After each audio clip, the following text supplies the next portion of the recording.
выгляжу. Одеть, что ли? Пока так, холодно будет. Так, начнем.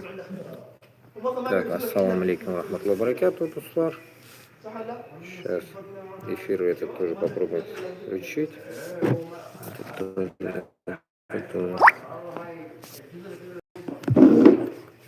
Так. Тему эфира я назвал, получается, ТикТок, когда ассалам алейкум. Тема эфира, получается, уже через полчаса, так сказать, у нас будет уже в Москве, короче, час 28, здесь время 23:28, и в Ташкенте 3:28, и в Башкортостане 3:28. Ну, решил выйти чуть-чуть, вспомнил, что завтра же начало войны, так сказать, начало нападения Москвы на Киев. Уж давайте поговорим чуть-чуть об этом. У нас, конечно, всех хотел бы поздравить Рамадан Мубарак. Меняли ураза вақтанда шыққаным жоқ ой, ну, все в своих каких-то делах, и плюс даже и темы нету, что-то эфир делать. Вот я вышел иногда, Аллах тапшырдык, максимально сугінмәскә, конечно, хочется, максимально нешкітір, как говорится, ну, не знаю, как это все пойдет. Ну, вышел, поговорим чуть-чуть, потому что, вот, как так сказать, в канун на 24 февраля, чуть-чуть и поэфирим, да, может, там, до 3 ночи посидим, сколько выдержу, да, чтобы этот, до сухура, короче, чтобы время чуть-чуть осталось. Как-то так. Соседи тоже сидят, вон, колбасятся, орут. Вот, и такие дела, короче. Ну, что я хотел сказать, да, пока поговорим, наверное, о том, что пока новостям не буду переходить, что там в новостях творится, не знаю, ну, кое-что тоже там начал слушать, потом я вырубил, что-то сейчас вот решил выйти. Дождь начал слушать, и там вот говорят о том, о сём, о пятом, как говорится, и как раз-таки я там услышал, что вот сегодня 23-е, потом что-то, и вспомнил, что начало этой долбанной войны. Я уже в цифрах запутался, потому что, смотрите как, 24 февраля, получается, начало войны, 21 объявление, это 22 год, да, ведь, февраль, а 21 сентября это объявление, получается, мобилизации, а я 24-го, тоже путаница, да, у меня в голове, 24 сентября свалил, короче, из Москвы. В итоге, получается, видите, как получается, в феврале 24-го начало, а я 24-го через 3 дня мобилизации срулил, короче, с Москвы. И тут, получается, 22-й год, и сейчас уже 26-й год. Офигеть, 4 года, представляете, 4 года мы, грубо говоря, так сказать, вне дома. И столько людей положили, ни за что, ни про что, да, и столько людей умерло, ну, просто уму непостижимые вещи. И вот это быдлячество, которое творится в наших республиках и вообще по всей этой России, этой порусне, ну, там, нацизм мощный, и вот эти позорные действия со всех сторон, и наши манкурты. Короче говоря, вспомнить все, как фильм «Вспомнить все» было же, вот мы должны вспомнить все, да, понимаете, вспомнить все и напомнить всем, что вот видите, как все, да, получилось, и все так, ну, странно. И порой иногда думаю, вспоминая эти, тоже не досмотрел, Варламова, у Варламова, получается, на целую неделю, на 2 часа эфир делает и выходит на улицу. Вот этот метод бы, может, мне тоже как бы надо попробовать использовать на улице, потому что вот этот шум мне, да, надоел. Но опять-таки на улице здесь невозможно, он находит какую-то хорошую погоду и тогда выходит, да, и иногда тоже попадает и он под какой-то мороз и так далее. А здесь то дождь, то что-то, то, как говорится, фигня какая-то. Ну, на улице невозможно делать, почему? Потому что у него-то с профессиональное оборудование снимается, я как понимаю, на штативах человек снимает это все. а мне неудобно, телефон сядет, там то все, бардак, короче, невозможно. Плюс если я делаю эфир, я же не 2 часа делаю, а минимум 4, там, 6 и так далее. И вот как-то так. Ну, что можно тут сказать? Послушал я сегодня Айсена 5 минут где-то первый раз. Айсен татар тілінде эфирін алып барды. Ну, эфир түгел енді 5 минут бір оқыды, короче, қайдандыр. Мен оны тоже нәрсеге өзімнің телеграмда әзгіна намекнул, сказал. Ну, білесің, татар һәм башқұртлар, мен шулай деп ойлаймын, өзіміздің тілді де алып баруға тиіс. Мына шулай мен 100 мәртә әйтәм бит инде. Хотя бы үзебезнең телне кушыбрак сөйләсәгез дә бит инде, аңлап була бит инде аны. Не обязательно урыс телендә сөйләргә бөтен әйберне, чөнки барыбер безнең каналларны урыс 1000 караса да анарга ул кирәкми. Biz bit урысларга каршы алып барабыз бу каналларны. Шунарга монда урысны утыруның бер файдасы юк бит инде. Безне үзебезне калып утырырга тиеш. Башкорт һәм татар там и так далее. Ну да, безнең инде күрше республикалар бар инде, Ичкерия, Дагестан и так далее. Для них как бы мы обязаны на русском говорить, потому что они не все же кумыки там, не все же у нас одинаковые языки у всех. Поэтому как бы мы, ну, должны как-то вести это. Но моментами можно как бы чередовать, я думаю, и на татарском языке. Почему? Потому что люди, которые топят вроде бы за независимость Татарстана и Башкортостана, үзләрен телендә сөйләми. Сәлам белән генә бит бетми ул. Менә сәлам бирәбез. Сәлам бит инде ул гарәп телендә сәлам бирелә бит инде. И шунарга ул теге аны әйтеп булмый, что без татарча сәлам бирдек дип, или башкортча сәлам бирдек дип. Шунарга ул как бы многонациональный сәлам бу. Шунарга мин уйлыйм, үзебезнең телне кушып сөйләү безгә иң мөһим дип уйлыйм. Менә мин дә тырышам, теге профессионал сүзләрне бит инде мин дә белмим. Татар телендә һәм башкорт телендә, үзбәк телендә дә белмим. И шунарга укыган кешеләр үзене теге литератур телендә бөтен теге фәлсәфә, бөтен философия, әллә нәрсәләрне белгән нәрсәләрне укыган кешеләр үз телебездә дөрес иттереп сөйләргә тиеш. Мин шулай дип уйлыйм. Чөнки безнең телдә үзләре дөрес сөйләмәгәч, урыс телене беренче урынга куеп сөйләгәч, без кайдан беләбез, допустим, берәнди сүзне. Менә шул сүз фәлсәфә дигән сүзне. Мин кайдандыр ишетеп куйган идем и запомнил, видите, вот фәлсәфә. Это философ, фәлсәфә. Это же даже ухо режет, по идее, это слово, потому что оно не употребляется. Философлар деп куябыз без. Ларны кушабыз да инде, татарча манеры килеп чыга. Лар кушсаң, үзбәкчәдә философлар, гастарбайтерлар. Все, менә бетте. Без үзебезгә на свой лад куеп куябыз там. Огуреслар, помидорлар, лар, бетте, и все, как этот приколист, это Лейсян Утяшевый муж, этот Павел Воли же, лар на кушты да, бір мәртәбә инде, прикалывался, вот лар добавил, говорит, татарский получается, татарлар, урыслар, моржалар, и все, понимаете, вот это, я считаю, что это, ну, искажение нашего языка, потому что үзебезнең телләрне без онытканбыз. Даже не то сез онытканбыз, безгә ул телне өйрәткән кеше булмаган. Без менә шул ничек өйдә өйрәнгәнбез, мәктәпкә барганбыз, шунда өйрәнгән сүзләрне генә без сөйли беләбез. Ниндидер китапный, научный сүзләрне без белмибез. Белмибез, допустим, даже менә кеше ишенә керә торган булсак, без менә хирург, допустим, мин или там какой-то врач, и мин кеше ишенә керәм. Мин белмим кайда ул, нәрсә ул. Үпкәме ул, бауырмы ул, нәрсә ул, белмибез даже. Шул сүзләрне даже, грубо скажем, тәрҗемәсен белмиләр бит безнең халык. Нәрсә дияләр? Печень, что ли? Дияләр потом. Бауыр, там, или там, нәрсә, үпкә, нәрсә ул, үпкә, легкие.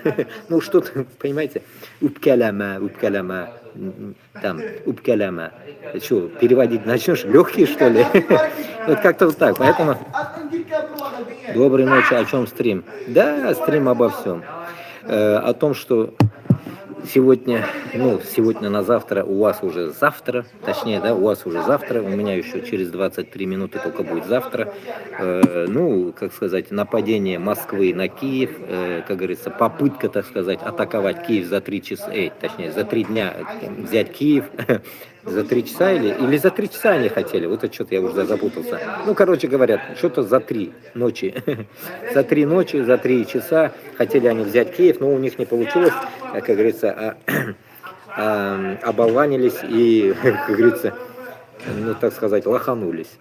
Вот об этом, примерно об этом будем и говорить. Ну, конечно же, будем читать новости, потому что я вышел, так сказать, с бухты-барахты, но вот то, что я услышал о том, что мы поговорили, о том, как-то вот так.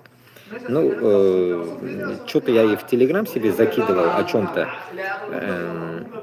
Допустим, сейчас только что увидел вот этот, кто такой, я не знаю. Вот интересно было, вот этот человек, я только что закинул, его увидел тоже в новостях на дожде, вот этот Руслан Табризович Шавиддинов, 30 лет, 95-го года, июль, 22 июля, Академия МНЭПУ, российский политический общественный деятель, сотрудник Фонда борьбы с коррупцией и ведущий YouTube-канала «Популярная политика», член Центрального совета политической партии «Россия будущего». Вот он родился, город Лиски, Воронежская область, российский политический общественный деятель, сотрудник. Вот интересный вопрос. Мана миллята кемекен. Вот если кому не лень, можете пробить, этот, если не трудно, написать, кто его нация. Он таджик, первые мои мысли, или где-то что-то с Дагестана, второй вариант. И третий вариант, не знаю, ну, Табриз это, ну, явно у татар слова Табриз нету. Это что-то, какое-то странное имя. Поэтому, как бы, Табризович и, получается, топит, меня убивает, что имена-то не русские, фамилии, имена и так далее. Меня убивает то, что он за Навального. Это как бы из той категории ушлепков, так сказать, будем фильтровать базар, которые типа движуху какую-то общественную деятельность в Воронеже, да, и за Навального.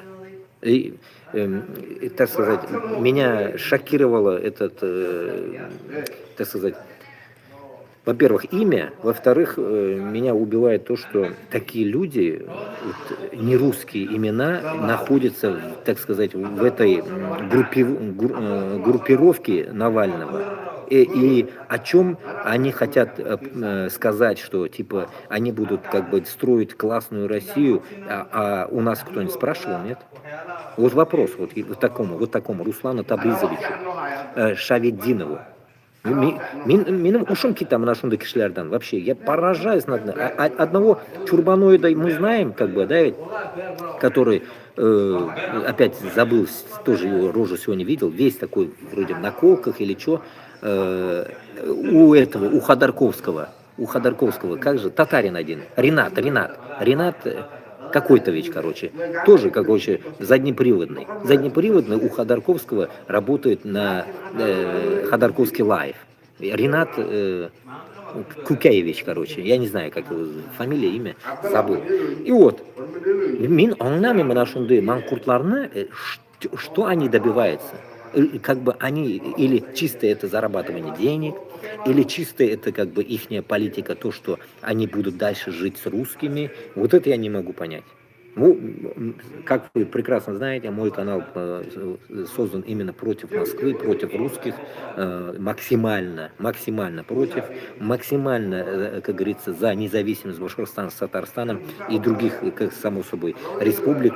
И поэтому, когда я поражаюсь, вижу, слышу вот эти имена, подобие Мурзагулова, как вы знаете, да, Станиславский, или как его, Ростислав Мурзагулов. И вот эти люди меня поражают тем, что их так много, этих манкуртов. И самое интересное, никто не за независимость Башкортостана с Татарстаном, никто из них. Вроде бы татары, вроде бы какие-то, я не знаю, вот, башкиры там, я не знаю, как их можно назвать. И все не с теми, так сказать, ну, как бы, делятся своими мнениями, работают на кого-то, не на тех работают.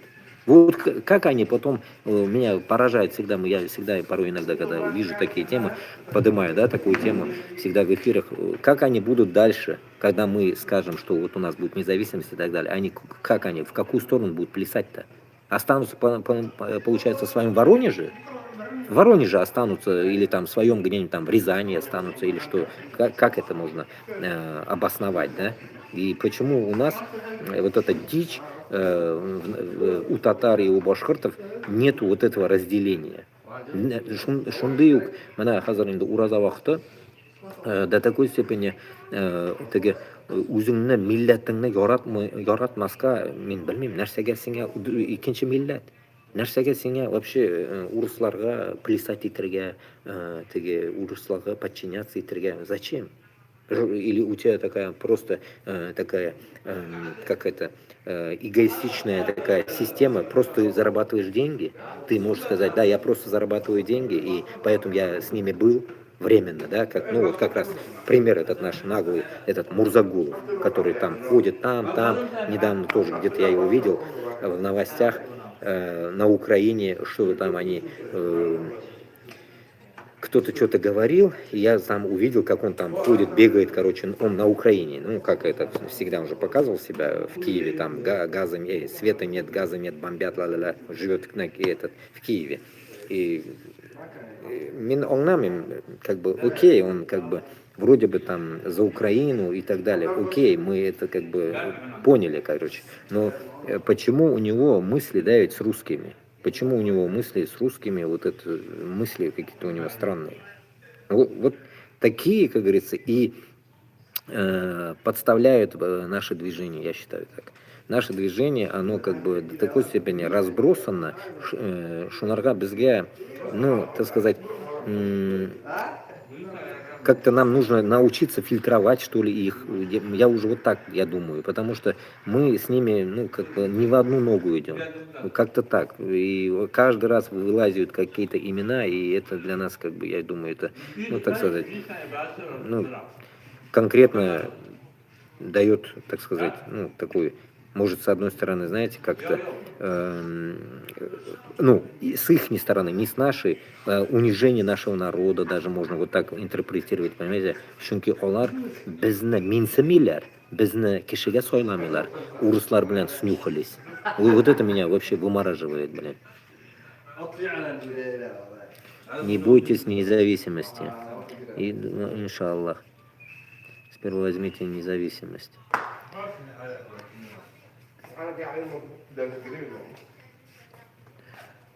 Это первый канал? Нет, это второй канал.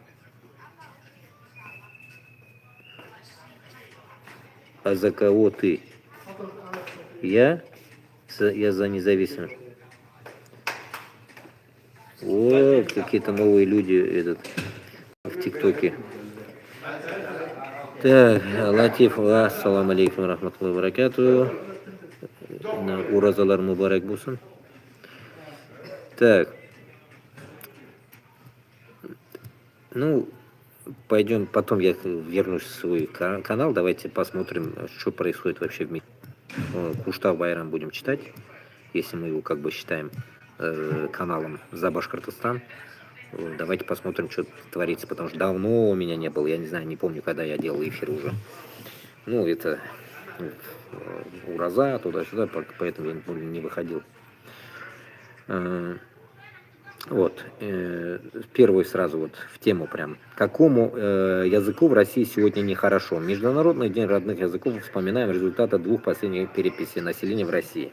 Формально ответ прост и тревожен. Плохо практически всем, кроме русского. По данным самих российских властей, за период между переписями 2010-2021 годов число носителей татарского, башкирского, чувашского, ирзянского, мокшанского, удмуртского, марийского и коми-пермяцкого языков сократились в среднем примерно на треть.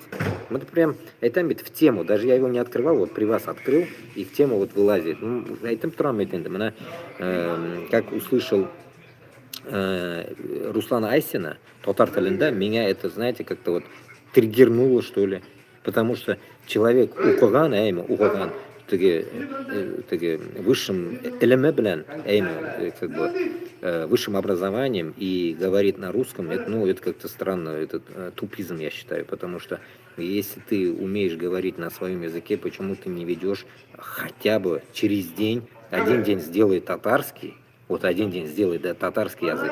И кеншикан урысчай. Примерно то же самое, просто как бы добавь что-нибудь там, переформулируй мысли и беркин, короче, даже вот так можно сделать. Мана беркин, получается, мана понедельник, душанбе сен татар эфирин алып бар. А сейшенбе күні урыс эфирин алып бар. Среда күні, допустим, инглис окралар, я не могу понять. Вам, наверное, слышно, да? Орут, я не знаю, зачем орут они. Как они достали меня уже они. Короче, еще чикен, допустим, инглис тілін әйбәт білсең, инглис тілінде алып бар. В конце до концов, для европейского контингента, для американского контингента, веди такой канал тогда. А то они открыли какой-то там на узбекском языке. Зачем на узбекском языке, я не могу понять. Веди на татарском, узбек поймет. Веди на татарском. И наоборот, даже люди подтянутся. Потому что син үзіңні, соф үзіңні татар тілінде сөйлемесең, урыс тілінде син нәрсе кімге доказать еттерге ойлайсың. Мен ведь шуңарға айтам бит енді, мен бәләкәй шоқтан мен теге өмір бойы, мына меңа 40 яш, біз татар тілін бірінші орында қойғанбыз. Бірінші орында. Өзбекстанда үзбек тілі. Үзбек тілі бірінші орында болған. Урыс тілі ол просто нәрсе үшін қушылған, ол ikkinchi кешелер bizni аңламаса, олар үшін эшләтелгән тіл. Дополнение к тому, что ты, ну, так сказать, можешь прогрессивно себя, так сказать, задавать людям, так сказать.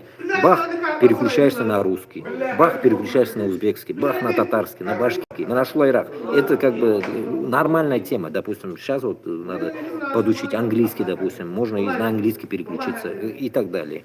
И поэтому самое печальное то, что Башкортостан и Татарстанда это не работает. Не работает. Допустим, было у нас как бы в прошлом БСТ, да, было как? Что-то безнен тілде, что-то урыс тілінде. Сейчас я не знаю, что творится с этим БСТ. И ТНТ, вот это татар тілінде, ТНТ, татар каналы, короче, которые вещают и в интернете, и парабола туда-сюда, и так далее. И там то же самое. Я не знаю, как на татарском там идет или нет, давно не смотрел. Как-то так. Поэтому безда, так сказать, нет интереса, чтобы безнен тілде что-то шло.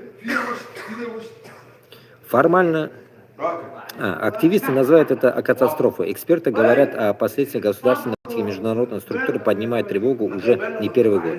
В январе 2019 года Консультативный комитет рамочной конференции о защите национальных меньшинств Совет Европы раскритиковал Россию за национальную политику, выразив обеспокоенность растущим доминированием русского языка и отсутствием эффективной поддержки языков национальных меньшинств. О проблеме заявили в ОБСЕ Верховный комиссар по делам национальных меньшинств Ламберто Ланьер в интервью. И Дель Реале отмечал, что по имеющимся у него информации возможности получения образования на родном языке для татар и в Татарстане остаются ограниченными. Несмотря на то, что татарский имеет статус государственного языка республики, международного чиновника, по его словам, удивило, что ЕГЭ в Татарстане сдают на русском языке. И как раз я на днях был на покатушках, так сказать, ездил я на ифтар в другой город, получается, 100 километров отсюда, и как сказать, я давно уже не вылазю, вот уже где-то 4 месяца, грубо говоря, не вылазю, так сказать, в уличное пространство. Очень скукоженное пространство у меня сейчас. Дом, улица всего лишь. Масштабом мало. Во Франции масштаб был какой-то, я не знаю, как-то у меня было что-то интересное там. Здесь что-то неинтересно вообще, страна неинтересная. И вот даже в этой стране неинтересной у них на первом месте стоит нидерландский язык. Нидерландский язык, который вообще никому нафиг не нужен. Подобие как норвежский. Вот норвежский, он вообще ни к селу, ни к городу по жизни. Мне тогда уже говорили, лет 10 назад, что норвежский даже можешь не учить. А я учил полгода. Он нафиг никому не нужен. Но он как раз таки, он в моей памяти как-то остался, он мне вот здесь помогает. Я могу миксовать, получается, если нидерландский, понять норвежский. Норвежский, точнее, использовать под нидерландский, и я могу понять. И также немецкий. Немецкий то же самое, и нидерландский, и плюс английский, который надо мне как говорится, до ума довести. Но вряд ли, конечно, я ненавижу учиться. То, что вот поймаю, так и учу. И вот получается, если Татарстанда, если не идет наш язык, вот реально он уничтожен, уничтожается, это уже, я думаю, неправильное явление. Он уничтожен уже давно. Чүнки татар тілі үйдегіне бит сөйлешілу. Урамға шығалар, бүтін татарлар орыс тіліндегіне сөйлеші. Башқұртстанда да шулай. Башқұртстанда шулай. Ауылда ғана біз өзіміздің тілде сөйлешейік. Ауылда ғана. Мына бір Уфаға ғана бар, жоқ анда уже біздің тіл. Жоғала. Теге 50-70 яшьлек әбилер де орыс тілінде сеңе обращаться етелер. Ушым китайы. Просто они, когда какие-то вот эти отклики, восхищения или что-то в этом роде, они могли сказать пару слов на башкирском или на татарском языке, и все. И все. А вот потом, сравнивая вот это Нидерланды, представьте теперь, едем мы на машине и заехали в на заправку заправиться. Мне попросили пойти оплатить. Дали денег, я пошел оплачивать. И там я с ней заговорил на английском. Легко. Понимаете, легко. Бах, поговорили. Она меня поняла, я ее понял. Все, подождал, оплатили, сдачу дали, я вышел, сели, поехали. И что этим я хочу сравнение дать. Что вот безнен Татарстан для Башкортостанда. Шул эйбер, как сказать, так сделан, что вот Нидерландия, точнее Нидерланда, үзінің тілі бар дейді, если бы я знал бы, допустим, үзінің тілін, я мог бы с ней поговорить үзінің тілінде, потому что она как бы не переключалась бы на английский. А бізде принципиаль, бізде сеңе орысша айталар. Что бы хотели? Bir kim sizga aytmay oziq-tulikka bir qo'ya kirsan, magazinga или заправкаga narsa нече литр. Это, я не знаю, какой-нибудь в дыре, если ты будешь заправляться, может какой-нибудь там татарин будет, там, древний татарин. И он синя скажет там, или башкорт, үзінің тілінде это. А мында переключение идет только из-за нас. Если бы зашел бы туда Нидерланд, он бы сказал бы на нидерландском. Я к чему? Что нидерландский, даже Норвегию, скажем, давайте не будем уж говорить эти все страны здесь говорят в первую очередь на своем. На своем. Я же вам всегда в тех годах говорил, что во Франции все говорят parle français, и если ты не говоришь на французском, ты все, уже ты чмо. Ты чмо, натуральный. Шунарға дуслар, бізде авторитет тілі бізде жоқ. Біздің тілімізді загнобили до такой степени, что біздің тілдерде авторитетлықны жоғалту. Авторитет түгіл біздің тілдер. Шунын үшін башқұрт білен татар тілі не котируется вообще. Орыс тілігіне котируется. А в других регионах вообще бардак. Это если у нас более-менее, в других регионах вообще оно не работает. В том же Дагестане 36 наций. Что, 36 наций они говорят между собой на своем? Это фига с два. Они сами себя не поймут. 36 наций, им там они устанут, чтобы переводить. Там переводчик нужен, сперва на 36 дагестанских, получается, языков.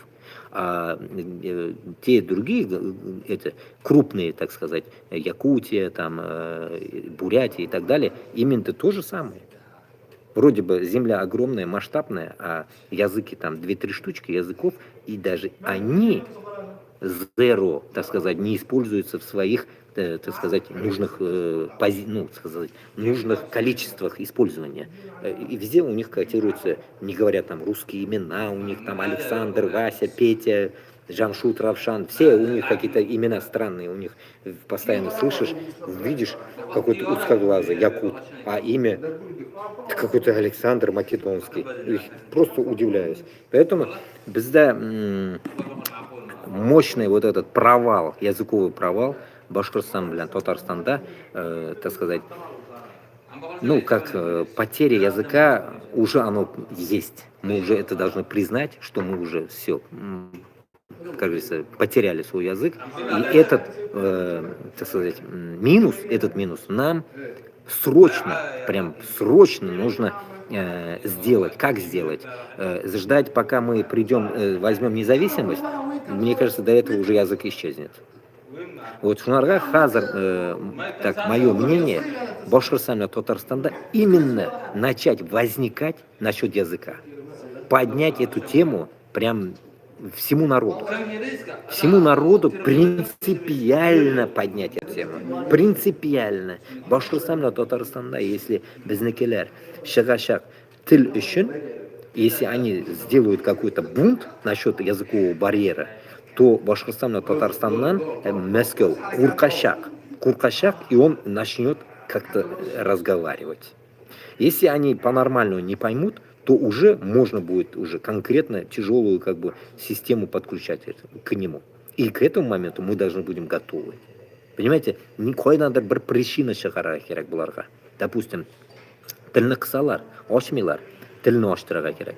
Дальше больше. Тілден соң мәшітлерні құрдырға керек. Понимаете? Или бірінші мәшітлерні құрдырға керек, но это будет как бы больно сильно, так сказать, по-исламски. Поэтому будет конкретная война. А тіл білән это будет как-то чуть-чуть главное, ну так сказать, причина, что, так сказать, уничтожается, так сказать, уничтожен, да, забываю сказать, уничтожен татарский и башкирский язык. Вот эту тему, если поднять, и в каждом регионе люди вот так проснутся, это будет конкретная, так сказать, удар по системе. И они будут как-то варьировать через вот эту фигню, чтобы какой-то бунт не произошел. И как раз-таки было бы это идеальная та причина, чтобы мы начали что-то делать дальше. Понимаете? Я считаю так, потому что утырып мына шулай утырга күтүп безне качан без килербез экен туда-сюда, и это, я думаю, ну это не так сказать, как-то странно звучит, понимаете, ждать, когда развалится Москва или что-то в этом роде, если мы ничего не будем предпринимать. Как-то так. Я считаю так. И если мы живем вот здесь и понимаем, что мы учим чужие языки, а свой, получается, вообще игнорируем, я думаю, что мы до такой степени или дураки, или трусы. Понимаете, вот это надо искать. В нас понятно, и в вас надо это искать. Именно Башкортостан, Татарстан, ішінде яшеген халықта. Как мне моя же двоюродная сестра говорит один год, в прошлом году или позапрошлом году говорит. Я, говорит, своего сына, говорит, отдала в школу, понятно, в русскую, и отказала, говорит, от татарского языка. В неделю он один раз, или башкирский язык, я не знаю, в неделю один раз я отказала для меня. Мені ушым кетті. Мен айттым, нәрсеге сен отказала дедім. Үренсін дедім, отнасына бір мәрте екен ол. Отнасына бір мәрте дейді, шуны да отказ еткен. Понимаете, вот мен айтам бит енді, біздің өзіміздің туғанларыбыз да маңқұрт. Өзіміздің туғанларыбыз да шундай. Потому что они, конечно, не в курсе то, что я агитирую и к чему я, как говорится, подвожу наш народ. И они не в курсе об этом. Если они об этом узнают, они офигеют. В первую очередь, И, как сказать, исходя от этого, наверное, понимая, что рано или поздно, когда-нибудь, если там YouTube хорошо заработает, они, наверное, наткнутся на мой эфир где-нибудь, когда-нибудь, если в памяти интернета останется, и они увидят меня. А так я им, как говорится, не собираюсь пока докладывать. И после этого вы и думаете, что если родственники так говорят, что они отдают на полное стопроцентное обучение на русском языке, да что уж нам, говорить тут.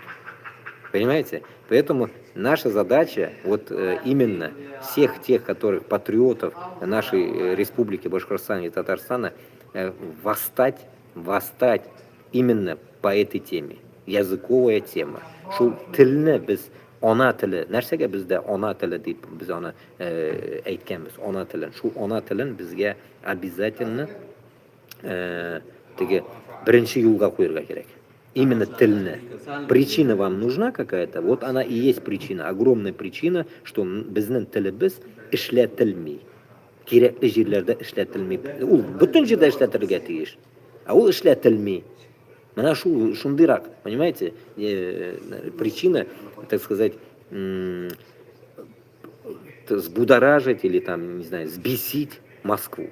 Вот эта причина, я считаю, это колоссальная причина, где любой в мире за нас будет. Любой в мире, любой даже тот же какой-то с другой стороны человек скажет, да, это правильно. Они, вот эта тема, которая, когда Алсыновой вспоминаем, Алсынов Пекин тоже мы нашли вакытларда, качан кіріп кетті, или январда мы качан кіріп кетті әлі Алсынов. Вот, Алсынов за гору Куштау. Я всегда говорю, гора, оно безне нәрсеке, безге не касается. Не касается, безге касание идет вся республика Башкортостан и Татарстан, бютунусы, и даже те рядом земли, все нам, как говорится, которые принадлежат и не принадлежат, которые мы хотим забрать. Вот это вот главное нам. А тут именно в языковом барьере вот было бы это, ну как бы, за это восстать, вот за это восстать, чем за Куштау какой-то, будет, блясизма, ну, триггер, такой мощный триггер. Мощный такой, как шандарахнет, понимаете, по всему получается, так сказать, это всей, так сказать, пи России, этой полностью, bütün тишина боржиташак был, понимаете, от Сахалина до Пскова, это все вот это взбудоражит всех поставит на ноги. Манашу эверный кутарегеры. Они о том, что там нам пока там ресурсы не дают, это не дают, газ не дают, свет не дают, да, не дадут. Об этом не надо, у тебя языка нету. Ты на каком языке хочешь это диктовать? На русском? На русском? А твой язык, зачем он нужен тогда? Башкорт белән татар вообще нәрсәгә? Сез башкорт һәм татар булып туылгансыз. Сез нәрсәгә туылгансыз вообще шулай? Вопрос, вот, порой иногда такие мысли приходят, которые я хочу высказать, но быстро не выскажешь, да, об этом надо что-то писать, эфир, порой надоедает это. И мына башкорт һәм татар нәрсә өчен туылган? Чтобы говорить на русском, что ли? Башкорт белән татар, мына бер көнне тоже новости услышал, этот башкорт белән татар үлә, сугышта үлә бит инде, әйме? У меня вопрос возник. Зачем они вообще умирают? Вот вы задумываетесь дома, вот сидите дома ауылда, Башкортстан белән жаһаннам тишегендә әллә кайда, теге ши башкортлар авылында утырасыз, или татарлар, ши татарлар авылында утырасыз. Мына икәү утырасыз, инде мына монда башкортлар утыра, мына да татарлар утыра. Шундый задрыпаны бер авылда утырасыз, әйме, теге Мамай заманда калып киткән авылда утырасыз, башкорт белән татар. Сіз башкорт белән татар. Сезгә урыс өчен вопрос сезгә. Нәрсә өчен сез үләсез? Нәрсәгә сез үләсез урыс өчен? Мин шуны аңламыйм. В общем, я не вкуриваю, и этот вопрос у меня постоянно. С кем-то я начинаю общаться, допустим, вот тоже, когда мы ехали вчера в машине, 100 километров надо было ехать, и разговор, и вот зашел эта тема тоже, вот поднялась войны там. Вот чувак говорит тоже, вот как-то что-то умирают люди, то все, там что-то происходит. И как раз меня эта тема-то как раз задевает. Я говорю, конечно, умирает. Я говорю, вот в Башкортостане умирает, я говорю, на первом месте. И вот пошло вот этот разговор. И мен айтам, как раз таки, вот нәрсәгә үләләр. Нәрсәгә башкорт белән татар урыс өчен үлә. Но это же не первый раз. Это же не первый раз, когда мы вспоминаем, как это, вот этого даже, Наполеона, как прибежали, короче, до Парижа. Это потом 41-45, понятно. Все войны сопровождаются нашими, получается, вот этими отбросами общества. Можно так сказать. Потому что вы себя привели к этому. Вы создали из себя, так сказать, используемый аппарат. Так сказать, сіз туылғансыз, башқұрт белән татар туылған, сізні использовать етер үшін. Урыслар использовать етер сізні. 200 меңне бирәді сізге, и сіз барасыз малай кебек. Құл кебек барасыз и үләсіз. Зачем это? Вот постоянно вот эта мысль меня не успокаивает. Зачем? И потом мне начинают писать, вот, сен қашып кеткенсің, туда-сюда. Кеткенмін. Chunki mening oqilim bor, Allohga shukr. Az bo'lsa-da Alloh bergan menga oqil. Men urus uchun narsaga men o'lirga tegishman. Urus uchun men narsaga o'lirga tegishman. Men narsa uchun bunda, как говорится, 3 yildan beri долблю вам о том, что urus uchun o'lmasga, o'zim borib turib urus uchun o'lirga tegish bo'lganman, допустим, да? Как это вот, как оно во мне интерпретировалось бы, я не могу вот вообще представить даже. Как это меня, точнее, даже вот o'zimni даже fikrim bo'yicha, mana своими маленькими, так сказать, пусть будет мозгами, o'qimagan mozgim bilan, мне доходит одна мысль. Meni urus Boshqirdiston bilan Tataristonning tog'li. Bütün aybirimni ola, bütün narsani bizga o'xshab bermay, bizni ishlata, использует. И men borib turib shunda o'lirga tegishman Putin uchun. Menga mozg bo'lirga tegishsiz да? Я не знаю. Голубиные мозги, что ли, у вас? Я не знаю. Какого размера у вас? Или birga мозги самосызда? Если у блох есть мозги, нет? Вот примерно так, понимаете? Вот он, мозжечок, не работающий вообще. Как можно за чужое умирать? За 200 тысяч рублей. И когда вот, как вот этих, вспоминаю людей, которые за деньги там мать продадут. Вот это и есть. Вот к чему вы пришли. И потом айтасыз, yo'q, biz patriotlar. Nega patriot sen? Sen kim uchun so'g'ishasan? Nega patriot? Украина borib o'tirasan. Mana 4 yil mana, понимаете? 4 yil был добитый. Mana вот как раз вот сейчас время 12:09, вот 24 число сегодня. Во сколько они зашли, не знаю. Ну уж это где-то, наверное, написано. Во сколько они пришли, как говорится, в аэропорт Киева, захват аэропорта хотели они сделать и так далее, вот 4 года назад, в феврале. А мы в это время жили в Москве. Мы ни о чем как бы даже не понимали, и пока эта мобилизация не началась. Было нам вообще до лампочки.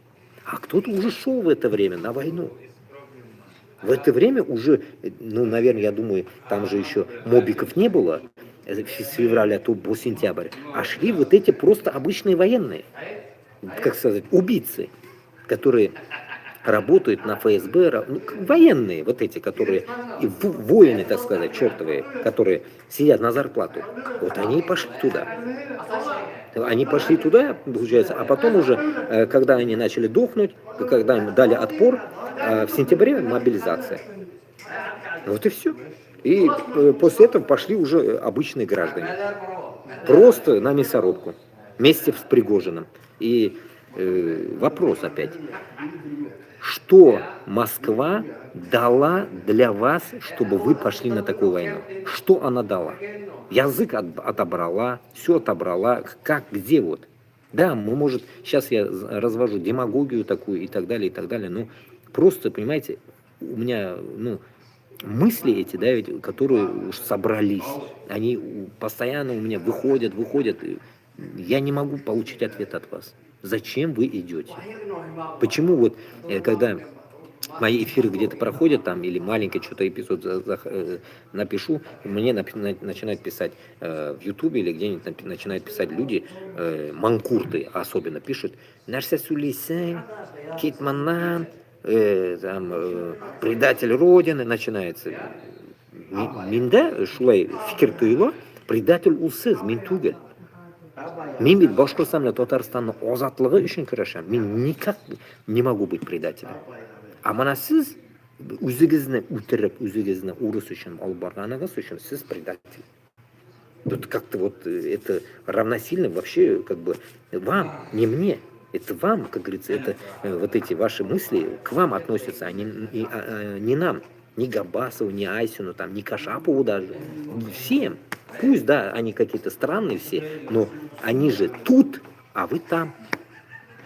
Понимаете, есть те даже люди, которые косвенно даже к нам не относятся, вот подобие навальнисты, которые свалили там пару миллионов свалили в Казахстан, оттуда потом чухали по всему миру, до Америки доехали, так сказать, до Мексики, везде они, Бразилия, Аргентина, везде сидят эти вот эти чуханы, узкожопые, манкурты, все там нации там есть. Там уже нельзя говорить, что там только русские свалили. Свалили там все. По чуть-чуть все есть там. И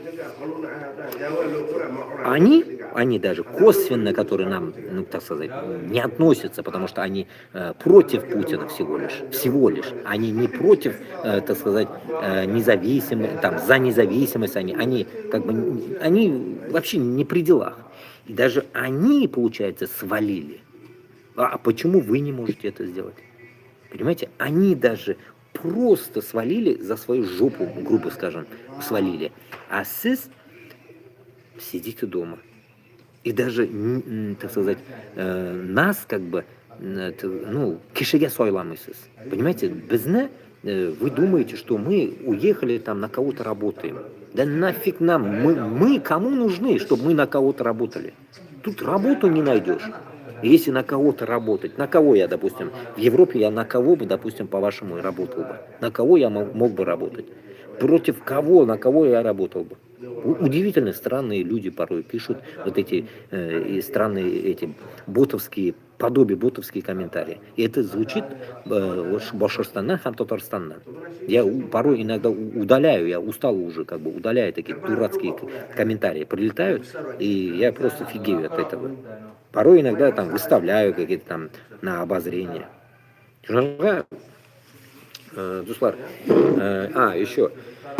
Сейчас вспомнил. Набрал вот такой видос. Я как бы загрузил чисто, получается, чувак правильно это сделал, да, поляк, который, как говорится, дал отворот-поворот евреям каким-то с косичками. И тут пошло жара, там миллион комментариев пишут, то все, ну супер, лайк, подписка и так далее. Рахмат. Но внутри попадаются такие гнедосные люди, я не знаю, это или русские, или украинцы, я не знаю, кто это пишет. Пишут люди, а что вам, говорит, евреи сделали? А что вам, говорит, евреи сделали, и типа вы поддерживаете этого поляка? Поймите одну вещь, я вот всем сразу хочу ответить, я даже могу зайти почитать какие-то дурацкие комментарии их, которые против вот этого. Я не могу одну вещь понять. Тех людей, которые пытаются огородить, защитить евреев. Поляк на своей земле в аэропорту выгнал этих евреев или что-то, ну, дал, как говорится, грубо скажем, подзатыльник. А у нас что? У нас что? Башкортостан, Татарстан, и другие регионы то же самое. У нас что? Вы даже не можете за себя ответить. А потом критикуете какого-то поляка, который дал конкретные леща, так сказать, этим евреям. Пусть разницы нету, какие они там, сионисты, не сионисты, пионисты, там разницы нету, но именно эта нация, которая вот это с этими ходят, своими, бегудяшками. Главное, понимаете, поэтому безде, я считаю, башкор татарда образоваться должна ненависть против этих узкожопых. Понимаете, вот как сейчас в мире происходит, в Испании особенно, в Бразилии и так далее, в этих странах ненавидят евреев. Ненавидят. Они это конкретно во всех своих новостях, в эпизодах рассказывают даже с парламента ихнего. Они дали конкретные ответы. А почему у нас этого нету? Почему Башкортостан татар не может сказать, что мы против Москвы? Почему в Казахстане народ об этом долбит? Об этом народ говорит. А Башкортостан Татарстанда молчат. Вас это как-то не смущает? А? Вам не стыдно? Вот порой вроде бы идиотские мысли, да ведь? Но в корень, если вдалбливаться, вопросов много, а ответов нет. Почему у вас, получается, вот эта вся, ну так сказать, сборище Башкортостана, Татарстанда, халак, так сказать, приверженный, правильно можно сказать, да, или как, я не знаю, прям покорены, что ли, покорны, да, может правильно вот так будет, покорны Москве. С каких пор вы стали такими? Почему біз мына мустақиллик үшін, башқұрт пен татар үшін, азатлығы үшін, башқа халық үшін біз пытаемся вам, как говорится, вдолбить это, вы ноль внимания. Sizga narsa bo'ldi so'ng? Tegi jirni bir jig'laganim тоже. Narsa bo'ldi senga bugun? Прям jig'lab, shuni jirni eshitigiz. Shu jirni eshitigiz. Oydar G'animov, shu kimdir jig'laganim ona. Narsa bo'ldi sizga bugun, a? Narsa so'ng bo'ldi sizga? Siz shu почему вы такие стали? Тут было пару видосиков, потом, ну, я не загрузил, в Телеграм закинул, в Инстаграме где-то откопал. Старая Уфа. Старая Уфа была и то лучше, оказывается. В старой Уфе люди говорили на наших языках, я считаю. Да, базар они там не говорят на нашем языке, но атмосфера такой была. Когда ты заходишь в эту старую Уфу, базара нет, СССР, понятно, как бы вы можете сказать, это же СССР был, но СССР, это понятно, но 100 лет под СССР, да, СССР, грубо говоря.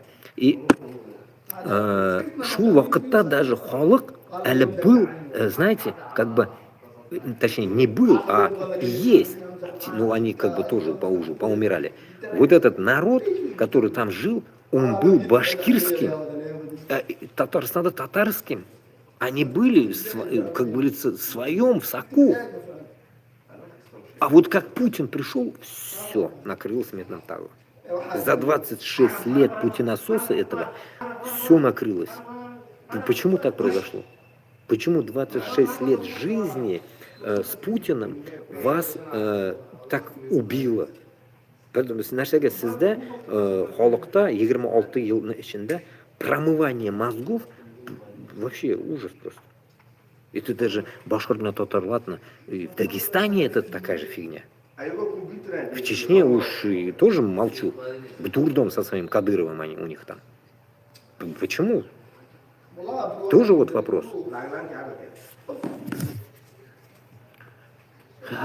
Так, ладно. Идем дальше. Господство. Польша готовит иск к России. Польша готовит иск к России о репарациях за советское господство.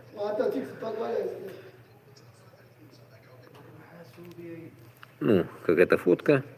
Польский флаг, наверное. Почитаем, что это. Загрузил башкирский экстремум. Печенеги и половцы заходят с тыла. Польша задумала выставить счет Кремлю за годы оккупации по поручению Дональда Туска. Варшава готовит иск более чем на 1 триллион евро репарации. Назвался Рюриком. Будь готов отвечать за его деяния и за делишки всех последующих Рюриков и Юриков. Ну, это как бы уже от группы, так сказать, что написал снизу. Ну вот. Получается, Польша что-то хочет потребовать. И тут насчет потребования вспомнил одну тему. Ну, это как бы не касается, но примерно такая же фигня, короче. Вот прикиньте, это везде сейчас пишут, само собой против, в комментариях эти узбеки против, получается, своего президента, точнее, нет, давайте так. Адекватные узбеки против своего президента Мирзияева. К чему это я? Это твое-мое. Короче, Трамп, который сказал там по миллиарду каждому, да, или там миллиард, или сколько там было, миллион, скинутся. Скинутся они. Оказывается, получается, за Нетаньяху они хотят построить, получается, это же Нетаньяху должен оплачивать, за него и должны построить Палестину. А при чем тут Узбекистан-то? Меня вот это вообще убивает, блин. 37 миллионов узляры еле как концы сводят. И сейчас вот в Европе их наконец-то начали много приезжать узбеки, таджики с Узбекистана. Россия там минимум по 10 миллионов там живете до сих пор, хоть вас там по башке дают, вы все равно живете там, как говорится, Сугэнерга Ярамой буду фильтровать базар. И вот, и 37 миллионов тан үзіп шулхолоктан. Бу Манкурт Мирзияев, черт. Оказывается, Палестина ярдам беря екен. Что за садака такое? Это что за этот? Какой-то петух, Трамп, что-то сказал, и давай помогать будем. И тут как раз-таки против этого вышли казахи. Там я петицию тоже закинул, загрузил везде. Казахи вышли с петицией, сказали, нет помощи Израилю или что-то в этом роде. Они, ну, потом найдем, почитаем. Я скопернул. Вот. Теперь то же самое и относится к нам. Почему Узбекистан, получается, ну и не только, и Казахстан, сейчас будут скидываться за Палестину, а Нетаньяху не будет платить за репарации, а без, получается, Башкортостан и Татарстан должны будем платить репарации Украине. Это что за фигня, я не могу понять. Понимаете? Поэтому я в прошлом году я сделал вам один отдельный эфир репарации, ничего не будем платить. С Гачагардом, я не знаю, где оно, в каком канале остался это в Ютубе. Где-то было такое, я уже подводил итог этому, когда вопрос вышел насчет репарации Украине. Будет Башкортостан, Татарстан, все будут платить. Фигушки, никто не будет платить. Вот то же самое вопрос будет вот с Нетаньяху. Вот как произошло с Нетаньяху, допустим, да? Если сейчас миллион, миллиард, я не знаю, отстегнут реально узбеки, это вам будет конкретно звоночек и урок тому, что Башкортостан, Татарстан и другие, Ичкерия и Дагестан, Украине мы копейку не будем платить. Все будете брать с Москвы. Мы просто, для меня это шок, блин, непричемные страны, притом мусульманские, должны, понимаешь ли, срач Нетаньяху должны убирать в Палестине. Это же где видно? Может, сейчас завтра Трамп, получается, раздолбает Иран, там тоже будут узбеки помогать тогда им? Или там азера, турки будут помогать, да? Как это вообще в мире отражается у людей? И потом, вспоминая вот этот момент, Башкортостан и Татарстан себе на нас должен зарубить. Украина, башка жиргама, никуда мы ничего не будем платить, ничего мы не будем давать. И вот это и есть та ответочка будет тому, что без куйгамбас, болт, так сказать, на всех и на все. Почему? Потому что Башкортостан и Татарстан уже, получается, сейчас полный же. Понимаете, полный. И поэтому мы от своего народа отрывать ничего не будем. Как азер этот черт Ильхам Алиев сказал, ни один азер не пойдет защищать палестинцев. Умирать не будет. Вот то же самое. Копейка из Башкортостана, Татарстана не пойдет на Украину, чтобы им что-то, репарацию дать. Все с Москвы забирайте. И вот как раз таки, подводя итоги 4-го года войны, ни одна еще бомба не долетела до Москвы. Зачем вы вообще, куда вы берете это все, куда стреляете? Стреляйте по Москве, я уже 1000 раз я вам сказал об этом. Опять мат хотел сказать. Ну, фигачьте, короче говоря, до Москвы, блин. Фигачьте Москву, ё-моё. Ой, блин, вот как-то так. Так, идем дальше.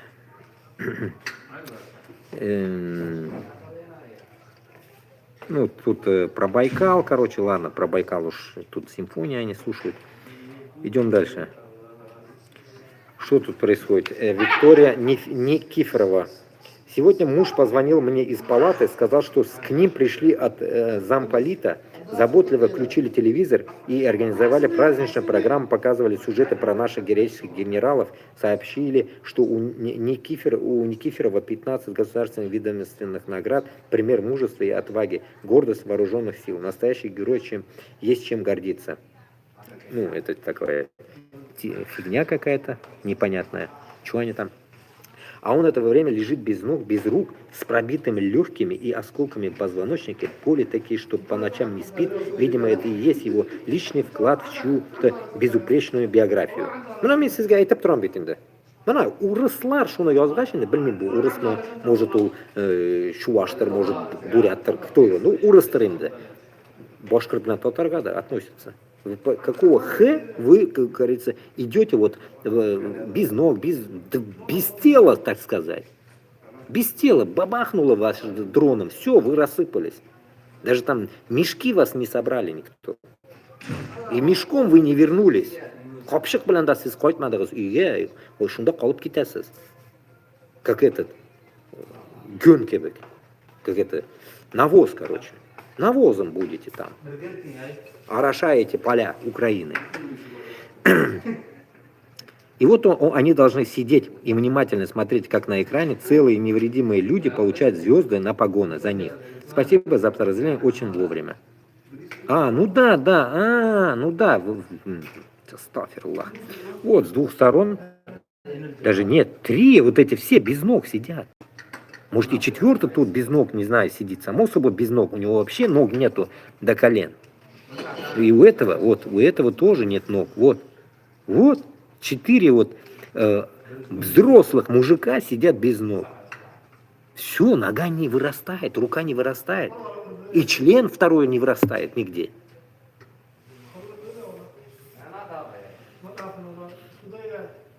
Ну, конечно, 15 наград сами себя не получат. Кто-то даже должен героически лежать в палате, чтобы у генерала блестели погоны.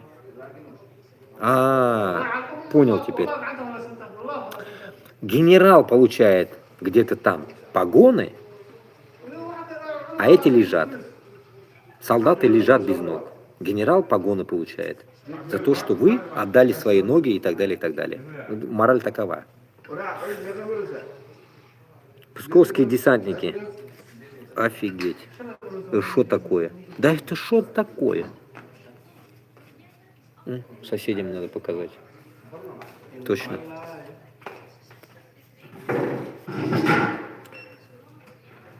Из меня тоже такие же сидят. Серо-буро-малиновые. Так.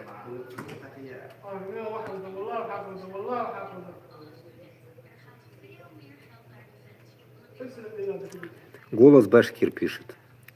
Не знаю, опять оторвано откуда или где его начало, я не могу понять.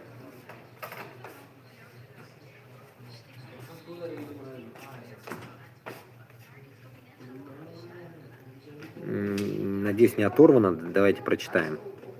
Тот самый из Башкорт.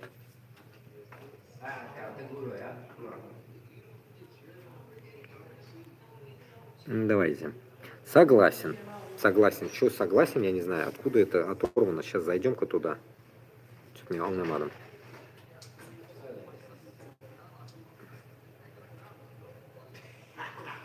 Это Габасов откуда откопал. Что он написал, я не знаю.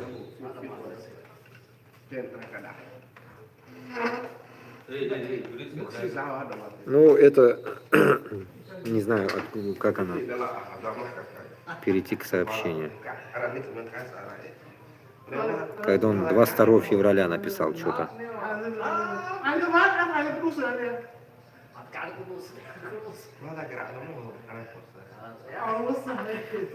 Ну, дискуссия из чата.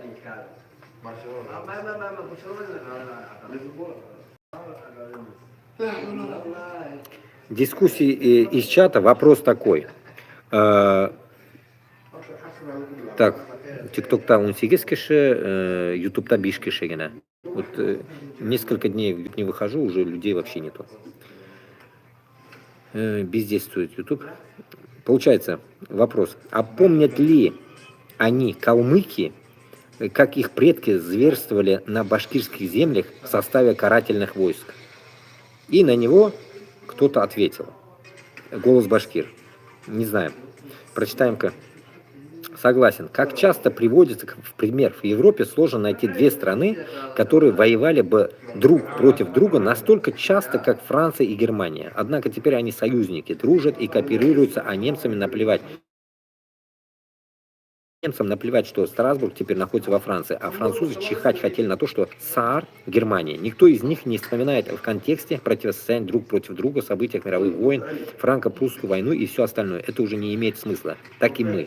Я вообще не представляю, зачем нам быть против калмыков, тем более, что мы не граничим и не имеем каких-то притязаний друг против друга, не вообще имеем причину для вражды. У нас вообще нет реальной причины быть против калмыков, а высасывать из пальца события 4-летней давности. 400-летней давности. Но это, наверное, надо быть супер тупым. Наверное, какие-то полезные идиоты что-то там пишут, играя на руку России. Ну, а нам должно быть глубоко наплевать на них. Калмыки — это наши союзники, наши друзья, наши братья, которые, как и мы, хотим, заслуживаем и имеем право на независимость. Потенциально Калмыкия может быть, стать нашими союзниками, партнерами. Тем более, что мы сможем проложить через нее маршрут в Европу, а потом и нам, и самой Калмыкии это выгодно. Некоторым придуркам из числа башкир и татар тоже стоит усмирить свой пыл, особенно по вопросу притязаний на соседней территории и попыток темные сотрудничать друг против друга, причем зачастую вместе с Москвой. Не думайте, что вы перехитрите соседа или сам Кремль, и что вам удастся построить свое счастье не на счастье другого.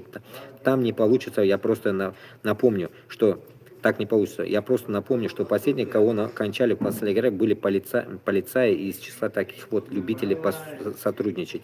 Последних на все равно, но все равно кончали. А когда Россия лишала Башкортостан чего-то, то через какое-то время Татарстан лишался этого же самого, но чуть позже. Я не знаю, быть может, кто-то попытается перекинуть свою злобу на более слабого, но, наверное, лучше сконцентрировать силы друг с другом более активно и плодотворно ими вместе работать, чем устраивать мелкие подлянки, мстить и думать, что ты делаешь очень важную работу. И комментарий. Разделить это стратегия Москвы. Не знаю, что-то оторвано, да, ну, по сути, примерно по этой теме мы понимаем одну вещь, что кто-то написал что-то там против калмыков, и эту тему раздули, получается. Я не знаю, где калмыки, где мы, ё-моё. Если уж на то пошло, я вам такой жесткий пример приводил насчет армян. Вот давайте вот вспомним дашнаков опять. Посмотрим вот в историю Узбекистана, как дашнаки с помощью русских долбили узбеков. Больше 20 тысяч убили в Каканском ханстве, ну, так сказать, в Каканских землях, в Ферганской долине, так скажем. И вот после этого мы же как бы сказать можем, да, мы их не любим или что-то в этом роде, но мы же не пойдем им мстить войной, понимаете? И это же как бы реально идиотство. Поэтому, исходя от этого, мы должны одну вещь себе в нос засунуть, так сказать, зарубить брейверно. Были манкурты и есть эти манкурты. Вот этот, альхамдулилля, это слово нам осталось, манкурты, откуда-то вот это слово нам привязалось, и мы как бы его используем прям в лучших, так сказать, критериях своих мыслей.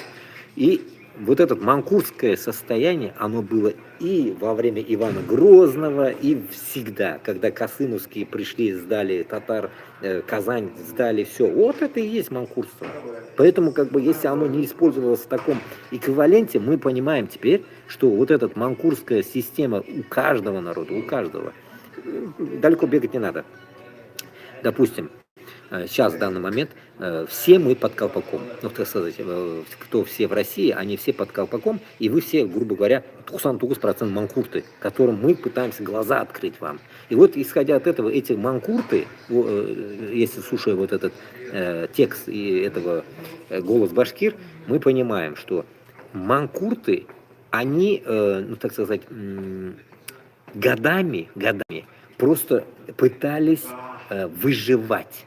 Можем вот так сказать, выживать, подобие Хабирова, Кадырова, Минниханова и так далее, они пытались выживать, и поэтому из-за того, что у них жизнь алчная, человек такой конченый, он будет выживать таким образом. Он будет лизуном, манкуртом, вот этим, так сказать, предателем, так сказать, своего народа, резко там, как Хабиров, может он и перекреститься, получается, в церковь ходит, там, мечети не строит, ну вот что-то в этом роде. Поэтому мы не можем что-то говорить против калмыков, вообще там 33 колена, где там на дагестанских, так сказать, землях, где-то они живут там, вот, грубо скажем, на Кавказе.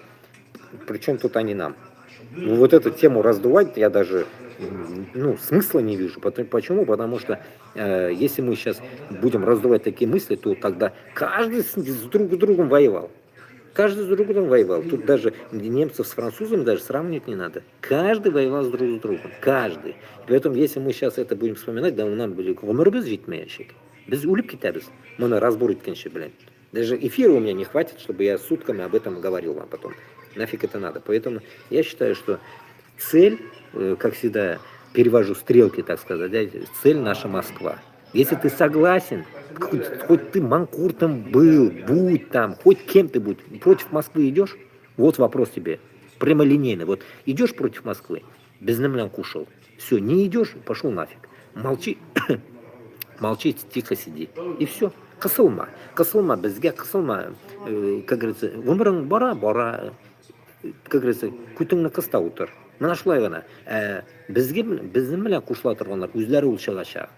Мен сіздің білән дегенлер өзлері шығачақ. Я считаю, буду их нормальными мужиками. И даже, может, и бабы будут внутри них и так далее. Я считаю таких людей, патриотами. Эти патриоты должны повылазить. Хватит уже сидеть, молчать, бояться. Вот как-то так. Как всегда я вспоминаю мысль наших предков, да? Тырнақ астынан пышрақ ізлемегіз. Тырнақ астында не надо искать грязь. Как говорится, у всех есть эта грязь. И поэтому как бы каждый народ, так сказать, даже в крови запачкан. В крови запачкан против друг друга. И это, если мы будем постоянно тыкать друг другу, да, ведь у нас никогда не будет дружбы. Поэтому Аллахның жолында бізге кешірге керек. Нам нужно научиться прощать. Нам нужно научиться забивать. Просто забить. Черт с ним. И всегда я сам себе даже напоминаю, допустим, если даже у меня неприязнь даже этим же туркам, азерам и так далее, я здесь же часто их вижу, вот здесь вот охранники, турки все, да, я как человек с ними могу общаться как человек. Если они как человеки ко мне относятся, я могу с ними общаться как человек. Я же не накинусь, ой, ты эрдоганская прошмандовка. Я же не буду ему об этом говорить, да? Потому что зачем мне лично ему что-то предъявлять? Если он, как говорится, даже не в теме то, что я веду там или что-то о чем-то говорю, даже не в теме, он может даже не против, чтобы мы взяли независимость. Он вообще не при делах. А вот те, которые при делах и быкуют против нас за то, чтобы мы взяли независимость или там не помогают, зная об этом, допустим, тот же Эрдоган, тот же Алиев и так далее, вот они же лицемеры своего, так сказать, государства, они предатели своего народа, так сказать, потому что они же как бы, если они идут как тюрки, допустим, да, если они нам не помогают, я считаю, вот их нужно кончать. Понимаете, вот их, а народ прямолинейно, косвенно даже, прямолинейно, косвенно, он не при делах. Каждого, если мы подумаем ребенку, будем, тут каждый второй будет врагом мне, вот здесь все враги будут тогда. Они же лично мне ничего не сделали, они лично даже башкиртам ничего не сделали плохого. И поэтому я считаю, это именно то, что я сказал, нужно использовать против русских. Вот против русских, если это использовать, это будет как бы характерно как раз против них. Вот конкретно, вот это будет в тему. Если мы это будем использовать против каких-то параллельно нам не помогающих людям, параллельным людям, которые не при делах вообще, им пофиг вообще. Как в тот день, я вам напоминал, с Америкой разговаривал, в Америке этот друг мой сказал, что им до лампочки до России. Что там в мире творится, они не знают. Они работа, дом, у них своя жизнь. Им до лампочки, что происходит на той полушарии земли, там, грубо скажем, в Японии. Им пофиг. Понимаете, и тут то же самое, та же тактика работает, что нам тоже, и вот этим туркам, или там азерам, то же самое, до лампочки, понимаете, и поэтому, когда Кашапов или кто-то начинает просить у них помощи, и как я в тот раз я вел эфир именно про Кашапова, я вам говорил, чтобы напоминать постоянно это, что он даже, Ташбаш, взрослый Ташбаш, осознал, что тюрки не хотят помогать, так сказать, Эрдоган не хочет помогать, Бошина, инді оңнаған, понимаете, как сказать, айтам, что кішіліклі, если ты честен, если ты честен, то сен башқа жерде да шуны эшләтәсең. Если сен үзеңне алдыйсың икән, сен шу алдауны башкага да эшләтәсең. Сен үзеңнән чыга алмыйсың. Үзеңне нужно перебороть. Үзеңне хәзер как раз время, альхамдулилля ураза, альхамдулилля мы дожили, 30 дней, грубо скажем, уже какой-то там 5-6 дней уже поддержали мы, легко и просто. Очень даже не тяжело держать уразу. И в этот момент, как мы прекрасно все знаем, что все шайтаны завязаны, в цепях сидят они сейчас, а нафс наш не завязан. Вот шу nafs bilan kurashirga kerak bizga. O'zimizni nafsimizni biz kutimizga tiqa bilmasak, bizda har vaqt sug'ish bo'lashaq. В любом понимании. И высокомерие оттуда, и голод оттуда, жадность оттуда. Все от этого нафса. Не от шайтана. Мы привыкли винить постоянно шайтана. Аллах Та'аля нам что сказал? Шайтан — это наш нафс, который не привязан. Он не привязан. 30 дней он не привязан. Ничем не привязан. Он в нас. Наше эго в нас. И он дал нам выбор. Поэтому он не привязал. Он бы мог привязать эти 30 дней. Прикиньте. Он 30 дней, он бы даже наш нафс мог бы привязать. Но он дал нам, чтобы мы это, сказать, укращать умели. Как в цирке. Вот, укротители тигров, львов внутри нас. Вот это мы должны и делать. А если мы это не делаем к своим братьям, там, допустим, татарин, башкиру, дагестанец, чеченцу, своему соседу, и чеченец, ингушу своему, галга, своим, вот, там, казах, узбеку, узбек, кыргызу, узбек, таджику, в конце концов, таджик, афганцу, иранцу, если мы это не будем использовать, то мы будем хуже обезьян. Даже обезьяны так не делают. Понимаете? Вот, понимаете? Ну, конечно, явно, я думаю, эго и у животных есть эго, но мы не знаем, как они его используют. Мы же не можем мозг животных читать. Поэтому, как бы, эго, наверное, работает у них тоже, наверное, все-таки, потому что бывает же у них тоже, наверное, какая-то жадность, там, кушают же, сами там кушают, не дают другому. А где там, типа, вот это я тоже думаю, это можно интерпретировать под эго, понимаете? Жадность, эго. У них тоже есть, думаю, у животных даже. Как-то так, что волна. Шунарга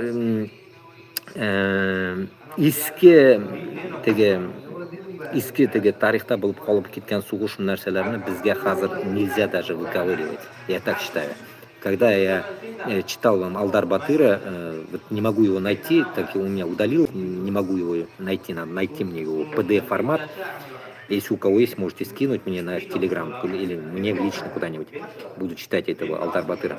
Вот как раз-таки в истории, если мы помним, чуть я начало же читал, Алдар Батыра говорится о чем там говорится? О том, что он даже, еще раз повторюсь, да, поехал за помощью, точнее, он отправил гонцов из Башкортостана за помощью через Крым туркам. Они что сказали? Они сказали, мы не можем помогать.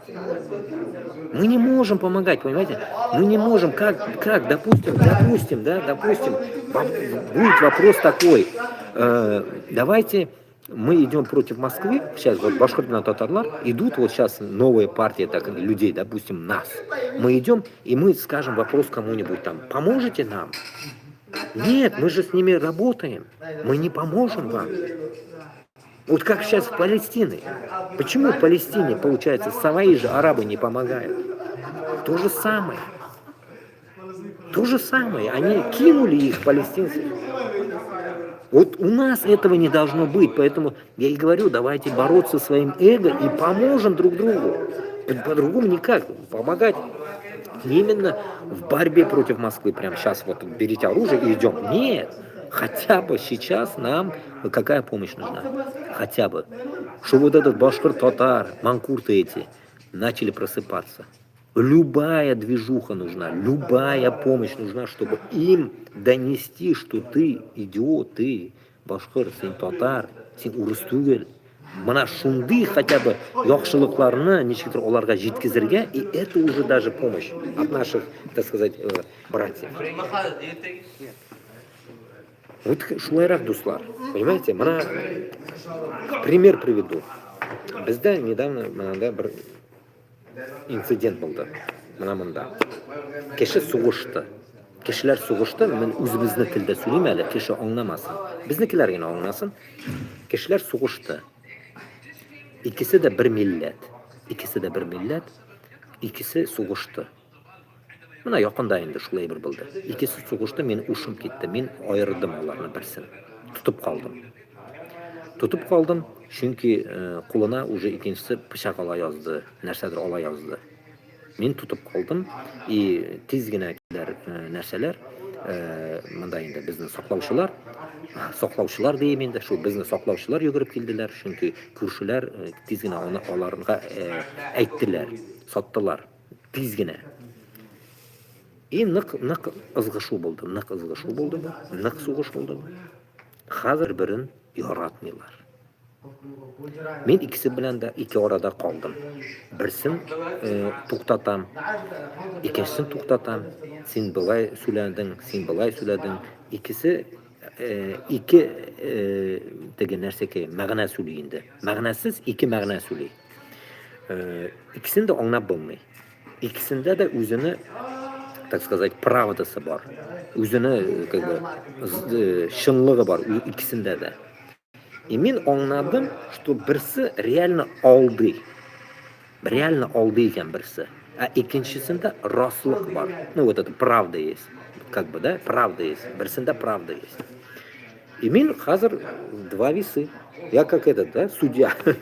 Я понимаю, что если вот такая ситуация, Alloh saqlasin, boshqirt bilan, totar bilan kelib chiqsa, или qozoq bilan qozoqda kelib chiqsa, ну, я считаю, это должны влезть третья нация, точнее даже третий человек, даже может не с этой нации, и должны создать атмосферу, чтобы этого больше не происходило. И это в человеческом эквиваленте происходит. А в государственном, напомню, такую тему было что? 22 год или 21 год. Кыргызстан и Таджикистан во время Уразы, как раз в то время Ураза было в марте или в апреле, напали на друг друга. Помните? Таджики, узбеки, кыргызы перечпокались, короче, между собой во время Уразы. Что это было? Я вот этого не понял. Делили землю. Я охренел. Просто охренел. Что они делили? И мында дошло к Эйгоболда. Понимаете? И это постоянно бывает у разных людей. И если мы это, получается, сквозь себя будем пропускать, то у нас всегда будет третий шайтан. Всегда. Вот из той две компании как воюют, ты приходишь, разъединяешь, еще есть третий шайтан. В итоге-то 4, а так третий еще шайтан есть. Главный вот это затейщик, это третий, между ними сидит шайтан. Ну, имеется в виду эго. Ну, в данный момент, допустим, как раз месяц Уразы нет шайтанов. А вот эго у них было и есть. Поэтому произошла вот эта стычка. И если во время Рамадана таджики с кыргызами тоже произвели такую тему, не терпешь, или там еще что-то в этом роде, или там сейчас во время Уразы, допустим, это как бы мы поймем, да, если бомбанут эти трамплины, бомбанут по Ирану, ну, конечно, их нельзя сказать, что они там Уразу держат, я не могу сказать что-то. Ну, эти-то точно не держат, ну, неверующие эти шайтаны, Трампы. Там можно было бы понять. Но когда идут таджики и кыргызы или там еще кто-то между собой, мусульмане, сунниты, ну, я считаю, это полный бардак. И если мы в таком эквиваленте будем не защищать друг друга, допустим, Аллах сaqlasin, там, допустим, кого можно это взять? Особенно Казухолок, это Кавказ. В Кавказе все всегда же узкожопые нам напоминают всегда, что там у них будет междоусобица. И приводя пример именно башкирно-татарна, почему я не беру примером, потому что башкирно-татарда в природе такого не должно быть. Максимально я этому верю. Не должно быть. Максимально. Потому что у нас до такой степени без чашечкам, без нарса в природе не должно быть. Если только вот этот третий шайтан не придет в Казань или там в Башкортостан, какой-то черт третий, и не сбаламутит. А так без Аллах сaqlasin, такой фигни у нас вообще в природе не должно быть. А мана Кавказда улбар. Кавказда бор, чunki олар bir-birin делят по тейпам. делят по каким-то родословным, делят по каким-то движухам непонятным. А бізде андай туғанлықны бөліп, туғанлықны бәріп, утырып, нәрсеге деген нәрсе жоқ бізде, в природе жоқ бізде. Допустим, я вот юрматы, да, допустим, я же не пойду против мин, да, против, как говорится, родословной мин, против мин, я, допустим, я юрматы скажу, вот я юрматы и пойду против кого-нибудь там бурзяна, или там еще против кого-то там на севере, или там против татар, я же не пойду, это же, ну, как-то это не вписывается. А мына Кавказда убар. Шунарга вот этот момент на больной момент, так сказать, и дает возможность войти туда Москве. Понимаете, вот в этот момент приходит Москва. Как решала. Решала. Был же фильм казахский «Решала». Вот решала будет там. Решала, который решает все, вот это. Решала, короче. И вот в этот момент приходит Трамп. Также, вон, в Палестину решала. И доит там лям с Узбекистана, еще с Казахстана, со всех щелей они выкачать хотят эти деньги и использовать. И Шунарга Дуслар, безда должно быть, как Путинасос говорит, идентичность, да, вот эта наша идентичность, внутренняя, стержень, не должно давать нам, чтобы вот это происходило. Туғанлықны сындырам деген халықны біз сындырға тиіспіз. Бірге қушылып, біз оны должны кончать на месте. Вот это наша задача, понимаете? Чтобы вдруг, не дай Аллах, кто-то против нас зайдет, чтобы мы были готовы. Понимаете, допустим, зашли на Кавказ. Татар белән башкорт утырып калырга тиеш түгел хәзер уже. Мы уже посидели во время Чеченской войны, участвовали в этой войне.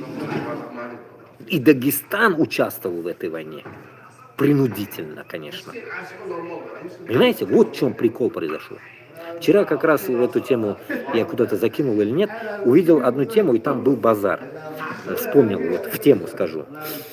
Кто-то, чеченец, наверное, загрузил какую-то карту, что Ичкерия, огромная Ичкерия была там оттуда-то, оттуда. Вот так сделал карту огромную. Получается, весь Каспий покрывает верх, ну, короче, конец, даже Каспий переходит наверх, и вот там заканчивается Ичкерия. Но карта так собрана, ну, по одному месту, так сказать, ладошкой, неправильно сделано. Я не знаю, его закинул куда, не закинул, я не помню. Короче, может, я увижу, найду. Короче, я это просто в тему. И вот там в комментариях война пошла. Идет война в комментариях, я, как вы всегда знаете, я читаю комментарии сразу, пока не до карты увидел, ну и комментарии. И там пишет, вы типа чокнутый, ну даже может я закидывал, я не знаю, вот сейчас прикольнусь, посмотрю, я не знаю. Типа ты, чё там, чё за фигня, короче, я не знаю, может не закидывал, может просел я его куда-то. Нет, не закидывал. Может, я в Фейсбуке что-то закидывал, но оно не открылось почему-то. Наверное, да. Да, вот я закидывал, оно не открылось. Ну-ка, зайдем. Вроде бы оно и было. Если оно откроет. Во-во-во-во. Вот. Вот эта карта. О, 42 человека, Рахмат, в ТикТоке. Казахстан, Анлаштам. Рахмат. Доброй ночи, а еще стрим так говорит, вот и все. Так, вот эта карта. Курдыгы, займ. Манда Каспийны уже полный, почти манандан алынган, мана Каспий, мананда алынган, манда эзгена калган, мана шул Ичкерия екен. По ихней старой карте. Примерно я это слышал от чеченцев и так далее. И тут вопрос. Как раз по теме, да? Вот здесь где-то почему-то Дагестан, почему-то внизу. И как она стоит, эта карта, я не могу. Вот так, может, надо смотреть его. Еще я не могу. Он нам адамины, короче. Как это они сделали эту карту? Потому что Кабардино-Балкария слева остается. И тут как-то они сделали Нокчичо.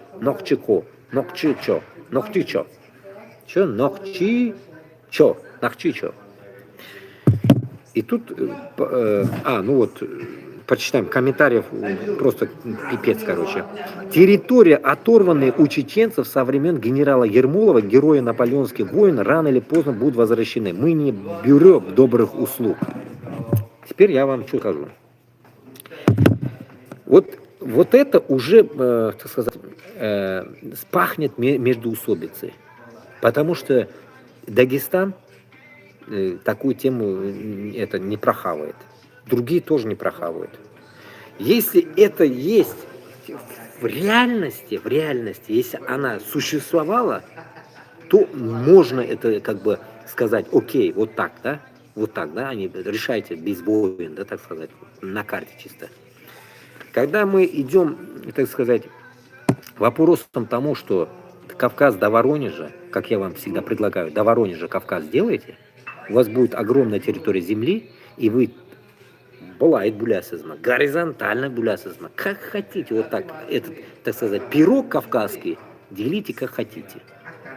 И это будет в вашем приоритете для вас, ну, так сказать, обойтись без внутренних каких-то состязаний. И это будет правильно. Как я всегда говорю, тут комментарии уж очень печальные, уж посмотрим читать, но больно некрасивые комментарии даже пишут там, особенно узкожопые там поперли, короче, пишут там очень много комментариев. Ну, я этот могу пару процитировать, почитаем, какие-нибудь интересные, самые такие главные, да, которые торчат, вот сейчас, может, почитаю я вам. К чему я эту карту, вот в тему, да, пошла, я вот вспоминаю. Башкортостан для Татарстанда шулук фигня была шаг. Как я вам и говорил всегда, я строю, как бы, так сказать, колоссальную территорию, которая с границей Казахстаном у нас, так сказать, будет открытость.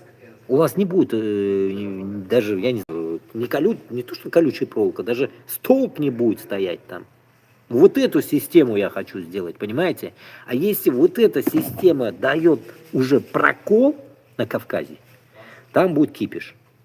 Поэтому, подходя к кавказцам, хочу сказать, понятно, горячая кровь и так далее, и мы тоже не холодная кровь, мы тоже на голову тоже чокнутые, так сказать, башкор татарлар. Вот этот момент должен произойти, если вы будете делить между собой, само собой, какие-то территории, должно произойти таким образом, когда только вы возьмете до Воронежа всю землю. Вот вы берете до Воронежа всю землю вместе с нами, иншаллах, да, и берем мы до Воронежа вам землю, мы тоже поможем, вы нам поможете, мы все вместе берем до Воронежа вам место, землю, и вы там должны определить эти все по истории земли. Да, вы можете сказать, до Воронежа это русские земли. Вот как раз таки принцип взять и русские земли. Вы же сейчас используетесь, так сказать, русскими. А почему бы нам не взять эти земли? Шул жирно алып. Я к чему клоню?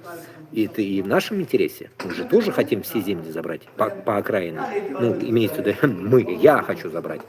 И те, которые со мной топят, так сказать, они тоже согласны этим. Тут идет вопрос именно, почему Ичкерия? Потому что Ичкерия, так сказать, последние, вот, ведь вот за все время Ичкерия недавно, да, которая страдала. Не будем говорить, что 100 лет назад и мы страдали, там 500 лет назад Казань страдала.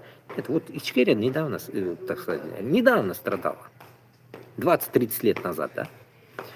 Поэтому разделение вот этих земель правильным образом, задевая именно земли русских, даст нам плоды к тому, что расширение образуется уже, так сказать, законным образом.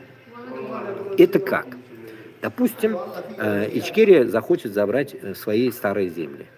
Это значит, до Каспия, где вот именно Махачкала, это земли Ичкерии. Я это от чеченцев слышал, тогда еще в Бельгии, когда-то.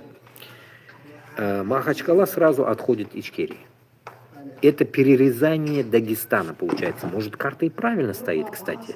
Может, она и правильно стоит. Надо реальную карту посмотреть просто. Перерезание Дагестана вперед. Получается, Дагестан остается на заднем плане. если мы видим эту карту вот таким образом. И получается и Норд-Ост, Норд-Осетия, Норд-Осетия слева почему-то, Кабардино слева, тут Чечен-Исланд, Каспиан-Си. Вот этот момент я не могу понять, почему она такая черная карта, странно. И вверх Чечни, что? Тоже надо посмотреть по карте, что-то я туплю по карте этой, их сторону я не больно разбираюсь. Больно скукоженное место, маленькое место, это, понимаете, это не как у нас там поля-моля. И вот, если они возьмут эту землю, чтобы или перекроют друг друга, или не перекроют, но суть, хотелось бы им пожелать такого, чтобы у них до Воронежа не было границ. Вот если мы идем, получается, против Москвы все вместе, значит, до Воронежа мы забираем все земли, для Кавказа тоже, чтобы они уже устаканились. Устаканились. Почему? Потому что там народов больше, чем у нас. Бізде башқұрт, татар ғана. И у нас земли, понимаете? У нас земли. Оста Казахстан. О, кит. Бізде жер былай түгіл, былай, Аллаға шүкір. И те еще, которые я предлагаю забрать, там, Челябинск, Екатеринбург, это все загребем под себя. А у них очень мелкое место. И вот это мелкое место расширить до Воронежа, чтобы тем 36 нациям Дагестана, там еще кого-то, что-то там, черкесам выделить по полной программе. Их исторические земли. Вот как им ата-бабалары қалдырған, шул жерлерді қайтарып беруге керек. Мына Башқұртстан мен Татарстанда біз Қазақстан белән вместе, как говорится, синя меня синя, короче, мы друг друга поймем, там делить нечего. Я, как всегда, я говорю, что синеке-минеке от этого ничего не изменится. Даже, допустим, люди сейчас могут сказать, допустим, если мы отдадим Казахстану какую-то часть, а вдруг там какой-то будет у людей мысль такая же появляется будет, понимаете, алчность людей-то не отменить, скажет, а вдруг там нефть будет, а мы отдадим. Ну вот как Аляску отдали же. Да какая разница? Понимаете, разницы тут нету. Тут нету разницы, разница в твоей голове. Когда говорят Россия щедрая душа, не Россия щедрая душа, не Россия, узкожопые вот именно кожаные чмошники.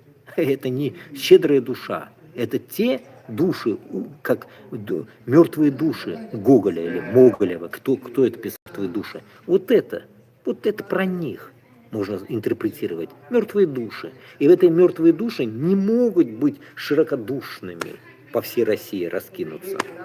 Потому что это не ваши земли. А вот мы можем позволить своими землями распоряжаться как хотим. Твое, мое, нам пофиг. От этого нам ни жарко, ни холодно, как говорится. Это не бегать за Кушталом. А тут идет речь о колоссальной земле, которая должна принадлежать своему народу.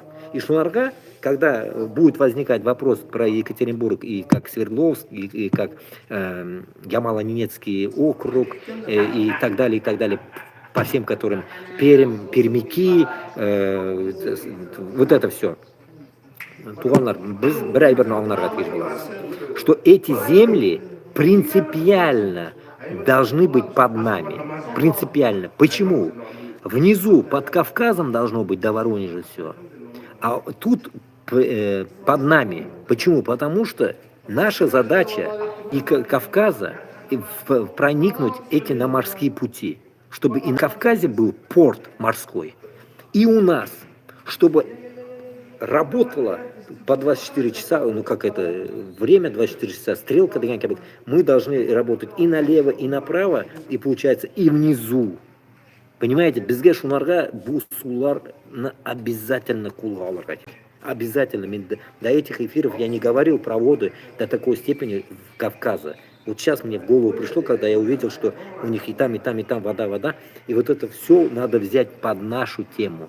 под нашу, так сказать, юрисдикцию, чтобы у Рыста Колмаска тыш был шанс, чтобы они что-то хотели там, опять войну какую-то устроить, понимаете?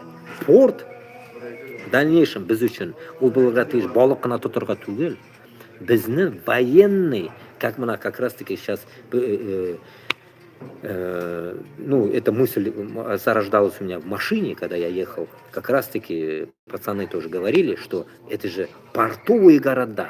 Роттердам, Амстердам. Почему они великие? Почему у них была промышленность, ну, так сказать, масштаб такой Роттердама особенно? Потому что они были морским путем.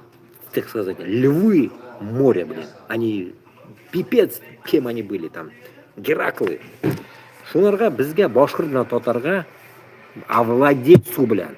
Біздің задача овладеть. Кавказда да су болырға тиеш. И мы должны быть, грубо скажем, пиратами этих морей, понимаете? Мы должны будем бороздить, так сказать, поля, моря, чтобы, так сказать, держать всех на мушке деген кебегенде. Бізде мына шундай контроль болырға тиеш. Как бы на Голландии, да, не зря, может, я здесь и живу, как бы понимать эту тему, да, почему порт? Да потому что порт это тот бизнес, по суше ты ни хрена ничего не сделаешь. Я где-то тоже как раз я вычитал эту тему. Порт это то, что дает нам, так сказать, да, так сказать, кровообращение или что-то в этом роде. Вот как-то такая тема. Шуларға біздің обязательно портны алырға керек. И кейін Қазақстанды да енді ашуландырмай нәрсеге айтып өтейін. Каспий и Арал бетінде, Киба бетінде, біз морені, я уже об этом тоже раньше говорил, морені, Арал моресын бізге ничек болса да зурайтырға керек. Я считаю, что вот это мои мысли только, я не знаю, ничего не могу сказать. Я думаю, это Аральское море было там огромное, потому что эта пустыня Казахстана, она не просто там появилась, я думаю. Потому что я же всю жизнь ехал, поэтому, как говорится, Ташкент, Уфа, я ездил постоянно, эту пустыню проезжал, там верблюда, колючки, малючки видел. И вспоминая вот этот масштаб, мен думаю, бұл Арал суы, ол бик зур болған. И қоядыр ол кеткен су асты, ну, жер астына кеткен ол. И шул пустынялар ол су болған деп ойлаймын мен. Бушқа юққа ол Қазақстан шундай зур пустой пустыня болмасқа тиеш. Он там был, наверное, он цветущий какой-то, что-то было, я так думаю. И вот мы могли бы это вернуть. Мы вернуть могли бы масштаб воды с помощью вот этих земель, которые мы заберем в Башкортостане и Татарстане. Мы обязаны эти забрать. Руслан Агабасов в тот день на днях услышал, говорит, нам не нужны, говорит, где-то услышал, опять меня сбесил он. Недавно на каком-то эфире говорил что-то такое про Челябинск, что-то говорил. Типа, нам не нужны чужие земли, там много не надо. Опять ляпнул где-то. Туганлар. Если сіз ақыл білән, так сказать, дружите, бізге ол жерлер обязательно керек. Обязательно, чүнки бізге в первую очередь үске перемні сөйлесек, суға шығырға тиішбіз біз.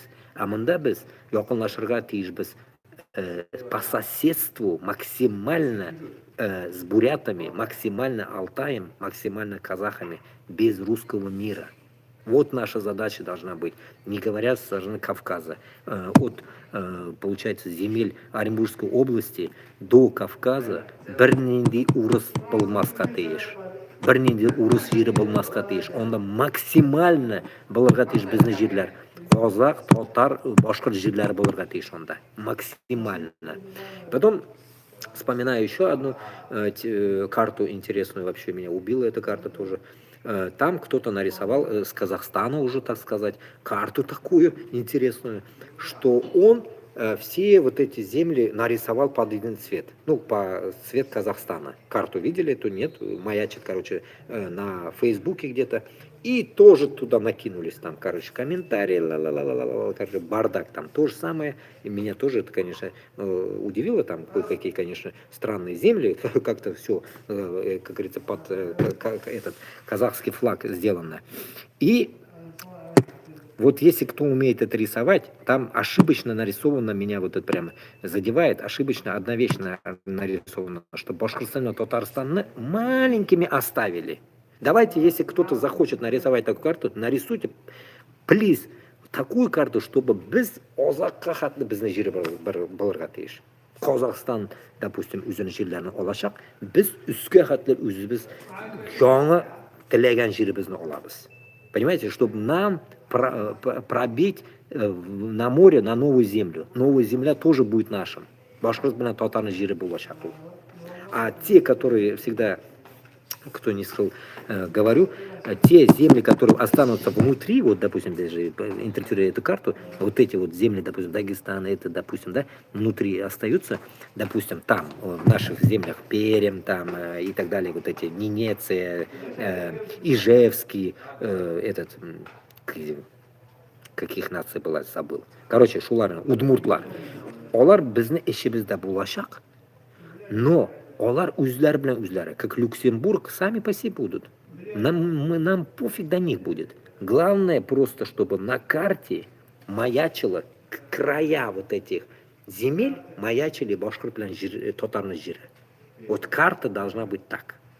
Получается, вот так люди новую карту, когда мы нарисуем, посмотрят, вот это Башкортостан, вот это Татарстан. Но эшинде Удмуртия, Колобки-Тащак, Ненеция, там Екатеринбург, Челябинск какая-то часть, вот это все останется внутри наших земель. Вот это должно у нас, так сказать, уже выработаться это. Это вот эту тему, поэтому и мы должны воевать. Поэтому мы против Москвы должны воевать, чтобы забрать свои земли. Понимаете? И не свои. Присобачить к нашему Башкортостану и Татарстану. По-другому никак. Чунки инициатива именно, чтобы выйти к океану. Наша задача. Морской Блама, речной порт Блама. Все должно под нашу юрисдикцию попасть. Чтобы оттуда у нас круизные лайнеры ходили до Америки. Налево и направо в Японию.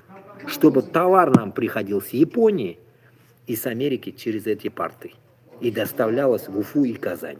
И вниз, само собой, как я всегда говорю, другим странам мы выделим отсеки в этих портах, чтобы было казах, узбек, кыргыз, таджик портлары было хатыш онда да. Понимаете, вот как-то так.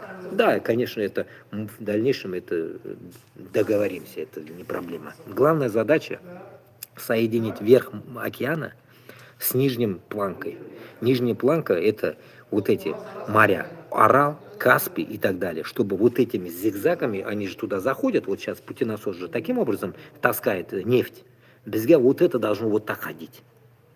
Понимаете смысл? Чтобы мы не в сухую возили вот так, по суше, короче, эту долбанную нефть и газ, а мы по морю везли.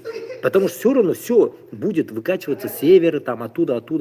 И вот будут эти порты нам, как говорится, так сказать, первый уровень вспомогательный для нашей республики. Понимаете? Мана шундагана без боеб китабес, понимаете? Вот к чему надо идти стремиться. А вот эти мелочи, которые башкортлян, татар организуют в мозгах манкуртов, организовано, что урыс белән яшасак без тынычбыз. Тыныч түгелсең. Колсың. Сен кол. Урыс белән яшасаң, сен колсың белән. Никакой тынычлык юк анда. Тынычлык дигәнне ул жан тынычлыгы, ул үзеңне җиреңдә, үзеңне президентыңны иметь. Мана шул тынычлык. И сені өзіңнің президенттің Мирзияев кебек манкурт болмасқа тиеш, болырға тиеш өзіңні сен үшін жан күйдіре тұрған болырға тиеш. Жан күйдіре тұрған президент болырға тиеш. Дальше мен бетінде айтам, опять саташып кетам. Президент болмай бетінде құрылтай была бізде. Имеется в виду верхушка, так сказать, да ведь? Главалар болырға тиеш өзібізнікелер. Өзібізнікелер. Бір кім Мәскеу қоймасқа тиеш, бізді Трамп қоймасқа тиеш падамды. Бір кім бізді қойған болмасқа тиеш. Біз өзібізні қойырға тиешбіз. Сіз халық қойырға тиешсіз бізді. Выбирать етіп. Вот как-то так. Теперь прикольнемся, почитаем вот эти комментарии, просто моменты. Илья Новиков пишет. Просто это поверхностно, пару комментариев я прочитаю. Интересно было послушать ответы сторонников Великой Чечни на простой вопрос, почему в Чечне преобладает тюркская топономия. Например, Гудермес, Улускерт, Герменчук, Ярыш-Марды, Мескер-Юрт, Харачой-Кулары и т.д. Вопрос задали. Тут жесткий идет спор. Кто-то Уайс Кантаев ему отвечает. Не знаю. Илья Новиков в 1200, если что, напишите комментарий, если где-то кто-то косячит.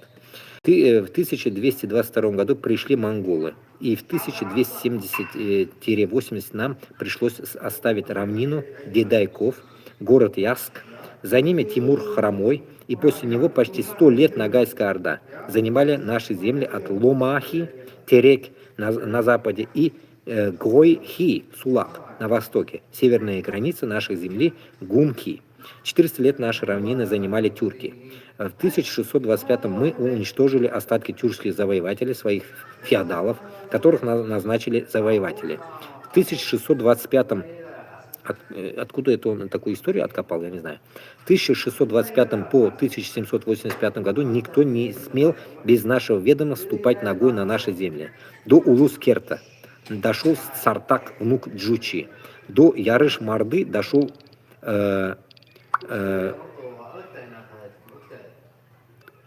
до Ярыш-Марды дошел Субудай, и там же был вынужден спасти свою жизнь.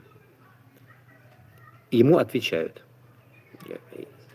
Илья отвечает ему. Ярыш — это место поединков на тюркском. В современном тюркском это соревнование. Илья отвечает. Субадей назвал Аргунское ущелье проклятием Тенгри. Фергусон Антонио отвечает. Дедяков, один из средневековых аланских городов. Какое отношение к нему имеют чеченцы? Средневековый аланский в летописях Аский, город на Северном Кавказе. Упоминаем в русских летописных источниках местонахождение Дедякова неизвестно и предполагается в ряде пунктов Северного Кавказа. Ему отвечает Джамал какой-то. Дядяков местоположение известно, что это нынешнее Алхан-Хала, самое большое аланское городище. Дальше. Средневековый аланский город Дедяков, а большинство исследователей связывают с территорией современного Северного Кавказа. Предположительно, в пределах нынешних Нальчик или его окрестностей. В русских летописях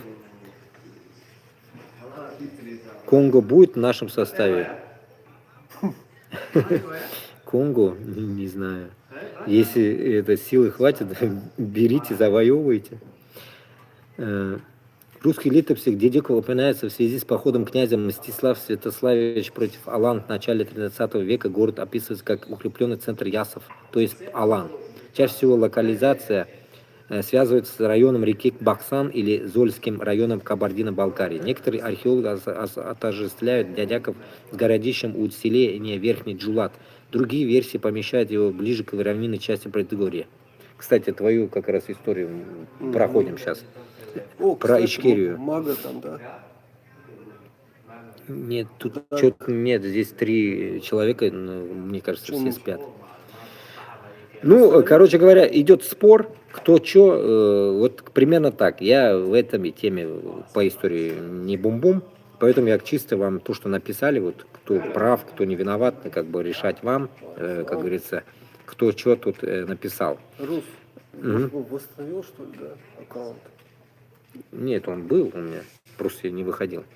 Вот идем, Анзор пишет. После русско-кавказской войны кабардинцы потеряли земли, которые сейчас входят в Чечню и Ингушетию. Гудермес, Толстой, Юрт, Шелковский и Наурусские районы, земли Малой Кабарды, доходили до слияния Сунжи и Фортанги.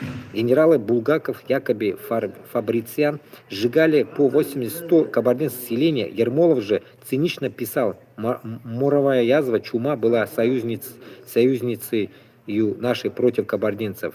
Так что Северный Кавказ – сложная мозаика народов, которые в разное время жили на одинаковых исторических территориях. Вот и ответ вам. Если этот Анзор пишет, или Ичкерийс, или он, как это,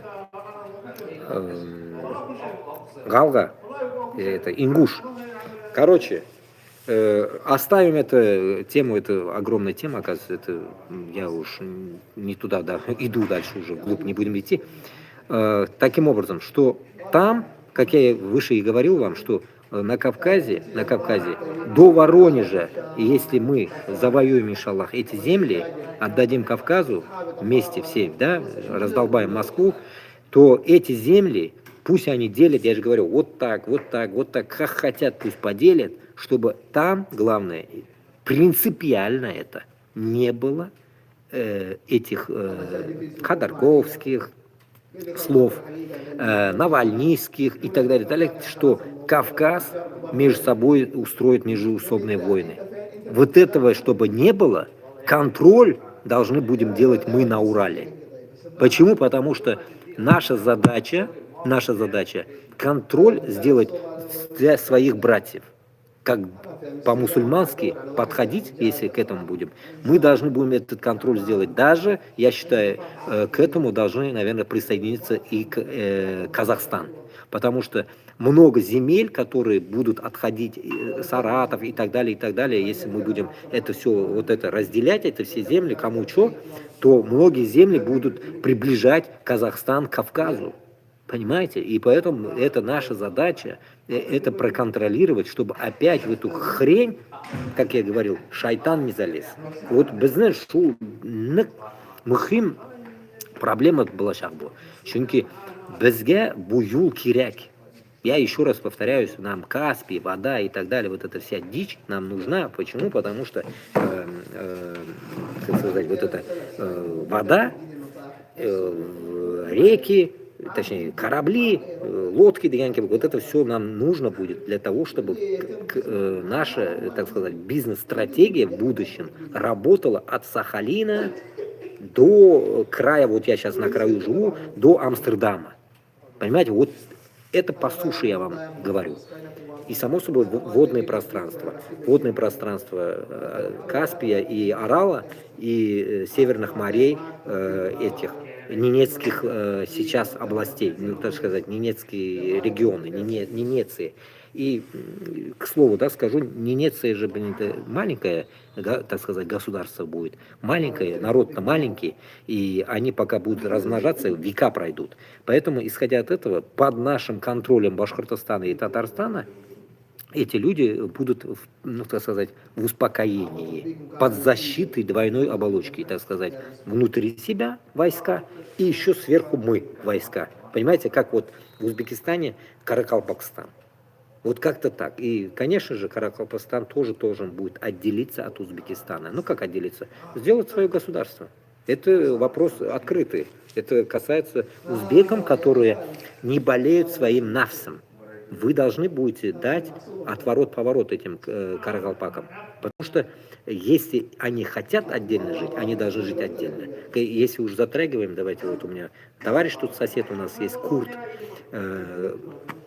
На днях тоже с ним разговаривал насчет этого. Он говорит, да, говорит, это правильно, говорит. Наши земли, говорит, отобрали.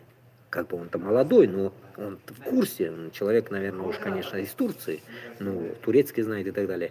Так сказать, бывший Курдистан тоже был оторван с 4-5 государствами.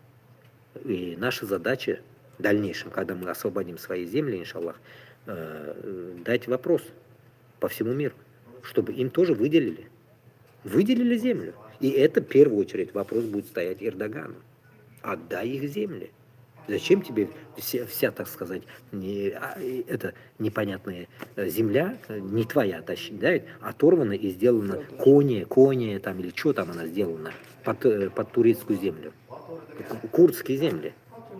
Если мы эту тему, получается, проигнорируем, получается, тогда нам вообще даже за независимость вякать нельзя. Понимаете, нам вякать даже нельзя про независимость, потому что наше, ну, сказать, лицемерие проявится как и в Палестине. Потому что другие арабы же, получается, проигнорили их земли. Пусть, говорит, блин, сионисты сожрут их земли, да, получается, забирают эти земли. Ну, понимаете? То же самое будет. Поэтому Каракалпакстан, этот Курдистан, прям на К все, понимаете? К. Вот эти земли должны быть освобождены. И Узбекистану эти земли ни к селу, ни к городу. Будете и там, и тут жить, какая разница? Останутся узбеки в Каракалпакстане, живите там. Каракалпаки останутся в Узбекистане, живите там. Я же говорю, безграничное деление должно быть. Безграничное деление в дальнейшем может даже даст объединение, которое я всегда вам говорю, объединение подобие Евросоюза.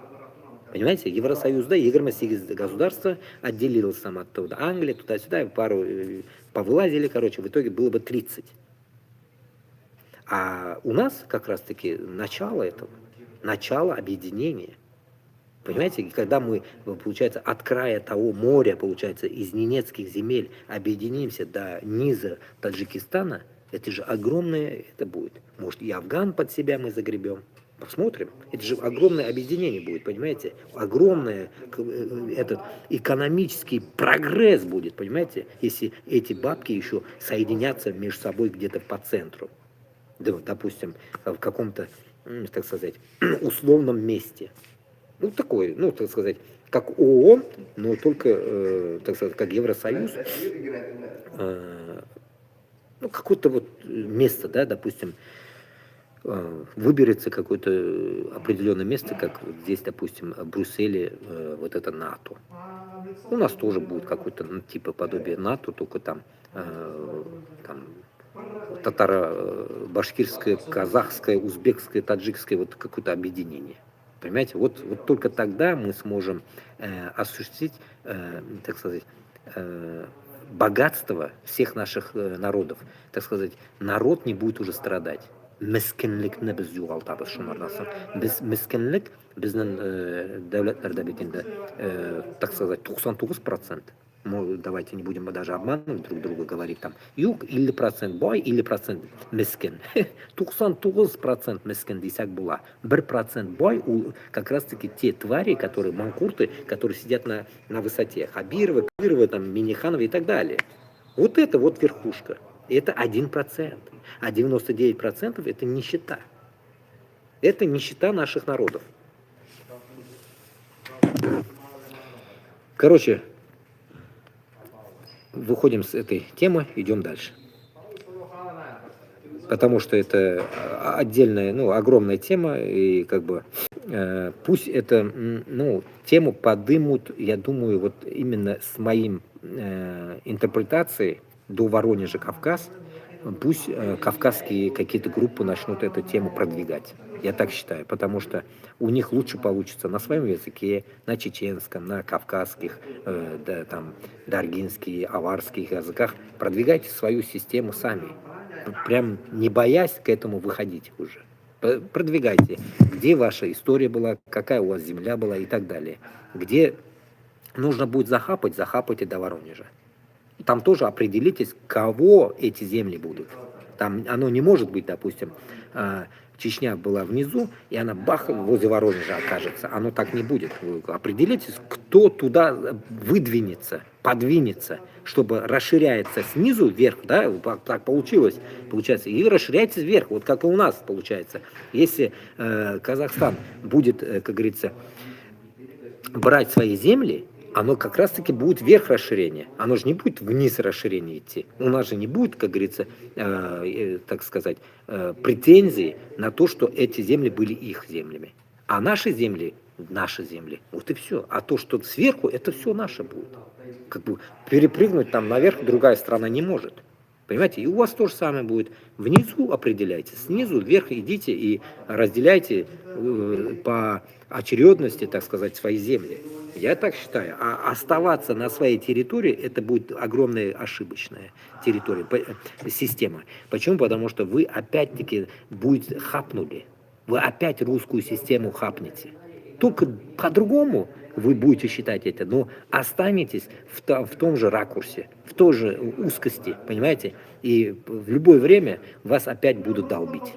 Понимаете? Опять будет кипиш, опять будут это захватнические движения, потому что После нас, мы когда сдохнем все, после нас останутся какие-то, я не знаю, манкурты, понимаете? Этих еще манкуртов нам надо успеть вылечить. И поэтому эти манкурты в любой момент все сдадут обратно Москве. Поэтому вот этого обратки, чтобы никогда, Аллах сакласын, не было обратки, возврата опять к колониям, вот этим, так сказать, захвату империи, нам нужно именно сейчас это решить, чтобы границы Кавказа, Поволжья, Эрзя Мокшу, вот я не говорю, Ингрии, все должны взять все свои земли. Вернуть свои земли. Не взять, а вернуть свои земли. Нам тоже надо вернуть свои земли. Потому что не те там живут. Мы должны там жить, на этих землях. Как-то так. Так, возвращаемся к Уштал-Байрам, идем дальше. Ну вот опять. Что тут происходит? Ну, недавно тоже, сегодня тоже видел, но вот тут это недавно было 20-го. Ну вот опять школы, опять десантники, дети-десантники. Почитаем об этом. Что тут пишут? Да, ну, это уж обязательно. Вот ребенку там видно по возрасту там 8-10 лет тире, нужно потрогать 8-10 лет автомат. Ну, в нормальной стране, я не знаю, живя в Узбекистане, я в глаза не видел никогда до армии автомат. Не то, что там пистолет или что-то в этом роде. Понимаете? Как бы все возможное, как бы, да, ведь вот эта путинская система создала, и, ну, я не знаю, это какой-то неправильный прогресс. Дети играть должны куклы, там, я не знаю, машинки, танчики, панчики, детские. Но не 8-10 лет держать автомат, или там в глаза видеть даже его, ощущать его запах металла. Запах металла, я помню даже со времен армии, как пахнет автомат. А после того, как он стреляет еще, пахнет порохом, вот эта дырка, так сказать, от этого, ствол, короче, воняет порохом. И это, я считаю, это, ну, полнейший бред. А что такое стыдно или ссыкотно? Чита. Школа 31 провела патриотическую линейку ко Дню защитника Отечества. Ну да, вот с таким флагом это понятно. Вагнер. Вот это вот детям, да, вот этот именно вот этот страшный, так сказать, циклопский орнамент, страшный, да, что за там, скелет, им это нужно видеть, да? Им нужно как бы взглянуть в 10 лет смерти в глаза. Ну, понимаете? И самое интересное, вот mana shu qizga avtomat turganmi? Mana qarag'iz endi. Bularga yobog'irga kerak, bu qizga yobog'irga kerak, чтобы держать этот автомат.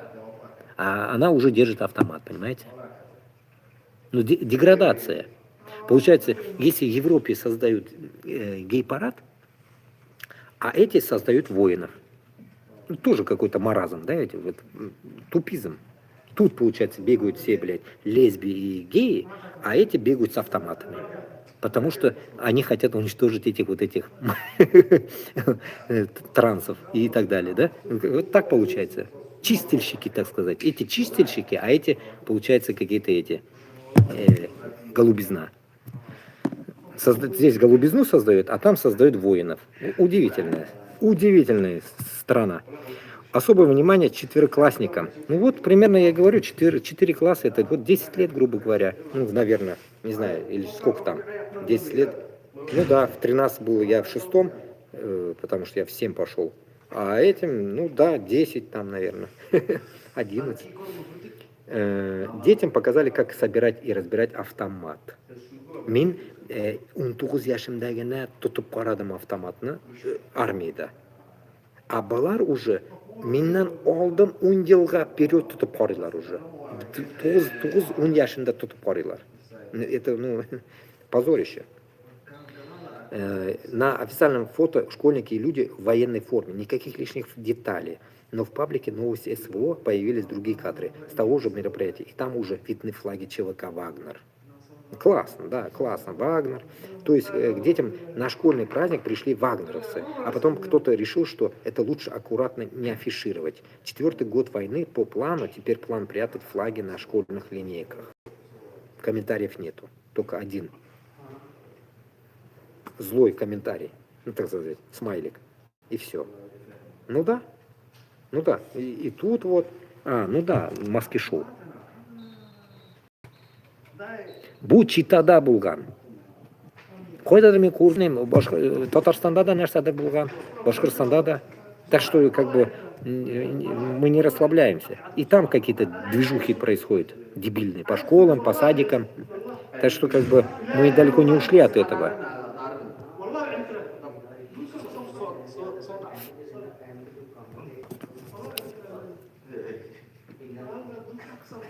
Прочитаем. Во времена Чингисхана в Монголии казнили каждого, кто осмеливался помочиться в любой водоем. Это делали потому, что вода в пустыне ценилась дороже золота. Понимаете, да? Ну, это как бы какой-то он засунул сюда. Ну, речь, так сказать, тема ясна. Как говорится, без не то что суға сейірге, как говорится, налево-направо расстрел. Мына башқұрт пен татарда да шулай болырға керек. Орысқа, допустим, әйме буйсынуны, мына шундай әйберләрне туктатырга керек. Не то что там суға сейірге белән.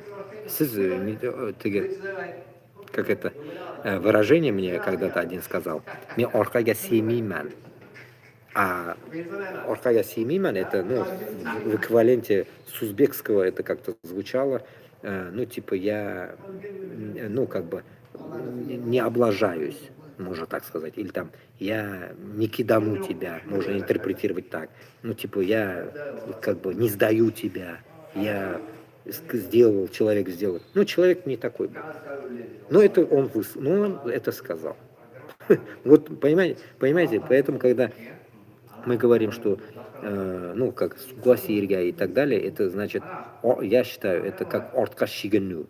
Ортка шигену, ну, как бы назад пятиться назад, это как раз-таки в нашем, ну, так сказать, жизненном хазар ситуации как раз-таки и есть вот это, что не то, что щегну, а рак, лебедь, щука.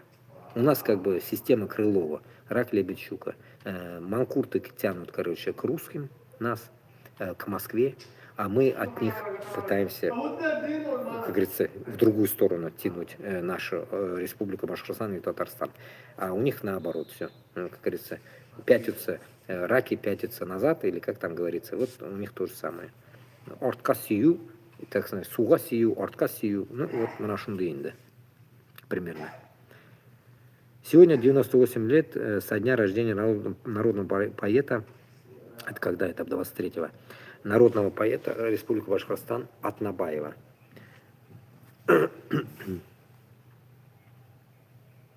Такой человек был. Ангам Атнабаев.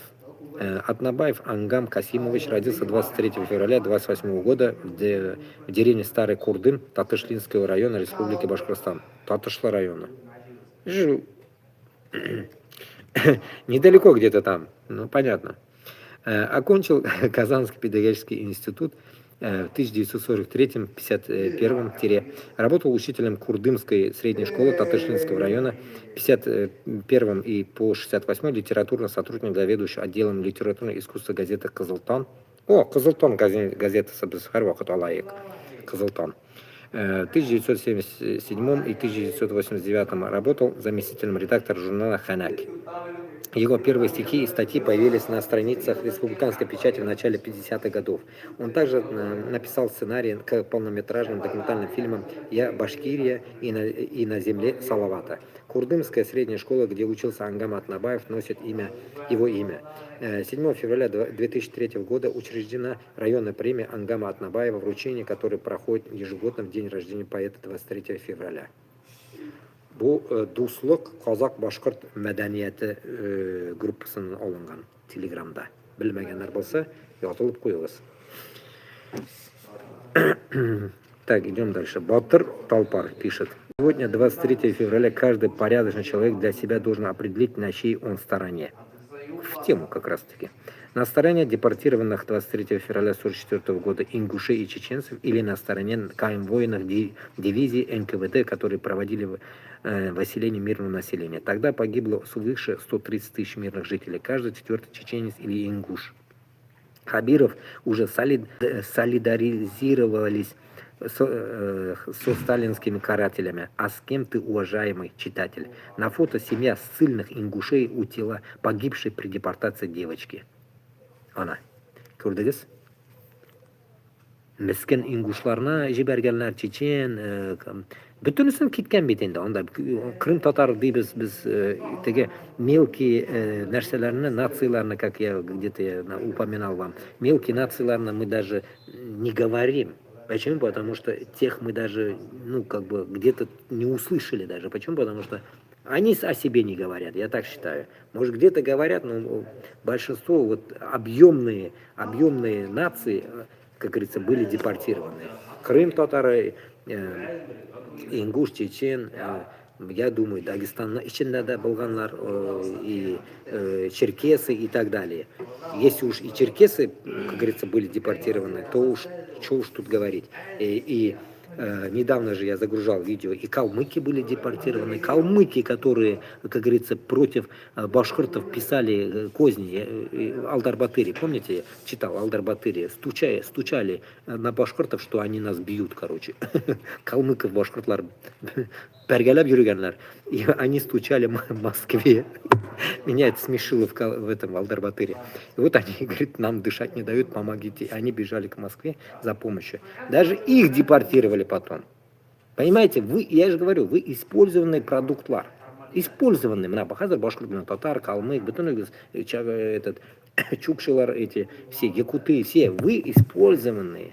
Вы использованные, точнее, используемые до сих пор люди. Әлі де сізді ішлетіп яталар. Ішкертіп, соғышта өтіріп яталар сізді.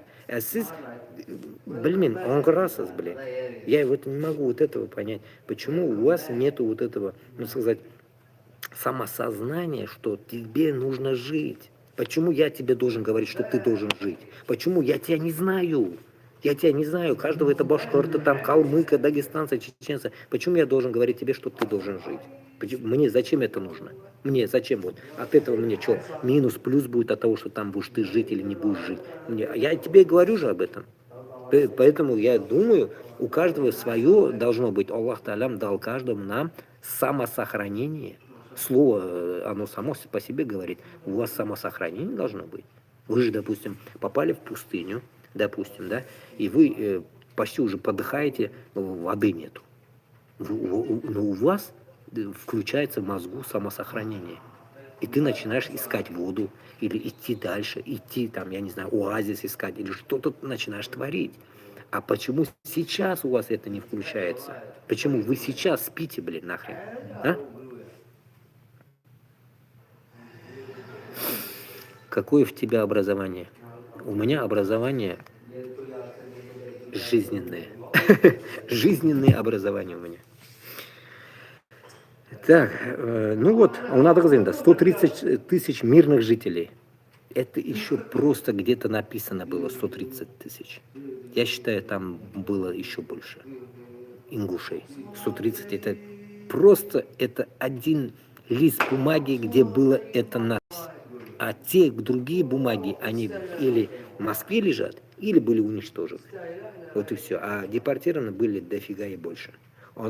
Я считаю, эту историю можно откопать.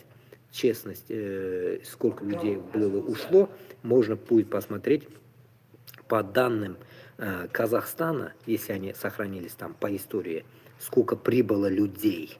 Где-то должно, я думаю, там быть в Казахстане. И в Узбекистане насчет крымских татар должно быть какая-то надпись, потому что я, как всегда я вам говорил, у меня бабушка была же начальником паспортного стола в Узбекистане, а у нее как раз-таки всегда были, ну, так сказать, по ее рассказам были, так сказать, разговоры о том, что у них все фиксировалось. В паспортном столе фиксировалось, кто брал паспорт. Понимаете, в те времена, когда все это бардак шел, союзный бардак, война, вот она делала паспорта все. И вот в этот момент И делалось это все, вот эта канитель, отмечалась, кто откуда кельян, кого только не было там, она говорит. Самое удивительное, она говорит, разные нации были, говорит. Не то, что там крымские татары прям как свои были там. Еще были другие нации, мелкие нации, какие-то наподобие, как вот эти турки-мексиканцы, и всякие вот такие мелкие нации были даже. И они тоже были также депортированы, черти откуда-то, понимаете? Турки, мексиканцы, где жили-то они? В Грузии, в Осетии или где они жили-то? Они даже приперлись откуда-то, понимаете? Если им делались еще какие-то паспорта, значит, получается, как они туда приперлись? Сами по себе, что ли? Вот, я захотел в Узбекистан поехать. И при том же мой город маленький мой город возле Андижана, да? Я говорю Андижан, я с Андижана. А они туда же приперлись. В мой город, где я родился, паспортный стол, если бабушка фиксировала их в то время. Ну, имеется в виду по ее рассказам. Поэтому, исходя от этого, депортация кавказских, не только ингушей, народов будет, наверное, правильная. Крым полностью, Кавказ полностью. И там кто попал под раздачу, кой там, блин, ингуш или он чечен. Всех, блин, чух, и все, блин, что, думаете, что, внутри ингушских деревней или там какой-нибудь Кабарды или там какой-нибудь деревни не было другой нации, что ли? Да они все дружно жили, все нормально жили, и бах, их всех, так сказать, убрали. А у нас как было? Раскулачивание, допустим, Башкортостанда, раскулачивание, как оно шло? Я про своих дедов вот рассказывал, какие-то эфиры, вот вспомнил. Раскулачивание, то же самое. Что вы думаете, во время раскулачивания там русских не было, что ли? Вот именно башкир bilan tatarni ishine shu урыслар kirib бутаган наверное, раскулачивание вот это шло, да, ведь там ведь и русских даже раскулачивали, там же всех раскулачивали. Бабки есть раскулачивание, все, всех.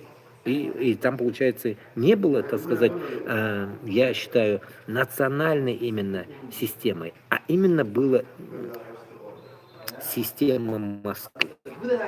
Система Москвы, и получается, вот эту территорию очистить. Очистить, и все, вот очищали они таким образом. Каждый свою нацию должен помнить. Bizda mana не зря ota bobolarimizdan bizga istalikka qolgan ularni so'zlari istalik uchun bizga quloqqa qo'yilgan. Bizga mana narsa uchun ular so'lagan. Biz bular yashadik. Mana mening nanalarim butunlay bir so'laydi. Mana u sizda da shu ibrat qolgandir. Shularga максимально таких людей призываю, если у вас есть исторические какие-то сказания и так далее, вы это на обзор выводите. Выводите на обзор. Пусть видит мир. Сделайте ТикТок, Ютуб, сделайте, говорите об этом. Каждой нации России относится это. Якут, Кабарда, разницы нету. Выходите, говорите, чтобы мы подобие нас подхватывали это и где-нибудь так встретились у вас, что вы что-то написали, и мы подхватили, тоже об этом высказали, как бы расширяя аудиторию вашу и нашу и так далее. Поэтому вы должны чтить, так сказать, да, своих предков и историю, блин, которые нам приписали узкожопые. Вот эти узкожопые, получается, нам сделали, так сказать, гнилью и вековое гнилье, можно сказать, да, и с этого гниля без шагалми взяли, да. Барахтаемся и не можем вылезти с этого болота. Не зря же, как в любой комментарий зайду, казахи пишут, как там на болото? Прикол это вообще стебание такое от казахов, да? Как там на болотах? И ты из болота? Прикол, да? Мне нравится вот это высказывание. На болотах, как там на болотах в каждом комментарии. Где-нибудь, если увидите комментарии, там, если казахи есть, все, понятно, как там на болотах. Это, как говорится, казахский стремание, короче, этих узких. Итак, о чем молчат маваши? Что про Лига свободных наций? Давайте послушаем. Пакистанец Тагир Исаков рассказал, что пытался лично поговорить с Максом Дивничем и Мишей Маваши, но они оказались не такими храбрыми, как в интернете. Я им обоим написал, обоих отметил, оба меня заблокировали, уже раньше-то отвечали, сейчас и не отвечают. И, кстати, Магоисма тоже обоих посадил хорошенько. Трусы, оба трусы конченые. С Дивничем мы даже договаривались встретиться на боях. Я ему там обещал дать одну хорошую пощечину при встрече. Шапала. И он обещал прийти со своей петушиной общиной. Не знаю, можно, говорит, ну, хоть запикать. Ну, я их так называю. И написал тоже так же. И обещал это сделать. И он не пришел со своей толпой. Я не знаю, почему планы помешались. Болельщики там были, их не было. Это нацики. У нациков нет нации абсолютно. Это, причем, знаешь, такие трусливые нацики. Если раньше скинхеды хотя бы качались, что-то делали, помнишь, в наше время, там можно было там 1-1 даже зарубиться, проиграть. Эти, по крайней мере, которых я вижу, негодяи. Почему они в масках все? Потому что они трусы. Ну, я не знаю, он откуда это дагестанец. Альхамдулилля, хоть кто-то что-то признал из Дагестана, я прям бишбирям, так сказать, даю 5, как говорится. Лишь бы он, если внутри давить, пусть будет, как говорится, осторожен теперь после такого, лишь бы на него еще что не накатали. Вот такие высказывания, они нам, конечно, нужны, но не внутри. Внутри такое высказывание это опасно. Почему? Потому что мы не хотим таких терять людей. Наша задача, наоборот, их сохранить для нас, чтобы мы пошли на Москву, понимаете? Потому что Дагестан многонациональный, и он неизвестно какой притом нации. И может он один из той нации вышел такой, понимаете? И поэтому нам такие люди дороги. И внутри, ну, как бы, как сказать именно, резкие такие движения лучше не делать, потому что, ну, это супер, это мы гордимся, мне даже аж по ушам классно стало то, что я услышал, но, так сказать, не в том смысле даже өзіңге ишансең, бізде айталар бит, өзіңге ишансең.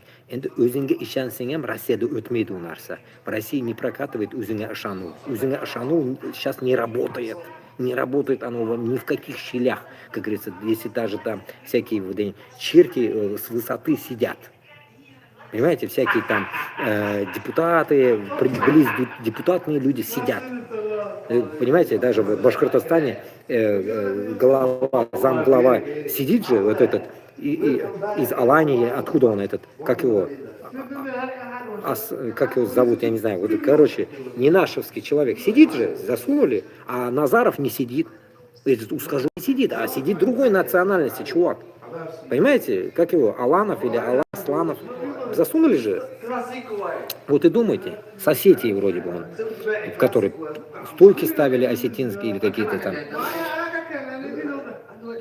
Оба трусы, дагестанец вызвал Маваши и Дивнича, но они испугались. Таким же и трусом, и подонком является лидер петушиной общины пассивный гей Андрей Ткачук. Ну, понятно. Плюс тут, ну, конечно, нужно отметить, как мы поняли, Маваши или Дивнич, какая-то из них, это паразитические эти шайтаны, получается, один же из них вроде бы еврей, да, еврей же он, один из них. После этого, так сказать, его, ну, нацизм под русских вписывать, как бы тоже это как бы неправильно, потому что сами вы видите, это если он еврей, получается, его можно приписать к сионистам, так сказать, нацизм, сионистический нацизм и как бы еврейский нацизм. Почему? Потому что это уже как бы не русский нацизм идет, если он еврей, чтобы мы понимали, что это обширное уже будет задевать мусульман. И если мы как бы будем именно его, так сказать, предъявлять ему, что он еврей, на самом деле еврей, допустим, да, он, то здесь уже будет конкретно отзыв к евреям. Спрос, так сказать, с еврейской нации. Вот как-то так, Туламар. Чтобы не так, что это было, так сказать, в адрес русских. Понимаете? Вот как-то так. И я не знаю, какой из них, Маваши или Дивнич. Сори, да? Вроде бы дверь закрыта, но прохладно становится. Кстати, на пялюку это камзул свой. Камзул. Этот. Что-то орта су нарсаке ушиб кетті. Так, определись в вопросе, плаваешь. Задавайте вопросы, я, как говорится, постараюсь на что-то Бастрыкин возглавляет. Это, ну вот, подавно, да, подавно. Бастрыкины. Тут вот Ольга пишет, а ты где сам? Да я здесь. Ты Аксакова читал? Аксакова не... Я вообще ненавижу читать книги, поймите, я не читал. Вот я читаю вам только эфиры, так что не обессудьте. Читайте вы сами, познавайте, читать надо. Так, идем дальше. Денис Казанский. Русские варвары продолжают бессмысленно уничтожать исторический центр Одессы, который сами же называли русским городом. Удивительные скоты. Ну, уж русским городом я не назову его, одесские, как говорится, зоны, это, сами понимаете, это Евреистан, это хазары, это их территория, как вот этих джунгеляк, вот это, кудрявчиков, барашков, так сказать, из Польши, которых поляк долбит в аэропорту. Поэтому как бы русская земля, русские, я, вы понимаете, можно так сказать, русские везде, как они, это, как говорится, ну, какой-то глаз положили, они все называют русской землей. Вот, допустим, в Нью-Йорке возьмем, там, Брайтон-Бич, да, о, это русская зона. Понимаете, вот оно вот так интерпретируется у нас. Вот куда они приедут, все, это русская земля. Не, это русская земля.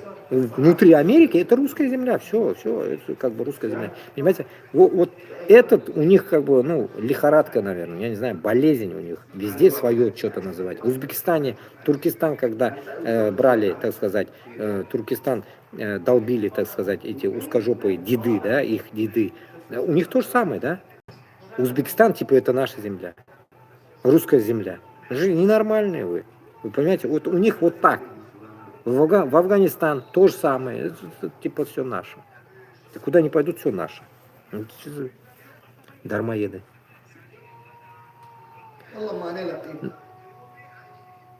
Ну вот. Элиты. Какая элита? Вот элита, те, кто Родину защищает. Вот это люди, вот это элита, вот это будущее, за ними будущее страны. И им не страшно в руки страну передать будет таким вот людям. Надо им помочь. Какие элиты? Настоящий представитель русского мира, настоящие российские элиты, те, кто Родину защищает. Вот, видите как? А получается, башкирт bilan татар, получается, если тут получается bizning qora do'stlar kelganmanda, защищать, получается, Россию, не знаю, как они вообще, о чем они вот эти думают, я не могу понять. Ну, башкирт bilan татарга сөз да yok endi. Башкирт bilan татар, вы-то что защищаете? И какой вы элитой становитесь? Вы чьей элитой становитесь? Так сказать, без ног, без рук, чья элита-то вы? Тоже вопрос странный, да? Какая элита?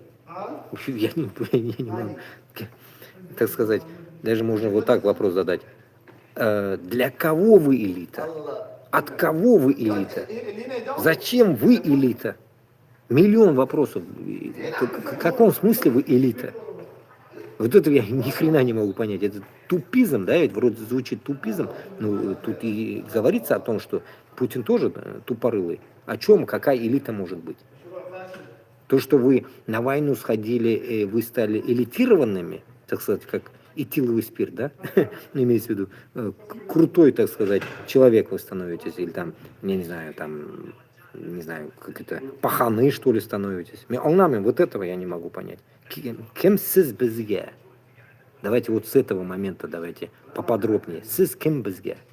Бизге сиз birinchi o'rinda hozir не элита, а sotqinlar. Sotqinlar, siz bizga qarshi chiquvchilar. Mana, и вот эти, которые вернутся или там живых останутся, башкирт bilan татарлар, siz bizga qarshi chiqasiz. Birinchi o'rinda. Shularga biz sizni в первых рядах будем ложить.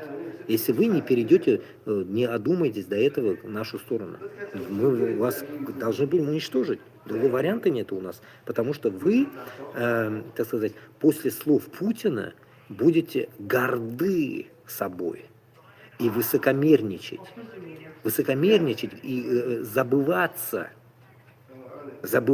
и, так сказать, в дальнейшем, я думаю, приезжать будете в Башкортостан и Татарстанга и унижать население. Вы начнете уже как бы командовать над ними, потому что ФАС-команда была уже с Москвы. И вы начнете уже как бы свою какую-то диктатуру вводить внутрь. Это, так сказать, вот даже сейчас. Шунарга, Башкортостан и Татарстанда, независим Башкортостане и Татарстане, вот это должно искорениться. Вы-то живых будете, понимаете? Поэтому вам как раз-таки будет время подумать, пока мы тут не можем расчехлиться, доехать, как говорится, до наших земель. И вот этот процесс времени, вот этот, какой он будет, длинный, короткий, мы не знаем. Если Кашапов 30 лет бегает, мы неизвестно, сколько мы будем еще бегать. И вот этот период для вас будет подумать, безне якын или все-таки шунда манкурт болып үліп кетергәме, шереп. Потом мы вас точно вспоминать не будем. Сізні башқұрт һәм татар вспоминать не будем. Мы будем вспоминать вас только манкуртлар, сотқынлар, біздің нәрсекей Башқұртстан Татарстанна соттылар урыс вақытында деп еске алабыз сізні біз. Біз только шулай еске алабыз сізні. Как-то так, понимаете? А бұлар, бұл кішілер, любой вот из такой категории людей, они уедут домой рано или поздно. Им ни к черту не сдалась эта рашка. Поймите. Они все временно приезжают. Временно там. Или живых останутся, или подохнут. Это уже как бы вот все от Аллаха. Но они приезжают временно. Временно. А вы там останетесь. Вы не уедете в Африку. Это не ваш дом. Сіз шунда қаласыз. И тет-а-тет біздің білән көрішерге тура келе сізге. Тірі қалсаңыз. Аяғың боламы, қолың боламы, тірі қалсаң, шунда башың орнында болса, как говорится, живой будешь, ты с нами встретишься. И я буду говорить, иншаллах, мы с тобой встретимся. Если мы, иншаллах, придем к этому, как сказать, моменту, так сказать, боевой готовности, то вы с нами встретитесь. На шунда спрос будет с вас. Что вы дали Башкортостану и Татарстану, пока когда мы отсутствовали? Шунарға бик теге іштәлеген ойларға керек, достар. Іштәлеген, мына іште сіздің теге жизненный, да, ведь мына сіздің хаятыңызны, ғұмырыңызны, как это будет правильно на татарском, сіздің ғұмырыңызны іштәлеген ойларға керек. Іштәлеге сіздің пустота. Вы в пустоте, поймите. Вот эта пустота ваша, и, знаете, вот дает, ну, знаете, такой, ну, неприятный осадок. Неприятный осадок во всем. Во всем. Не говоря о том, что вы позорите нас, как народ. Башкирян татарным позорите. Ведь это вот 4 года вы даете позор нашему народу.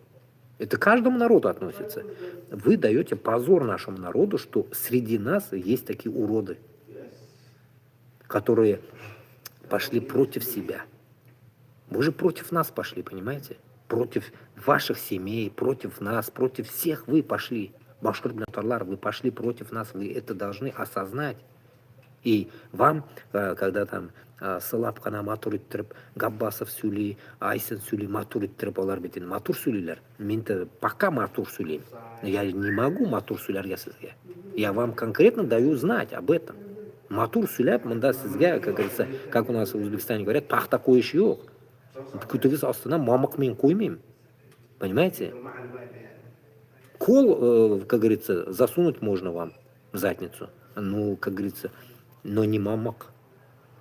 Подушку подставлять я не буду под ваши ноги, как у нас принято, да? Килин түшкенде мендер қоябыз бетіне, мендерге бастырабыз килинді. Но сіз у килин түгел. Сіз килин түгел, сізге біз мендер қоймайбыз, шонарға сіз оңларға тиешсіз, что сейчас вы хапнули от русских. Вы должны, ну, как-то переосмыслить это. Кровь из нос переосмыслить. И наша задача, знаете, как-то, не знаю даже, вот печально об этом говорить, чтобы максимально меньше вас уничтожить. Наша задача. Вот будет стоять вопрос, как вас максимально меньше уничтожить. Закрыть может в кандалы, я думаю. Максимально, как китайцы уйгуров делают. максимально o'tirmasga максимально и sizni nechta tig'ib qo'yirlar bilan zindonga qo'yadi, tig'ib qo'yirlar. Почему? Потому что siz bizga ashakillik, yomonlik qilasiz. Ishga kirgizsak-da. Siz aybatlik yosamisiz bizga, понимаете? Вы, ну так сказать, пока мы будем брать власть, вы будете делать все против нас. Веря, что русская армия, так сказать, московские вот это гестаповцы будут над вами до последнего же командовать, и вы будете против нас до последнего идти.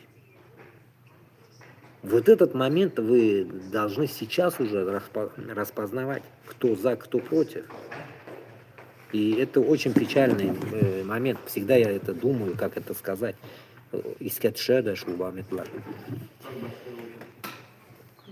Ну, что этот шляпа? Кореец, блин. Что он говорит? Как неожиданно, Ким Чен Ын снова победил на выборах.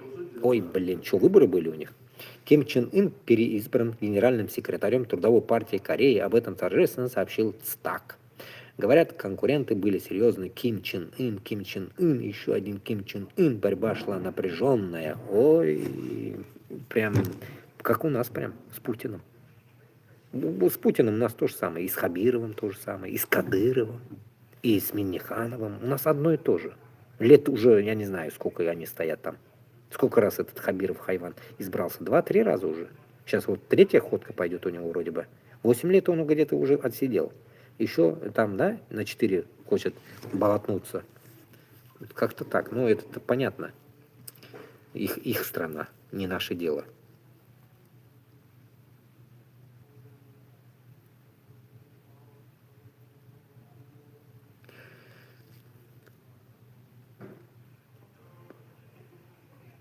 Так, ладно, здесь ютубер.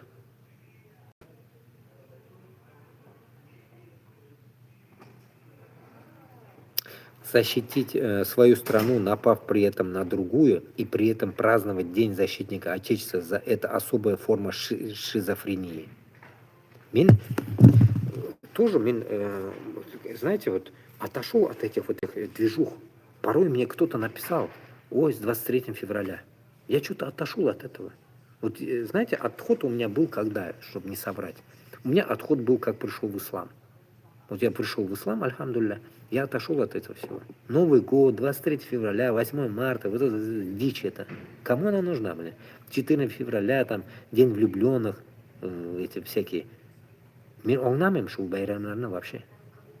Байрам дип-то булмауларны. Это какой-то, так сказать, шайтанская движуха. Даже Навруз для меня стал вообще дичью, которую каждый раз на Навруз мы выходим в Узбекистане. Даже Навруз для меня стал противен. Это не день весны там или день чего-то там. Нахрен оно нам нужно вообще?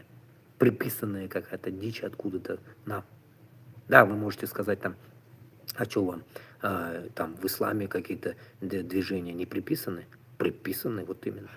Не людьми. Аллах Та'алам бізге бұны қалдырған. Шунарға 1000 раз я могу спорить об этом. Поэтому такие праздники, подавно праздники устожопых, я думаю, это ну как-то уже надо прекращать. В Башкортостане и Татарстанда должны быть свои дни, воспоминания, как сказать, қадірлі күнлер у дегені там Татарстанны захват еткен күнлер, Башкортостанны басқан күнлер. Мына шундай күнлерны надо поискать в истории, подумать над этим, как это было вообще, кто нас, как говорится, захватывал, кто нас унижал, кто нас убивал, в конце концов. Вот эти моменты нам нужно вспоминать. Как-то так. И, само собой, самые главные воспоминания каждому. Мына бізде ондай возможность указыр. Ата-аналарына, нәнәйләріне, қортатайларына, бүтін туғанларына қабіріне баруға. Біз унутабыз олай бірні. Это естественные вещи. Для нас это вот это приписано нам. Сходить, сделать дуа за усопших, если я правильно сказал. За наших предков. Вот это правильное дело. А не праздновать какие-то дурацкие праздники, там, особенно в день ВДВ. начинает плавать по всем фонтанам эти алкаши долбанные в синих беретах, этих голубых беретах. Взрослые мужики. Он обитающий да башкорты да бар, татары да бар. Придурочные алкаши, которые когда-то там были там ВДВшниками, и начинается у них вот эта дискотека.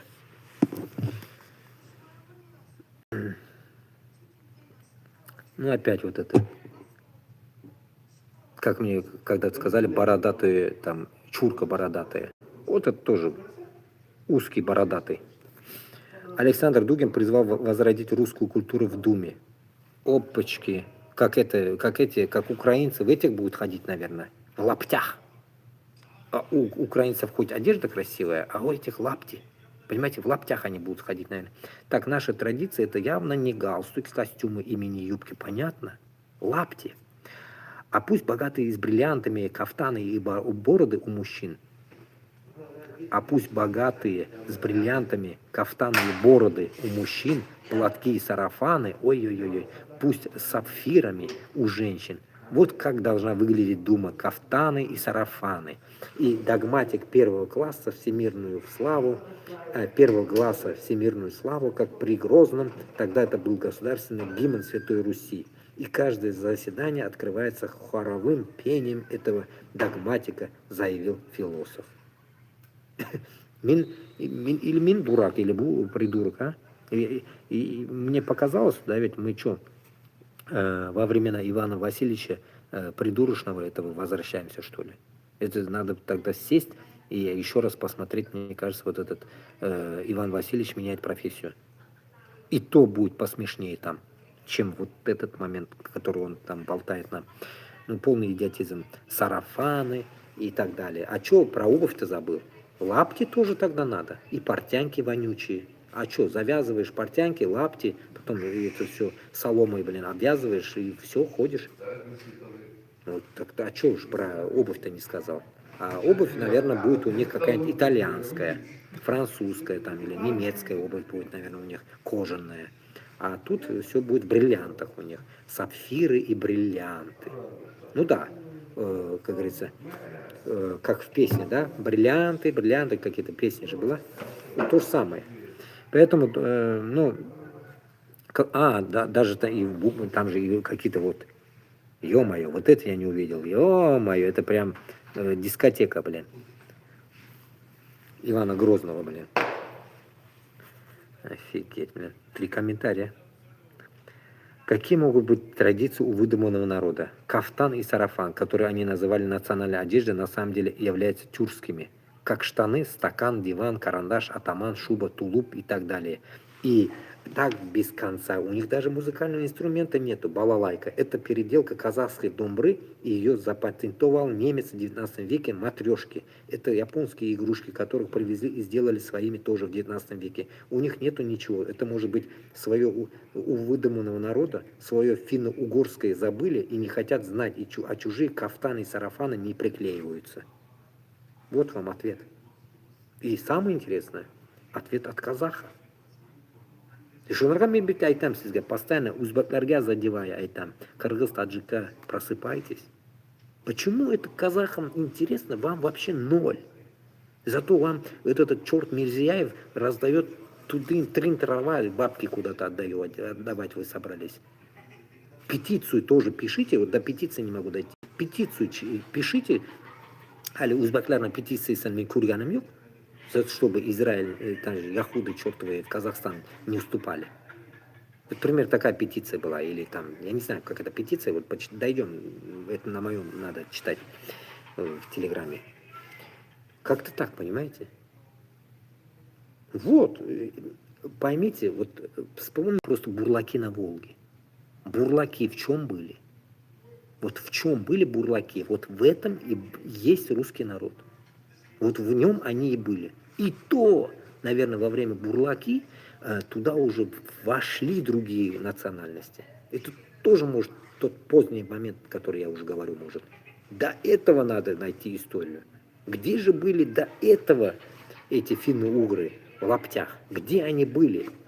Кто их был начальником, так сказать, колонии этих рабов? Кто был хозяином их? Сильно обижается, когда говорю, что вас 600 лет уже как не существует. Да был народ, например, Меря, финно-угорские, с тысячелетней, может быть, историей, со своей культурой, одеждой, традициями. Но они предпочли 600 лет назад стать русскими. И вот результаты. Теперь пытаются присвоить чужую историю и культуру, чтобы себя одревнить украинскую. Ну, добавить, да, если говорим о чего? О кафтане и бороды мужчин, и сарафаны, и платки, как бы, ну да. Можно сказать, вот эти как раз-таки щегельяны украинские, вот эти, как называется, забыл, вот эти рубашки женские, мужские, да, вот это да. Но и тут тоже, конечно, мы сильно перегибать не должны движуху, потому что финно-уграми же, мне сам, кто это говорил, это как Павел Железняк вроде мне говорил, украинцы тоже вроде бы финно-угры. Такая же тема, понимаете? Просто те чуть-чуть, конченые в Москве, а эти чуть другие. Потому что этим, мне кажется, перечпоканные с другими национальностями, допустим, с поляками, там еще с кем-то, кто у них был рядом с властью. Вот как-то так. А те верхние, как этот, я же вам говорил, не говорил, я так думаю, это надо конкретно где-то уточнять. Луговые марийцы и еще какие-то лесные, что ли, луговые, лесные марийцы. Видите, как они разделялись? А марийцы тоже же финно-угры. Марийцы же тоже как бы та же финно-угорская национальность, понимаете? По идее. Получается, марийцы делились на нижнюю планку и на верхнюю. Тут тоже можно сказать, эти финно-угры были верхние, вот эти москаля, да ведь, и нижняя планка, это Украина. Поэтому как бы здесь как бы нельзя нам тоже как бы придумывать, что украинцы, они были. Они были. В корень надо смотреть, в корень они кто были-то? Вот, допустим, и наши корни, допустим, откуда приперлись, примерно мы знаем. А они-то откуда приперлись на украинские земли? И откуда они образовались там? Вот этот момент тоже надо просматривать.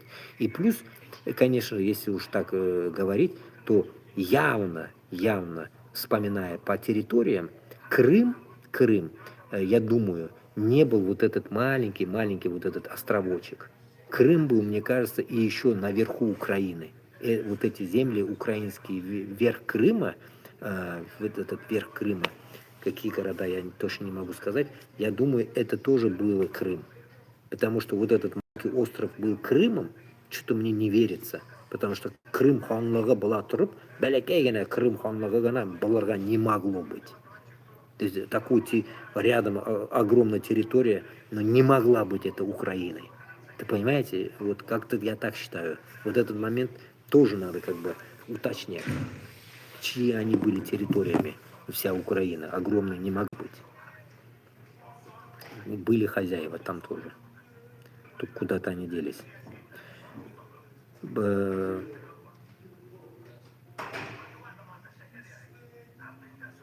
Так, башкирский экстремум. Читаем дальше. Так.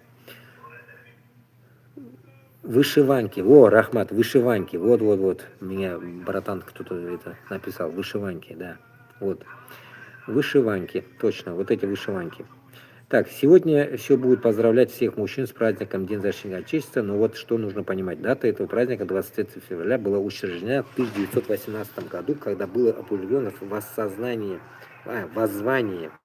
СНК «Социалистические отечества в опасности», а также воззвание военного главнокомандующего Крыленко.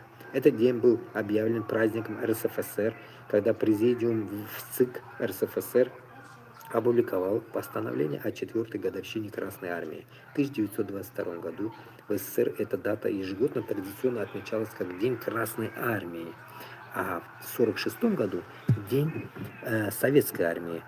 С 1949 по 1992 год День Советской Армии и Военно-морского флота. После распада Советского Союза праздник отмечается в России как День защитника Отечества и является Днем воинской славы России. Кстати, вот вроде бы в Узбекистане этого дня нет уже. Его нахрен убрали они. И они вроде бы сделали какой-то там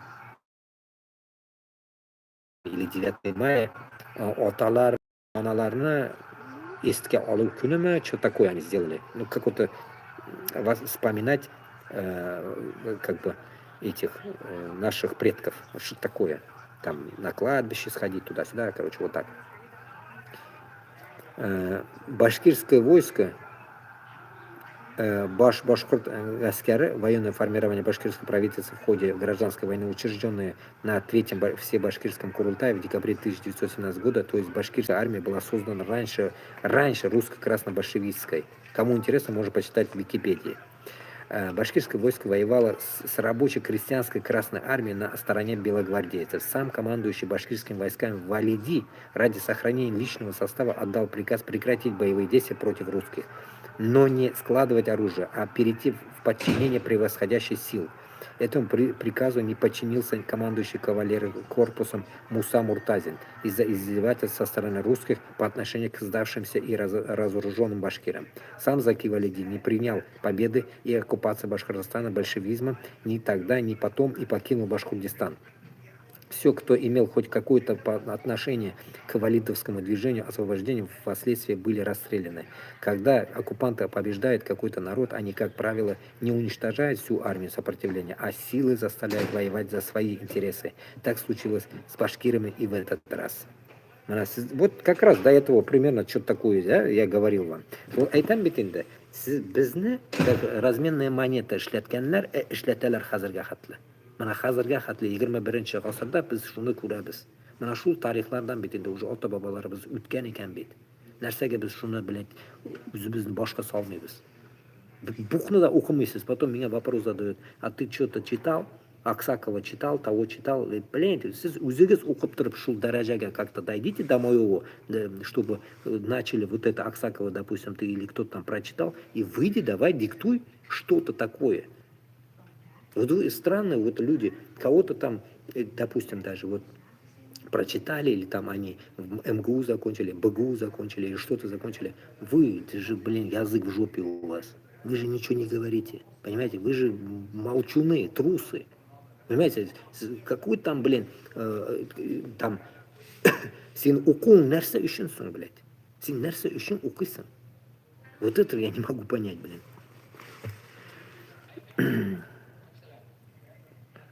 Поэтому, когда кто-то поздравляет Башкирии и татарина с 23 февраля, то, по сути, он предлагает восславить воинскую славу вражеской армии, которая загубила большое количество жизней башкирских парней и офицеров, боровшихся за свободу своей малой родины. Это примерно как если бы русские начали поздравлять друг друга с днем создания вермахта 16 марта 1935 года, когда Адольф Гитлер официально объявил о введении всеобщей воинской повинности и создании вооруженных сил. Когда-нибудь у башкирской нации снова будет своя армия, как это всегда было во всю нашу историю. В ней будет почетно и престижно служить, каким это является в большинстве независимых стран мира. А русская армия со своей воинской славой пусть идет, мы все знаем куда. На 3 буквы. Куккей башлар. Поэтому, Дуслар, я этим прям согласен, потому что вот для меня тоже это как знание я сейчас получил. И вы должны примерно такие, так сказать, исторические факты находить, а не дичь какую-то там смотреть, читать или что-то в этом роде. Какие-то там романы, любовные повести, да? Вот, займитесь политикой, как все говорят, пока она с вами не занялась. Ну, она с вами уже занялась давно уже, как говорится. И жестко занимается, как говорится. Вас-то долбит, а вы-то нет. Понимаете? Как-то, блин. Как-то так. Вот здесь кто-то про чечевицу говорил. Сейчас вот до чечевицы, вот комментарий с ТикТока, вот вам ответ пришел. Мгновение прошлого оттуда. Когда я вижу вот эти бумажки, само собой СССР вспоминается. Очень много, я помню, на чердаке у нас были всякие вот таких распечатанных букв, так сказать. Если помните, вот печатная машинка, буквы печатных машин. Это как бы, знаете, воспоминания не так уж хорошего потому что эти печатные буквами писалось очень много, так сказать, нехороших вещей, так сказать. Или там повестка, или там тюрьма, или что-то в этом роде. Все подряд они вот таким образом печатали, и, как говорится, везде это валялось. Операция «Чечевица», депортация чеченцев и ингушей, включение стариков и детей. Вот про это, значит, кто-то мне вопрос задавал здесь.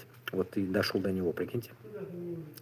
В Центральную Азию НКВД было выселено 650 тысяч человек. До этого, помните, я вам 130 говорил? Видите, это неправда. До этого в Фейсбуке я вам читал 130 тысяч ингушей. Какой-то там, ингушей вроде был, да? А здесь уже НКВД было выселено 650 тысяч человек. Где 130, а где 650? А кто ж там был, а? Да весь Кавказ там был. Поэтому, исходя от этого, тут надо добавить ингушей к тому 130, это неправда. Поэтому вот 650 уже как-то, уже к правде близко. Каждый четвертый погиб. Официально причинами депортации назвали сотрудничество с оккупантами, антисоветской деятельностью. Ну, как крымскими татарами. Везде, когда я в Узбекистане жил, крымских татар так говорили, в уши аж заливали, что они когда-то предали 41-45. Кто это выдумал? А мы как бы, да, и вот так и жили. Да, они что, предатели? Самое интересное, у меня все родственники крымские татары. А кто они? Интересно. Чтоб их предали, не предали, кто они, блядь? И вот эту систему, как бы, они загнули даже, вот, так сказать, чеченцам и ингушам. Как? Как? Вот ты идешь воевать за узкожопых, а вот тут, получается, ты становишься предателем. Вот тактика, знаете, я считаю, это тактика уничтожения просто людей. Понимаете, вот после, особенно после войны, я думаю, была какая-то, знаете, вот нищенская жизнь, голодоморы, вот эти все, вот эта дичь происходила, как бы уменьшить людей в России, чтобы восстановиться. Это мои, так сказать, мысли. Почему? Потому что, как мы помним с одного какого-то момента, когда-то я вам читал об этом, что Сталин прятал в Подмосковьях и по всей России, получается, всех инвалидов. Вот сейчас давайте будем наблюдать, вот эта чертова эта война, когда уже закончится, мы же как бы в напоминанию еще раз, на 4-й годовщине, это как-то странно звучит, на 4-й год войны, так сказать, который идет, мы же об этом тему, как бы в начале эфира было. И вот Сталин всех отправил по каким-то санаториям России этих инвалидов, чтобы спрятать из Петербурга, из Москвы, из больших городов всех этих инвалидов в ВОВ 41-45. Вот и думайте после этого, как он, получается, любил своих преданных солдат. А тут, получается, так сказать, народы Крыма, Кавказа, это как бы одна степь. И все.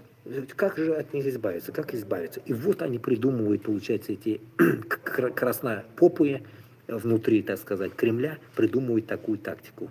Надо отправить. Выживут, не выживут, сдохнут. А калмыков, как говорится, им еще хуже не повезло, в ГУЛАГу. Калмыков в ГУЛАГу, к чертям собачьим, на работу сибирские эти тюрьмы и эти... раскопки, шахты, добыча ртути, добыча всякой вот этой херни, которая вредна для людей, как и у нас в Башкортостане. Все вот эти нехорошие, так сказать, опасные вещества добывали, как мой этот дед после войны поехал в Башкортостана, как истинный, так сказать, патриот, получается. Видите, как они их сделали, да? Поехал в Пермь на шахту. А там как раз это Пермь, говорили, это руда. Говорю, что за хрень, это руда? Ну, это вот как раз из руды, получается, внутри вроде и ртуть, и все вот это, если на шелчи на что-то разделяешь, там получается вся зараза. И все, вот оттуда он еще после войны сходил, вернулся. Да, и вернулся, и, получается, вот прожил до 94-го года. Как-то так. Поэтому здесь, вот теперь я понял, что такое чечевица, ну, что ты тоже понимал. Операция чечевица, это вот как раз-таки чеченцы и ингуши. Чечевица. И чечевица. То есть война. Ну, наверное, да, их... Ну вот, не зря они, значит, им еще такой же, вам этот кликуху дали, чехи. Да. В Москве особенно их чеченцев чехами называют. Вот как они. Ну, мы понимаем, эти узкие всегда им дают кликухи. Вот я им тоже дал узкие, кликуха пусть будет для них. Пусть будет лучше чех, чем этот, как его, орка, блядь. Да. Ну вот, идем дальше. Сегодня или вчера, что это? В Татарстане было атаковано НПС Калейкина. Ну, это классно, я радуюсь, когда такая атака идет, как бы меня, как говорится, пусть думают эти татары, любимые татары-манкурты, врагом. Ну, что я могу сказать? Что-то не грузит, конечно. Ну, суть мы, наверное, в других каналах посмотрели. Ну, бабахнули, короче.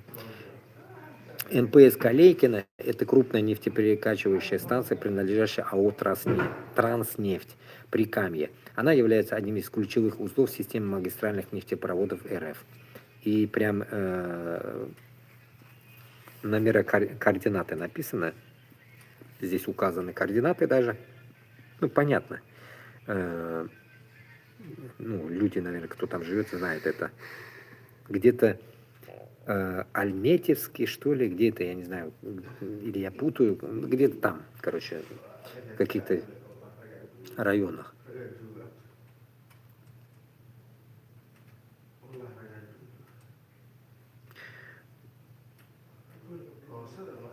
Так, ну вот, ньюс откуда-то, новости выкопаны, тоже сюда закинуты, короче. Идем дальше. Разные темы. Об этом не напишут провластные и нацистские каналы Москвы. Дворник из Узбекистана спас ребенка, который выпал из окна в Санкт-Петербурге.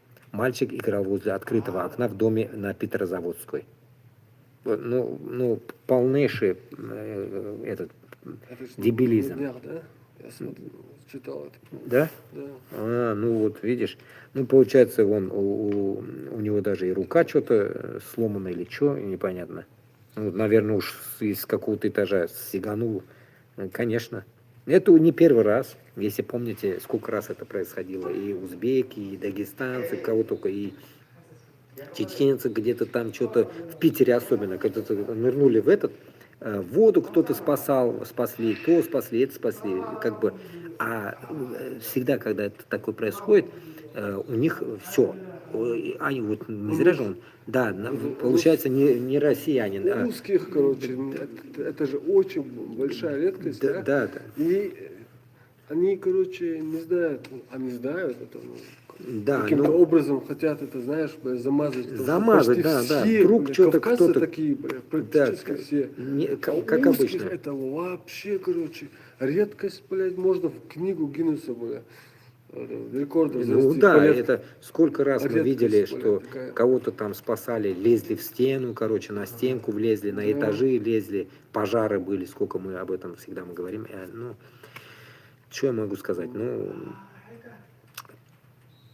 молодец. Ну, что можно сказать тут? Ну да, с какого этажа непонятно, конечно, но надо, или внутрь надо заходить, дайте-ка посмотрим, прикольнемся, что это было.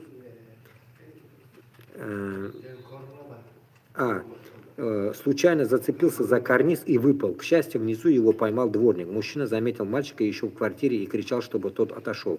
Ребенок выжил, бригада скорой помощи достали ребенка в больнице с различными травмами. Это вражки, да? Это, да, вражки. Хорошо, что они подписали, что попытка изнасилования, блядь, когда ты знаешь. Вот именно, вот это тоже хотел сказать. Еще через какое-то время еще могли бы написать, придумывать какие-то На лету дебильные... изнасиловать хотел. Да, да, короче. скажет, вот он носильщиком был, постоянно же на узбеков, на таджиков приписывают что-то. И вот комментарий тут. А потом говорят, что мигранты пусть покидают Россию. Вопрос, поступил ли так местный абориген, который с раннего утра уже шатается на ногах? Алкаши, как они могут с утра шататься? Алкаши спят, как говорится, вечным сном. И плюс они никогда, я думаю, с этажа кого-то ловить, я не слышал, чтобы русский поймал кого-то там своего с этажа. Русский, наоборот, съебал. Ну, я речь не про всех. Ну, в 99% случаев братан съебался бы даже. Может быть, добил бы, короче, издалека камни, короче, кидал бы, чтобы добить. С русскими, блядь. Стоп. Нам нельзя ни в коем случае материться потом. Ты хорошо держишься, я заметил. Я пытаюсь, да. Да, башкорт батыра. Давайте это тоже так. Ну, это грузит. Все это слабо грузит, конечно. Лига ставок. И где это происходит? Лига ставок, короче, борьба, или бокс, или что. Орёт.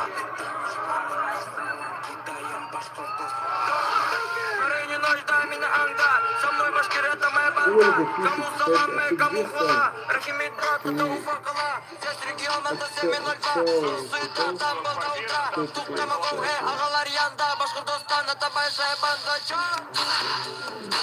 Ну, это где происходит? Ну, закидывать, но где это происходит, непонятно. Так что здесь без комментариев, я не знаю.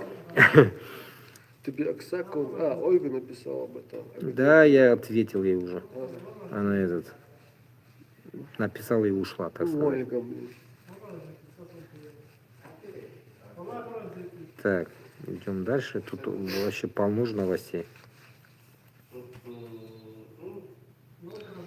А, ну вот, классно. Так, МГУ или что там? Смотрите.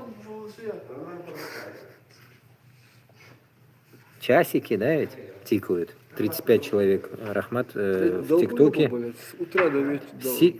В сети соседи? Вот, не, вот эти, которые играют, сомалийцы были. Они надоели уже, реально. В сети завирусился ролик студента МГИМО, дети российских миллиардеров получили роликс в подарок на 23 февраля. Как же здорово жить в России, матушки, кому золотой роликс, а кому дрон в живот. Ну как не любить такую родину? Ну да, еще денежки там вижу, 5000-е там в коробочке, и роликсы. И самое интересное, зачем его там в МГУ подарок дают? Что, дома нельзя было подарить, да? Да, потому что зачем это?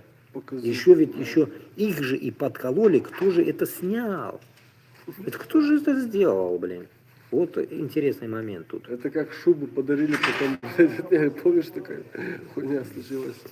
Жены, блядь, СВО. Все получают носки на 23 февраля, а тут же еще подкол есть. Пока все получают носки на 23 февраля, студентки МГИМО подарили одногруппникам роликс. Это получается что? Получается, одни богатые там учатся, что ли? Вот это я не могу понять.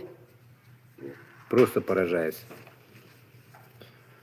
Rolex вроде бы, не соврать, Rolex где-то 400 пусков. Дорогие, да? Да. Сколько они могут минимум стоить? стоит? Минимум, кажется, десятка баксов. Да? 10к, да. Вот я где-то Минималка. натыкался, я видел их. Не знаю, сколько. Там разные модели, короче. Да? От 10, короче, начинается. Да? Конечно, есть за 36. Ужас. За 45. Вот что такое? Я на 4000 я видел что-то. 4000 тоже может быть в этом. Ну нет, может не 4, вот Не, как раз может таки быть, 400 тысяч. Вот что такое? 400к. Долларов? Вот я не помню, ну я же здесь, я здесь живу. Самая дорогая, Нет, значит, может дорогие это часы. 40 было. Где-то 40, да, потому что нет. Ну вот что-то таких какие-то часов. цены я видел, я же всегда где-то и фоткал, я же Там загружаю везде спецзаказ всегда может быть, куда-то. да, братан, там побольше бриллиантов. А, может и что-то Спецзаказ, такое, да. да, если они Там с спецзаказ брюликами. может быть даже миллион, братан, евро. А, да? По-любому. Ну тогда, ну получается, вот прикиньте, студенту дарят вот такие часы. Да пусть будет первая цена 10 тысяч зелени. 10 тысяч зелени, ну зачем? Вот этот вопрос.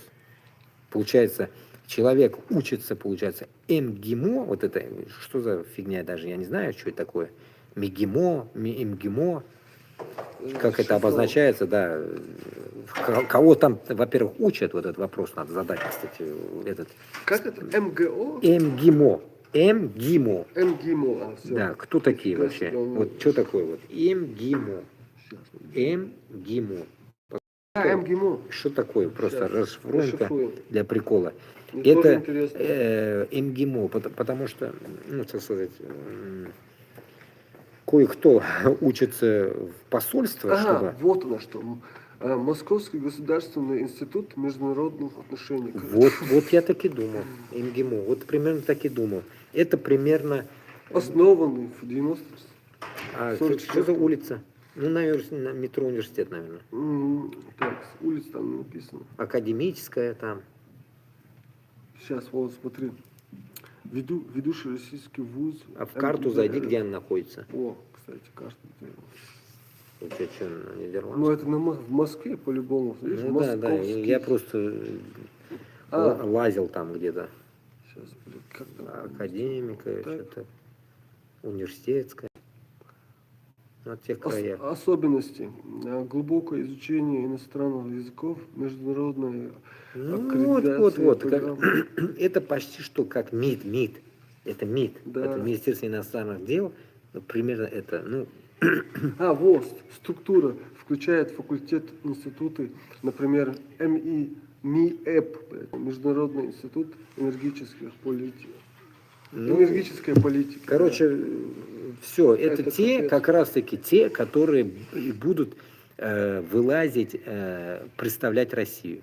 18 направлений, нифига себе. Да, вот они, как раз у них и отделы есть там дофига в Москве. Ну, тут получается этот отсек, там другой отсек, они разделены, вроде бы, как я понял. Скорее всего. Ну, это серьезно направление. И там хрен ты поступишь просто так, там простые люди точно не учатся. Не увидеть. А вот, бля, улица, кстати, братан. Должна быть Вернадская, проспект Вернадского. 76, да. Да, вот примерно Мне я просто в знакомо тех тоже. краях я просто был и жил, короче, что-то такое. Это зона, так сказать, сама по себе университетская зона богатых, там вообще Что мне? понятно. Поэтому у них и подарки такие. Монгольская королева, казненная Сталиным, стала прообразом персонажа «Звездных войн». Монгольская королева, казненная Сталиным. Ну это вот, понимаете, вот это и есть история. В Ташкенте. Это просто шок у меня. Как она казнена Сталиным? Монгольская королева. Наваан Луфсангин Гененпиль Цеенпиль 1905 года, 1938 года из рода Борджигин, прямые потомки Чингисхана, была последней королевой Монголии. Чтобы ее убить и полностью взять эту страну под железный контроль Москвы, чекисты по приказу Сталина обвинили, офигенная история, страну под железный контроль Москвы чекисты по приказу Сталина обвинили королеву в работе на японскую разведку и призывах к восстанию против Советов. С целью подписать признание в 1938 году ее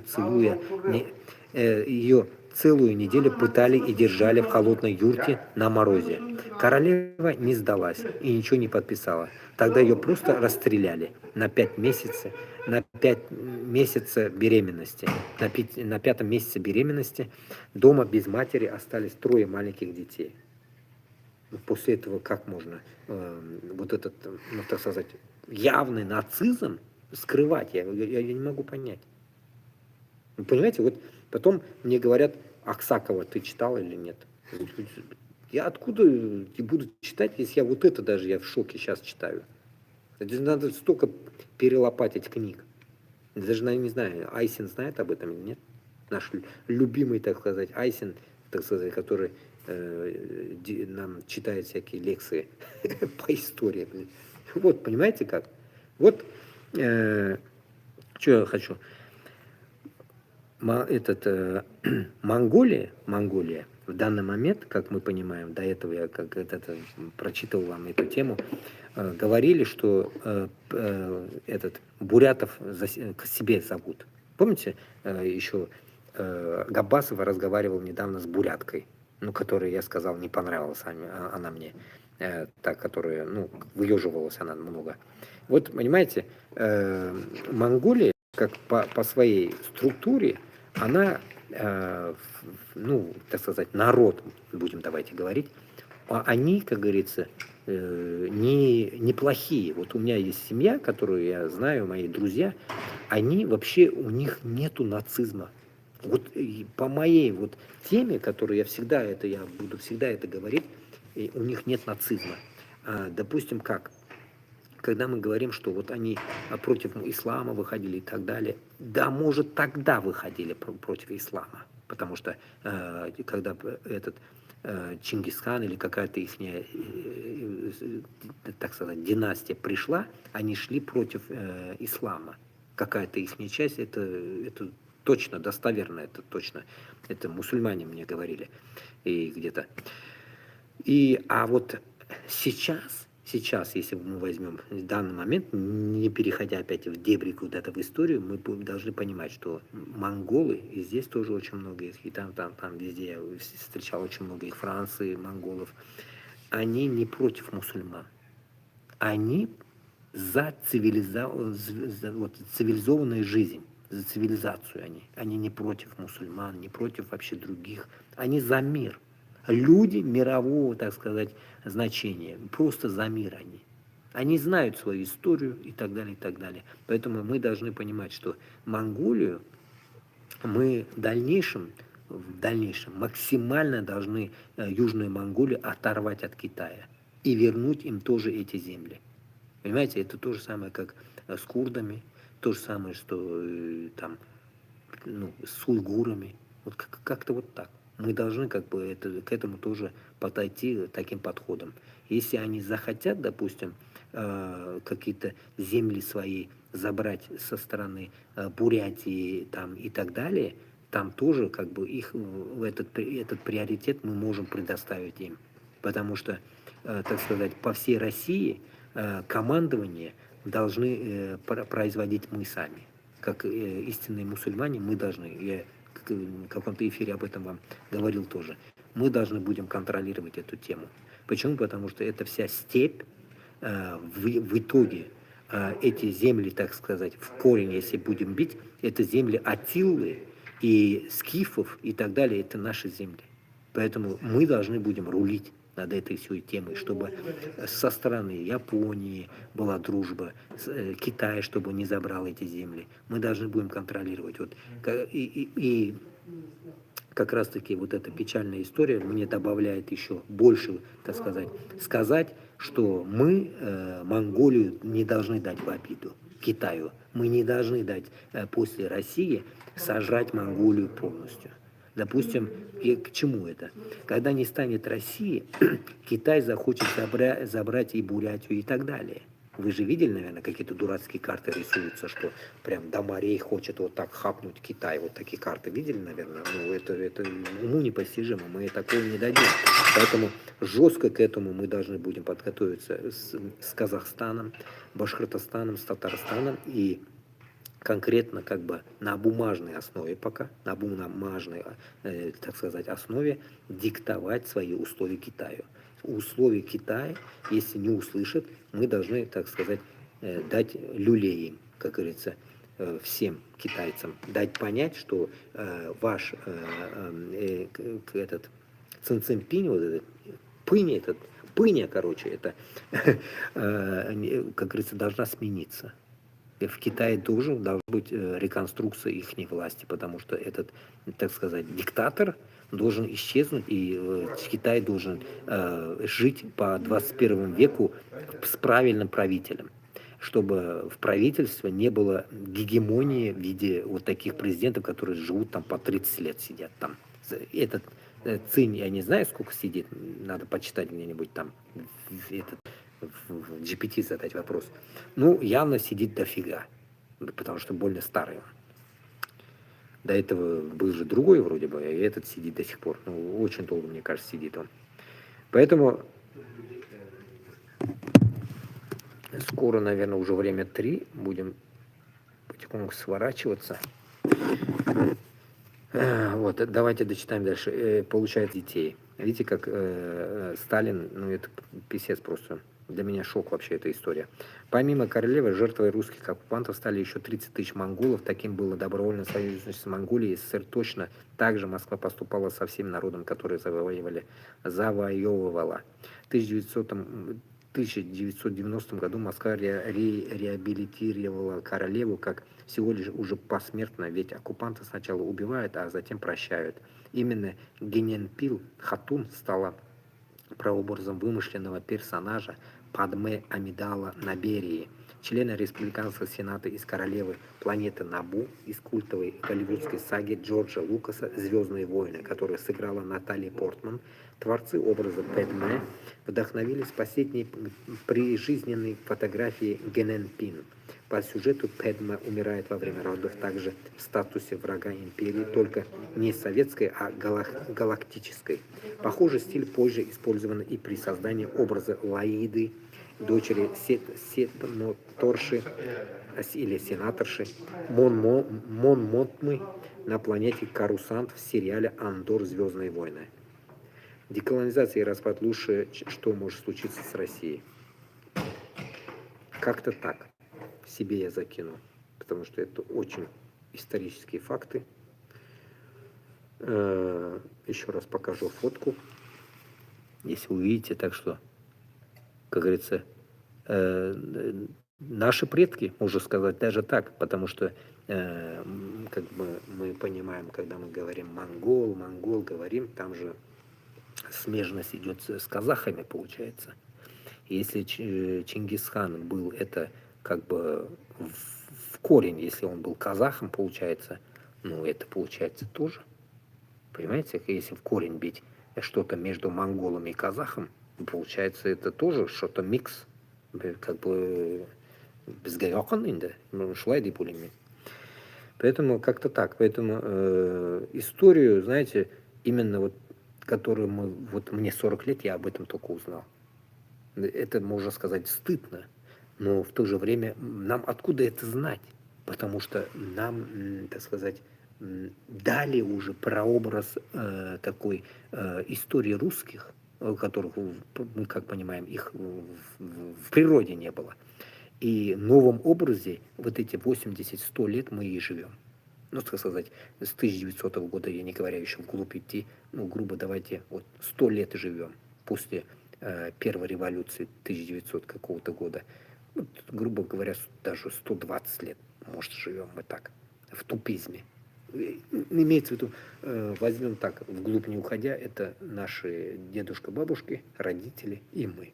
Вот это вот 3 наших поколения уничтожены в тупизме. Понимаете, мы в тупизме живем. И в то же время вот это уже 4-е поколение наше, балаларыбыз безнен, бик сомнительный ситуацияда калалар. Чөнки алар да уже мына шул тупизмга кирип калдылар. Эләктеләр дисә дә була инде. Мына шул дөнья теге дөрес түгел, явыз мына шундый дөньяга алар кирделәр. Ну, шулай судьба, значит. А вот же 5-е поколение наше, 5-е поколение наших детей, дети, не знаю, что с ними будет. Если мы сейчас, вот 3-е поколение, не оставим за собой какой-то след. И, как сказать, честную историю хотя бы. А для этого честная история, чтобы образовалась, нам хотя бы нужна какая-то независимость.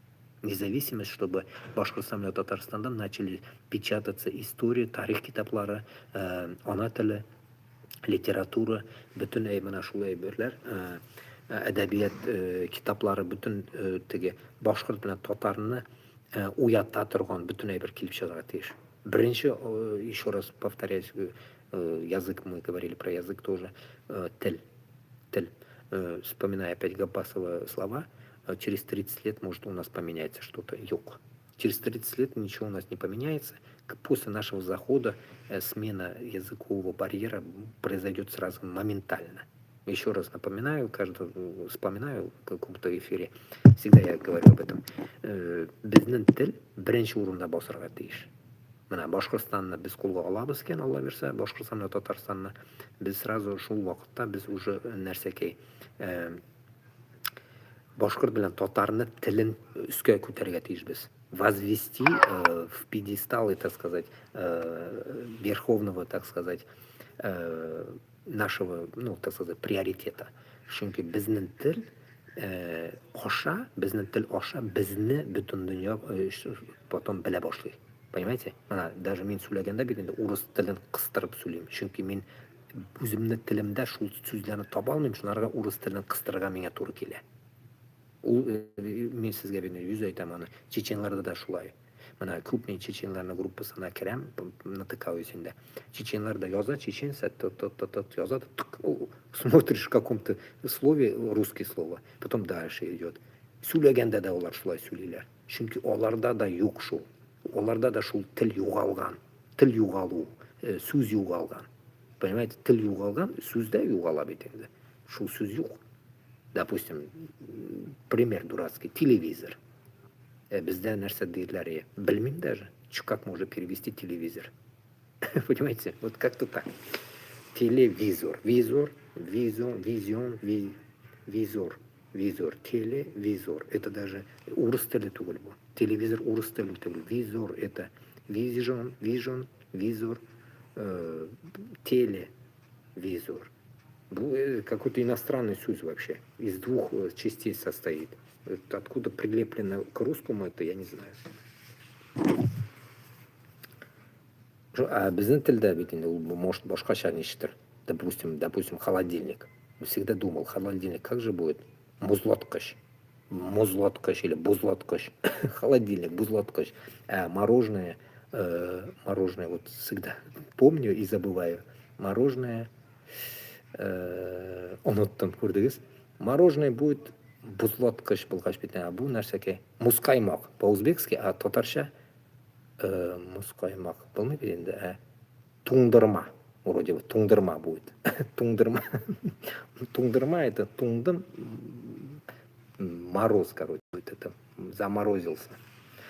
Вот как-то шулайында, короче. Так, Башқұртстанның тарихы, мына.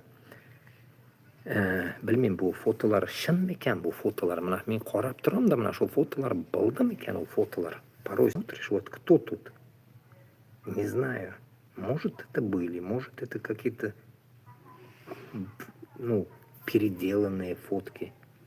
Непонятно. Ну, о чем тут? Ахмед Заки Валиди вместе со своими студентами. Ну, значит, в то время был фотоаппарат. Ну, соғыш уақытында ведь фотки были. Цитата Заки Валиди к этой фотографии. Апрель 1966 год. Ну, понятно. Дни, когда работа над этими воспоминаниями была завершена, я вместе со своими студентами, принимавшими участие на моем семинаре по всеобщей истории тюрков. По всеобщей истории тюрков. Заки Валидина шул рәсімнен соң заключительный сөзі болған енді бұл. Значит, 66-да само собой болған енді, фотоаппарат болған енді. И мені просто әтейім ғұмыр бойы фотограф болды. Как бы я в фотках разбираюсь енді. Можно сказать так, потому что без этого никак. Хочешь, не хочешь, ты будешь разбираться в этом. Ну, черно-белая фотка, переделана под данный момент, ну, как сказать, пропустили его через Photoshop, красиво, ну, так сказать, сделали, потому что больно, наверное, размытое фото было и зажелтевшее, наверное, было. Соргай беткенне, создали, ну, облик дали ему, более-менее. Ну, получается, вот это значит, Заки Валиди, студентлар булам болгаш, мана очкилы кеше нашел. Көрдіңіз? Qurtaygach kishi o'zgarar shu. Yoshligida boshqacha bo'lgan ko'rdingiz. Hozir mana. Только вопрос, где он? Цитаты на студентами, где он? Если он покинул страну, куда он вернулся? Тоже пока надо поизучать, если где-нибудь попадется. Так. Башкирский экстремум. Зуррахмат, тиктока, за лайки. Китаец выучил белорусский язык, поехал в Минск и обнаружил, что там на нем почти не говорят. В итоге соперника он нашел в Польше. Вот тебе на. Кыргызский выучил белорусский, а в Беларуси на нем не говорят. Обломался. Я реально вам тоже могу пример привести. Очень много меня познакомили, так сказать, белорусами. Даже здесь один чувак есть. На русском говорят. Я не слышал белоруса, чтобы он на своем лялякал. Вообще, я даже вопрос задал, где-то я наткнулся на них. Что, на белорусском знаете? Нет, говорит, не знают. Они не знают белорусский язык. Белорусский хуже украинского. А украинский тоже был в таком же упадке, но вот эта война дала им скачок, чтобы они быстро выучили свой язык. Быстро вытрезвили, как говорится, и эта война их трезванула сразу. А белорусам, наверное, тоже надо пинок, пендель золотой, так сказать, волшебный, чтобы они тоже выучили свой язык. Однажды Эрнст Хемингуэй поспорил, что сможет написать самый короткий рассказ, способный растрогать любого. Вот так. Так что вот так. Приехал он весь, в одежде их, смотрите, как китаец. Уважительно приехал, по идее. Но что скажешь вот против такого умного китайца? Ничего, как говорится. Лом, как говорится, против лома нет приема. Человек, как говорится, приехал без, так сказать, нацистского узкого, так сказать, движения, без своего какого-то нарратива того, что надо чмурить там другую нацию или что-то в этом роде, как узко, так сказать, мыслящих наших финно-угров. У них же такое выражение, что Башкортостан, Татарстан или Узбекистан они едут, они должны на русском говорить. Помните, инцидентик был, этот, бригада вот эта, черт, как его звали? Белоусов или как там? Белов. Этот Белов, нет, ну уж не Белов, там Белов. Короче, вот этот черт, который сказал, что-то такое, про узбека, который в кладбище ему ворота открыл, который он 3 ночи пошел давать цветы какой-то писательнице Есениной. Клоун этот, который маскалада безнен узбек на всякие кешесен. Вот и думайте после этого, что люди, которые, ну, так сказать, ну, свой язык ставят выше, так сказать, куда он приехал, но это и есть вот это, так сказать, имперство. Вот это имперство он и притащил туда. Вот потому что он имперец. Ну, у него и есть вот это имперское, вот это, так сказать, дерьмо кипит. Вот. Более 500 тысяч человек загнаны в вагоны для скота. 23 февраля 1944 депортация советской власти ингуш-мусульман. Ну, почему-то тут ингуш именно написано, ну, внутри, наверное, и чеченцы были, само собой, 500 тысяч. Уже сижу с вами 3,5 часа на эфире, уже 3 цифры вышли. Мына шулардан соң енді қойсысына шанырға керек, достар. Мына айтыңыз мені. Менің өзім башым қатып кетті. Қазір мен сізге оқыдым 130 мың деділер. Потом 650 мың чечен білен бірге. Қазір 500 мың только мына поиск етіп бір 1000.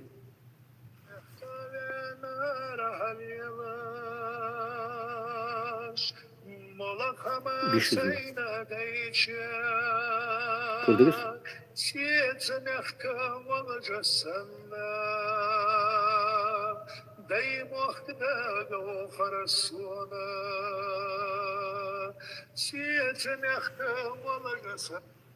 Бишизмен, ингуш. А уже в цифрах крыша едет у меня.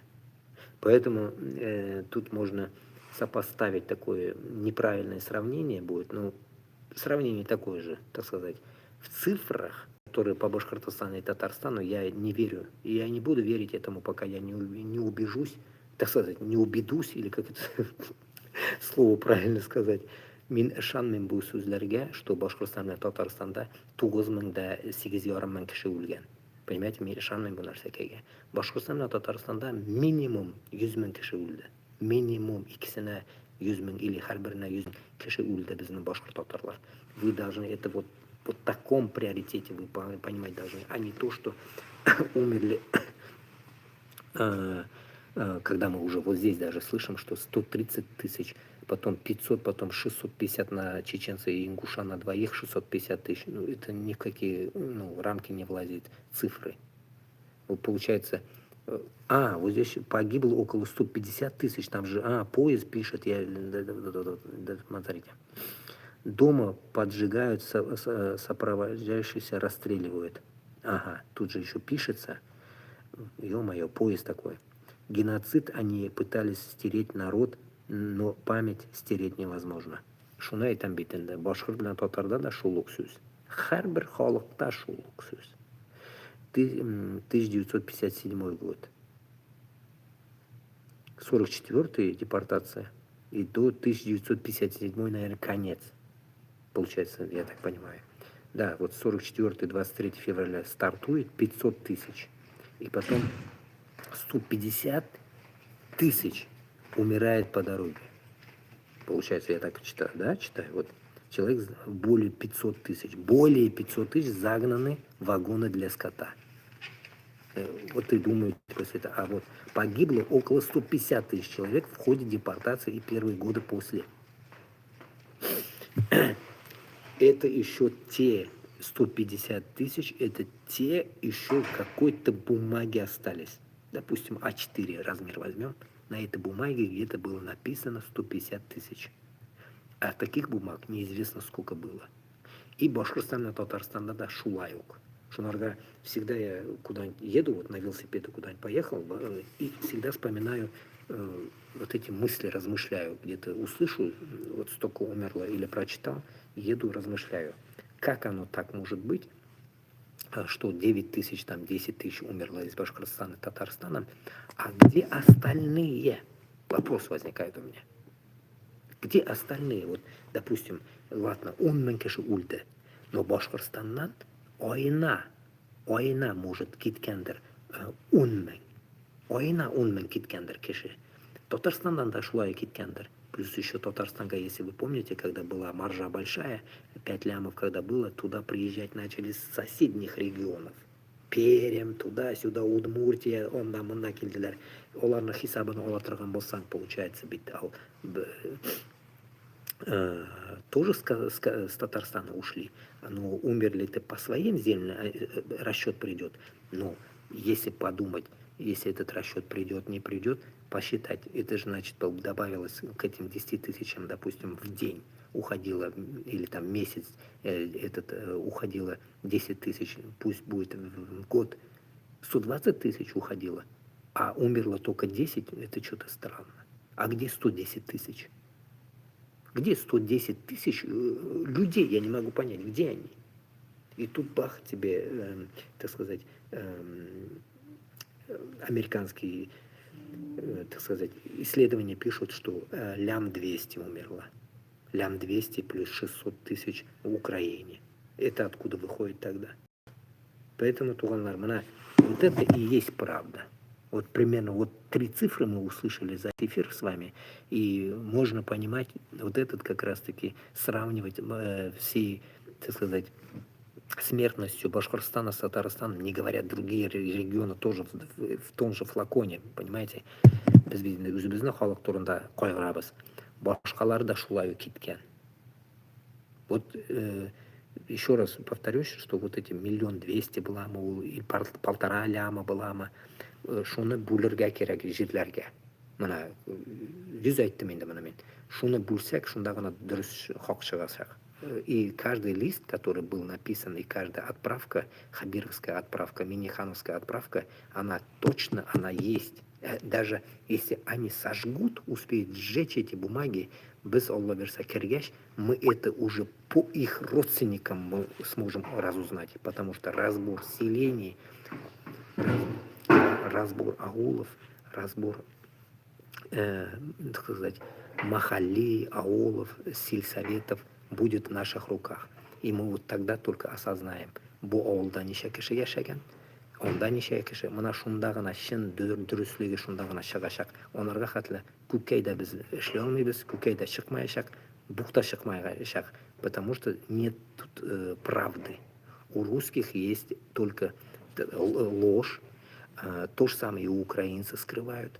А правда американцев или англичан, которые нам будут выводить их какие-то данные, они тоже искажены, потому что оно работает только через разведку. И они поверхностные счета, поверхностные. И сюда добавлю, как всегда, как козырь, пусть это идет, те расчлененки людей, которые взорвались при помощи дронов или каких-то бомбардировок, где там ты от тебя запчасти даже не соберешь. Она да хисабан оларга керек. Если только, так сказать, целый труп не остается, там мы не знаем, сколько ушло. Это все. Вот если вспоминаем слова Пригожина, 25 тысяч положили они на одной ходке, на одной атаке, 25 тысяч. Вот и думайте после этого. Вот эти атак, вот этих, я говорил еще в этом, сколько вот этих, уж заговорили об этом, как это называется, откуда Уруслар Кряинда, откуда они вошли в Украину, вот этих открытых боев, так сказать, вражеских вот этих нападений, тут, допустим, да, штук 10, допустим, или 20. И, допустим, из этой каждой военной нападения, вот этого, забыл, это как правильно по-ихнему говорится, короче, вражеские атаки на Украину, штук 20, допустим, 20 ячеек, так сказать. Из каждой 20 ячейки заходит, допустим, отряд, допустим, 50 человек в день. И вот умножим на 20, 50, это будет уже 1000, да? Значит, в день они теряли в 1000, в месяц 30 тысяч в месяц. 30 тысяч в месяц разделите, умножьте и разделите на год, и в итоге получается ни хрена там не 10 тысяч за 4 года в Башкортостане. Ни хрена. Вот и есть доказательство тому, что тут далеко бегать не надо даже. Не нужны нахрен архивы, ничего не нужно. Шуннан хисап китабы эшлесең килеп чыга, бүтүн дөрөслүк та шунда, алдау да шунда, бүтүн нәрсә шуның ичендә бар. И украинларны да нельзя забывать. Украинларда да шулай үлгәннәр. Украинларда да, когда говорят 600 мең үлде, это вранье. Потому что, я об этом тоже уже говорил вроде бы, чтобы скрыть, так сказать, нет, чтобы не сломать дух украинцев, они будут скрывать до конца. Честно, так сказать, честно мы узнаем только тогда, когда закончится вся эта белоберда, эта война, когда закончится, только шундагана бляшакбыз, что Украина, да, минимум, если там 1 200 000, и здесь тоже 1 000 000 ушло. Минимум 1 000 000, если не больше. Потому что каждый, так сказать, каждый прилет по Украине, я думаю, вы же не слышали, наверное, такой, я не слышал, короче, по военным сводкам, прилетела в отряд, на украинский отряд бомба. Мы только слышим всегда, прилетела по городу Киева, прилетела туда. А что, вот здесь русские, вот здесь Украина воюет, да? А что, вы думаете, русские что, дураки? А что, туда внутрь не прилетает, что ли, где дислокация военных? Что, думают, не прилетает? 1 000 000 раз прилетало. А вы за это время где-нибудь слышали об этом? Я не слышал, что туда прилетело. Я не слышал, потому что военные, так сказать, точки, они не, наверное, по самому собой не озвучивают, скрывают. И, конечно же, если они об этом скажут, они же как бы точку, ну как это, афишировать будут, получается, да, что они там скрывались. И поэтому вот эти места же мы не слышали. Вот и думайте после этого, в этой куче, допустим, отряд стоит, ну, рота, да, стоит 150 человек, допустим, рота, бах, и нету. Прилетело что-то здоровое там, какой-нибудь хрень, чемодан какой-нибудь русский. Все, нету 150 человек. Примерно такого до хрена было там. До хрена. Это мы не знаем, так сказать, ну, не афишируется эта тема. Шунарга, Башкортостандан һәм Татарстаннан кеше үлгән минимум по 100 тысяч. Это вот моя вот интерпретация такая, потому что я не верю этим числам, если, так сказать, регионы, ну, так сказать, областя наши, Башкортостана, там районы, в районы каждый отправлял своего в Уфу. Каждый. Не было такого района, чтобы не взяли с этого района. Все везде, сказать, упаковывали в Уфу. И получается, если с каждого района даже взять, если у нас то ли сколько, 8 или 16, сколько у нас земель, я не помню, районов в данный момент, там Октябрьские, Давлекановские, Уфимские, там Бурзян, все, если посчитать, там сколько их, не помню. Короче, их тоже, может, 18, может, 20, не помню. Вот с него каждого, если даже взять хотя бы в день по 5 человек, ну, минимум уж 5 точно должны они взять с какого-то района. Допустим, 10 районов, пусть будет 50 человек. Вот и все. В день это. В день упаковали 50, а 30 дней это 150 на 30, 150, да? Или полторы штуки. Полторы штуки. Вот и думайте после этого. Это самая минималку, я вам говорю. 1,5 штуки. И не может быть, что люди, ну, так сказать, все остались там живые и до сих пор на войне. Мы не можем так это... Мы не знаем. Как-то так. Идем дальше. Пока что это только шутки, но не так давно шуткой казались слова, что соцсети будут массово блокировать и замедлять за реакцией. В соцсетях можно будет схлопотать не 1 год, а за бросание снежков защитников закона власти можно будет загреметь на 5-10 лет. Северная Корея реально существует, и не исключено, что ее система может расшириться на всю Россию. Что за фигня? Ну, наверное, тут в новостях что-то говорят там. Дичь. Идем дальше.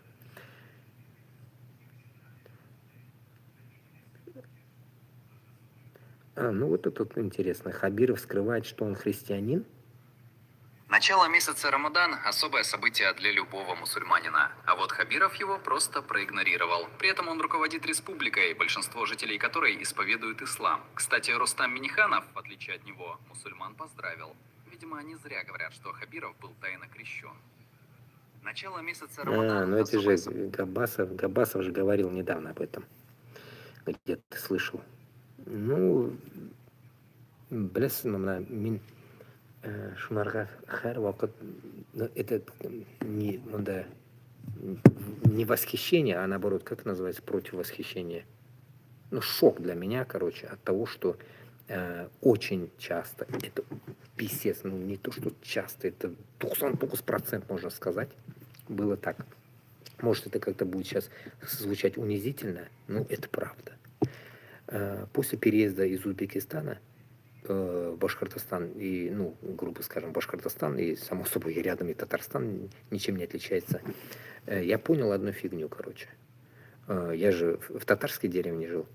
Одну фигню поймал, что там командует женщина.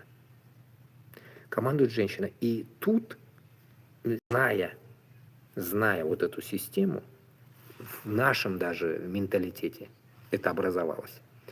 Хабирова, жена вот эта непонятная кто, русская или армянка, микс, да? Кто она там, неизвестно. Ну, наверное, армянка чистая, не знаю. И она не будет командовать над Хабировым, это удивительно было бы. Поэтому, как говорится, здесь командование взяла, как говорится, Хабиров же, ну, так сказать, Хабиров же, по сути, старый же сам он, а жена у него молодая. И тут, само собой, чтобы, получается, понравиться своей жене, он будет делать все, что она скажет. Ну, это, так сказать, психологическая такая логика. И я понимаю, что Хабиров хапнул, ну, так сказать, хапнул леща, или я не знаю, что можно культурно сказать, как говорится, ну, олдында аузына, как говорится, отанынан. И в итоге получается Хабиров каблук. И когда мужчина каблук, получается, ну, такого дофига у нас в России, само собой, каждый второй может каблук там, может так даже сказать. И вот этот каблук из Башкортостана, который хапнул, так сказать, у жены, он, как вы думаете, если ему жена сказала там лежать, ляжет, что-то делать, встать, встанет, и он, вы думаете, остался бы мусульманином? Это вообще как пшик. Потому что таким людям, во-первых, это же шайтан. У него нет веры. И поэтому как бы у него как бы жена что сказала, и есть и вера. Вот это и есть вера, то, что сказала жена. Поэтому мы должны понимать, что Хабиров это конченный, так сказать, патриот Путина, который заслался с Красногорска, ну, Московская область, Красногорск, как раз это еще самое интересное, ведь почему он не из Балашихи, почему он не из другого района, а Красногорский. Всегда я задумывался, Красногорский же это угол, это Ленинградское шоссе, и между Рублевкой, получается, если в круг возьмем, вот здесь оно, вот здесь Красногорск, а здесь Ленинград вверху, вот это Ленинградское шоссе, а здесь внизу, вот здесь Рублевка, Барвиха и Рублевка. Это как раз-таки та зона, путинососовская, так сказать, главная зона. Ну, так сказать, как мы понимаем, что Путин туда уходит, потому что он всегда закрывалось Киевское и Рублевское шоссе. Так сказать, вот это Арбат, Марбат, вот это все перекрывалось. Я сам в этой пробке сидел, знаю. И туда он прется, Путин, домой едет. И вот получается, Хабиров почему там именно оказался? Как раз-таки прислужил, Малай, Кутахалай, как говорится. Малай, вот этот Малай Хабиров, получается, почему-то не в чертях там собачьих, там, не в Домодедово оказался, еще в другом месте, а именно Култывасында, так сказать, да, ведь там Питер, путинская зона, так сказать, Петербург, там где-то Путиносос, и тут еще Рублевка, его уже как бы второе, так сказать, земля вторая после родины Путина, имеется в виду, где он родился и спустился вниз, и тут Хабиров. И конкретно можно так сказать, думать об этом, что Хабиров, получается, конкретно уже может, и тогда уже, когда был уже, как сказать, этим крестоносцем, он был уже тогда крестоносцем, и мы это там добавить жену, там нам, ну, как бы расплюнуть, это, как бы, добавить этот каблук жены, мы уже точно можем это конкретно сказать. Поэтому кем Маскан Шаккан, получается, именно особенно после путинского, так сказать, влияния, он будет автоматически против ислама. Автоматически. Вот даже далеко бегать не будем, возьмем Кадырова. Кадыров такой же. Вот Кадыров, чеченский Кадыров, он такой же. Ничем не лучше. Как узбекчане, көз боямачылык, это разукрашивание глаз, да, и там красить глаза, каждый спец в нашей жизни сейчас. И вот получается, у Хабирова, получается, жена командует. На Кавказе чисто такое не прокатывает. У Кадырова мы это не поймаем. А вот Башкортостан и Татарстан прокатывает. Это прокатывает там. Почему? Потому что вот это и есть, которое обрусевание. Обрусевание наших народов, вот это и есть. Это доказательство 100%. Да, вы можете сказать, я типа сейчас как бы унизил наших земляков и так далее. Туганар.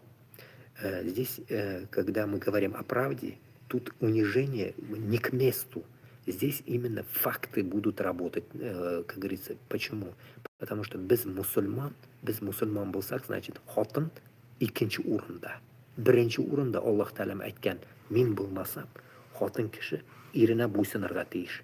Получается, Хабиров bo'ysunar xotinini, притом, если, добавлю, если шуна Хабиров hayvanni xotini boshqirt или татар bo'lsa, я бы, может, такое и не сказал бы сильно так. Но именно еще boshqa millat и Хабиров bo'ysuna, это уже 1000% вот это крестоносство его есть 100%. Даже может там, ну, мы можем сказать, он крестоносец, это понятно, но когда мы говорим крестоносец, это как бы атеизм. Можно сказать так, в Хабирове там и ни креста нету, по сути, по данным мусульманства, а у него есть просто шайтанизм. Вот как сионизм, а это шайтанизм. У него просто политическая, так сказать, система, которая его, ну, так сказать, не подводит к религии. Потому что у шайтан юланда, какой может у него быть религия? Никакой. А интерпретация так сказать, к кресту идет от того, что хотана крестоносец. И хотана айтканом клабу, потому что он получит по башке, этого не будет делать. И все. Вот как-то так, понимаете? Вот, ну, как сказать, кулга алган энди. Как у нас в Узбекистане говорят, хотан каляч. Хотан каляч — это вот подкаблучник. Подкаблучник. Вот это вот взрослый мужик. Это позор, так сказать, нашему народу. Потому что вот такого урода, получается, мы терпим. Мы, само собой, мы терпилы, и еще мы его терпим. Его вот эти выходы мы терпим. Не говоря о том, что мәшитләр яна, 6-8 мәшит уже янды, мәшитләр құрылмый, а Аль-Рахимны мусолят, не строится. Бардак, короче, в стране. Имеется в виду в республике Башкортостан. Татарстанда әзгене бар, так сказать, личный тоже, это тоже недалеко, я вам скажу, Минниханова хвалить нельзя. Вы когда порой иногда вижу, вот Минниханов получше, вот такие комментарии порой иногда моментами выстреливает на каких-то каналах, как бы Миннихановым тоже правильная фишка. Потому что Минниханов, даже вот он сравнил его, да, Габбасов, Минниханов, да ведь, он, ну, как сказать, я вам одно скажу, с Москвы, с Красногорска не приехал. Это раз. Второе. Минниханова воткнул Шаймиев. Это два. А Хабирова Рахимов не ставил. Понимаете? Поэтому, исходя от этого, у меня сейчас батарейка шлепнется, поэтому тут сравнение Татарстана с Башкортостаном вообще не при делах. Если мы будем вот таким образом сравнивать, без сугышып калырга может быть, урышып калырга может быть, понимаете? Такое сравнение вообще не работает. Почему? Потому что Татарстан это, как говорится, другая республика, а Хабиров это другая республика. И засланность Хабирова это прямолинейная Москва. А Рустам Минниханов вышел из Татарстана. Он откуда-то не приходил. Он где-то не работал. Допустим, как Марат, который подмосковный мэр Марат. Вот как его звать? Марат Лекимович, да, короче. Подмосковный татарин, который тоже с Татарстана поставился в Москву. Мэр Москвы, блин, Марат. Точнее, Подмосковья. Мэр Подмосковья Марат Лекимович, да, короче. Блин, забыл, фамилия.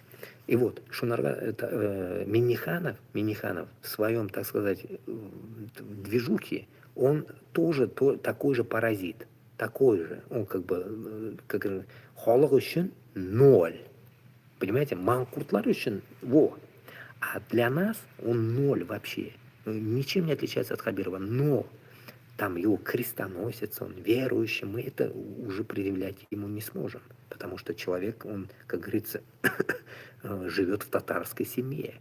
Не армянской семье там, или не русской семье живет он, а живет он в своем обличии.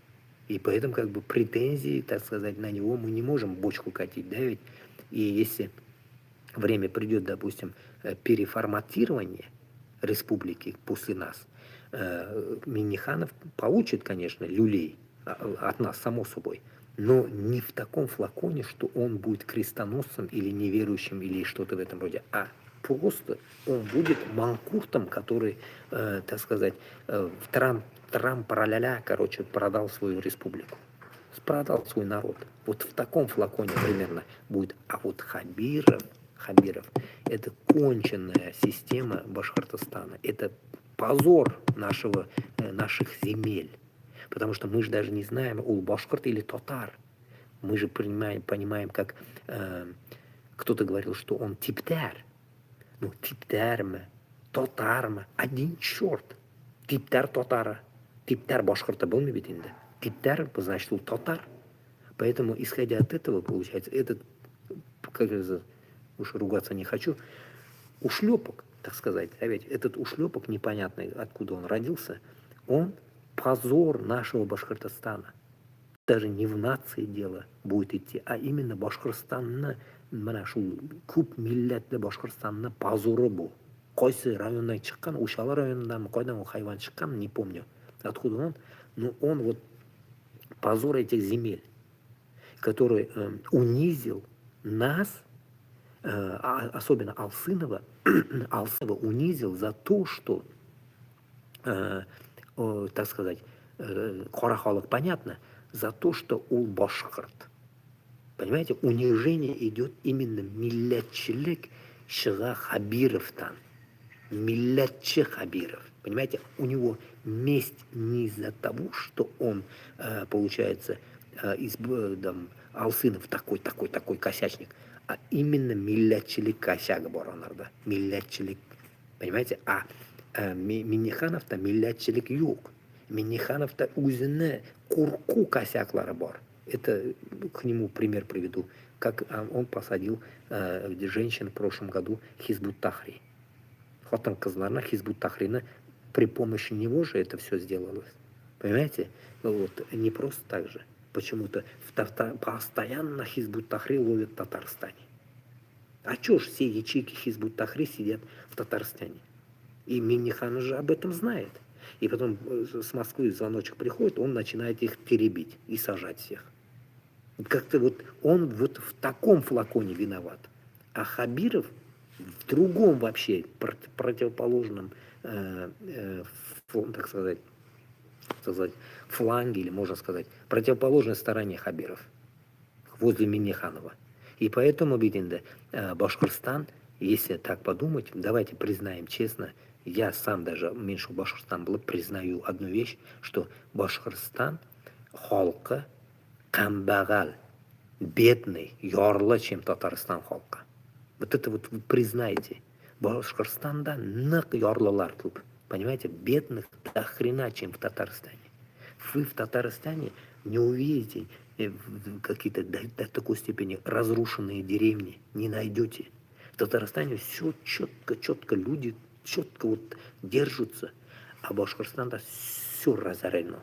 Башкортостанда полностью имгенлер, понимаете? Имгенке, даже можно сказать, имгеткенлер халкан. Имгенген халыгында яши.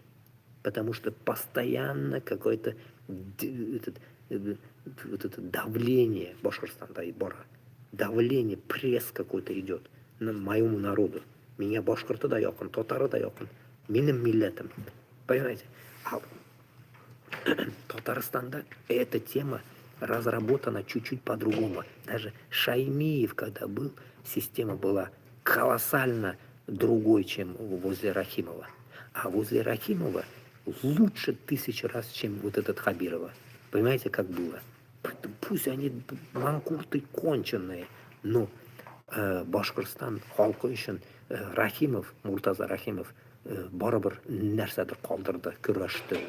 А Шаймиев тоже нормально движуху делал, но под каблуками они были жестко. Это мы должны признать. Каблуками были жесткими, они Москвы, жесткими. И очень как бы след, конечно, остается. След 91-х годов нам, мне даже вот, до 98-го года отражался даже в 98 году отражался тем, что бізді теге нәрсеге бойсыну, мәлге бойсыну нық болған енді. Нық бойсыну болған. А сейчас еще хуже. Когда Хабиров пришел и Миниханов, так сказать, ни туда, ни сюда, непонятный чувак, на кого он работает. Явно он вначале, так сказать, работал на Шаймиева, а сейчас уже прямолинейно Москве только подчиняется, я думаю. Шаймиев уже никто. Примерно вот я думаю. А Хабиров вообще ни под кем. Понимаете, как произошло? Как сейчас в Дагестане. Допустим, в Дагестане Меликова поставили. Он под кем, думаете? В Дагестане его крышует кто-то? Нет, потому что он русский. Его никто не крышует, он никто там. И он прямолинейный ставленник Москвы. И его крышует, только Путин крышует его. Понимаете, какое паскудное состояние? Это, так сказать, удар по народу. Мына шунарға біз Башқұртстанда мысқылланған нығырақ, чем Татарстанда. Мына шул дәрәжә бар мында. И заметьте, Татарстанда давление прямолинейное Москвадан бармый. И это тоже подозрение мои. К чему? Знаете почему? Не идет давление прямое, чем Башқұртстанға. Башқұртстанға прямолинейно Татарстан, Москвадан прямолинейное давление бара Башқұртстанға. Потому что Хабиров конченый. А Татарстанға не идет оно какой-то барьерға соғыла. Қоядар соғыла Татарстанға, а потом только чуть-чуть какая-то волна от этого удара попадает в инсайд, это в Татарстан внутрь, и все. А Башқұртстанда прямолинейно, Татарстан надо, перепрыгивает и прямолинейно бьет по всему народу. Вот это вот я, может, я не высказывался об этом, но вот это я чувствую. Я это понял, это я. Понимаете, вот в чем прикол. Потому что с Татарстана вы ни хрена никого не увидите, чтобы они ездили на север работать. Может, 1% какой-то заплутавший поедет, а Башкортостан весь на севере. Все вот это Кагалым, Магалым, бүтін жаһаннам тишиклер әллә кайда. Онда эт бармый торган жерләрдә башкортлар йөри. Эт бармый торган. Башкорт кына түгел инде, анда татары да бар. Башкортстан халкы дейlik, мына шулар. Эт бармаган жердә йөриләр. Надым, прикиньте, где Надым. Я один раз, там у меня соседи туда постоянно, там жили они, живут даже. Надым, чокнулся где-то Надым, понимаете, там на вертолетах едут. Там огурцы в то время стоили, там, грубо говоря, 1000 рублей. В то время огурцы, хлеб там 500 рублей стоит. Хлеб. Это, говорит, мы доезжаем до Кудова-то, потом слазим с поезда, или там на самолете до Кудова-то долетают, потом оттуда садятся на вертолет и дальше доезжают. Это же что за дыра, я говорю. Понимаете, шунда барабы шлилер оператором котельной, там, операторы чего-то там. Что они там делают? Хрен знает. Ну, наверное, золото добывают, или нефть, или что там они делают. Непонятно. И шунда бүтін башқұрт. Башқұрт дегенде башқұрт түгел олар. Татар, вот эти эрземокши, бізде бетінде эрземокши, мордвалар дофига у нас, мордва, ну, правильно будем выражаться, Эрзя Мокша теперь, потому что какой из них, или он Мокша, или Эрзя, Мокша, наверное, или Эрзя, и, само собой, Чуваш, Мары и так далее. Вот это вот контингент живет у нас в Башкортостане. Как они туда приперлись, тоже непонятно. Ну, живут, что, мы же не нацики, выгонять их. И в итоге получается вот этот весь контингент, наш башкирский народ это. И вот башкирский народ, ну, имеется в виду милләті башқұрт түгел енді, но бартаннан. Шулар Сібірді эшлилер. Немеге Сібірді эшлилер олар? Чөнки Башқұртстанда окшайды. Башқұртстан самое отсталое место. Ну, конечно, и Бурятия сейчас говорят хуже, чем Башкортостан. Но это уже отдельная тема. То, что там творится, бардак. А вот мы же говорим башкұртна татарна, вот Хабировна. Поэтому, так сказать, сотқынлық Millat sotqinligi, millat sotqinlari. Как это? Как у нас говорят?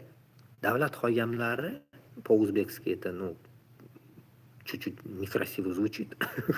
Вот это, которые davlatda boshliqlar butunisi, так сказать, конченные, продажные шкуры, так сказать.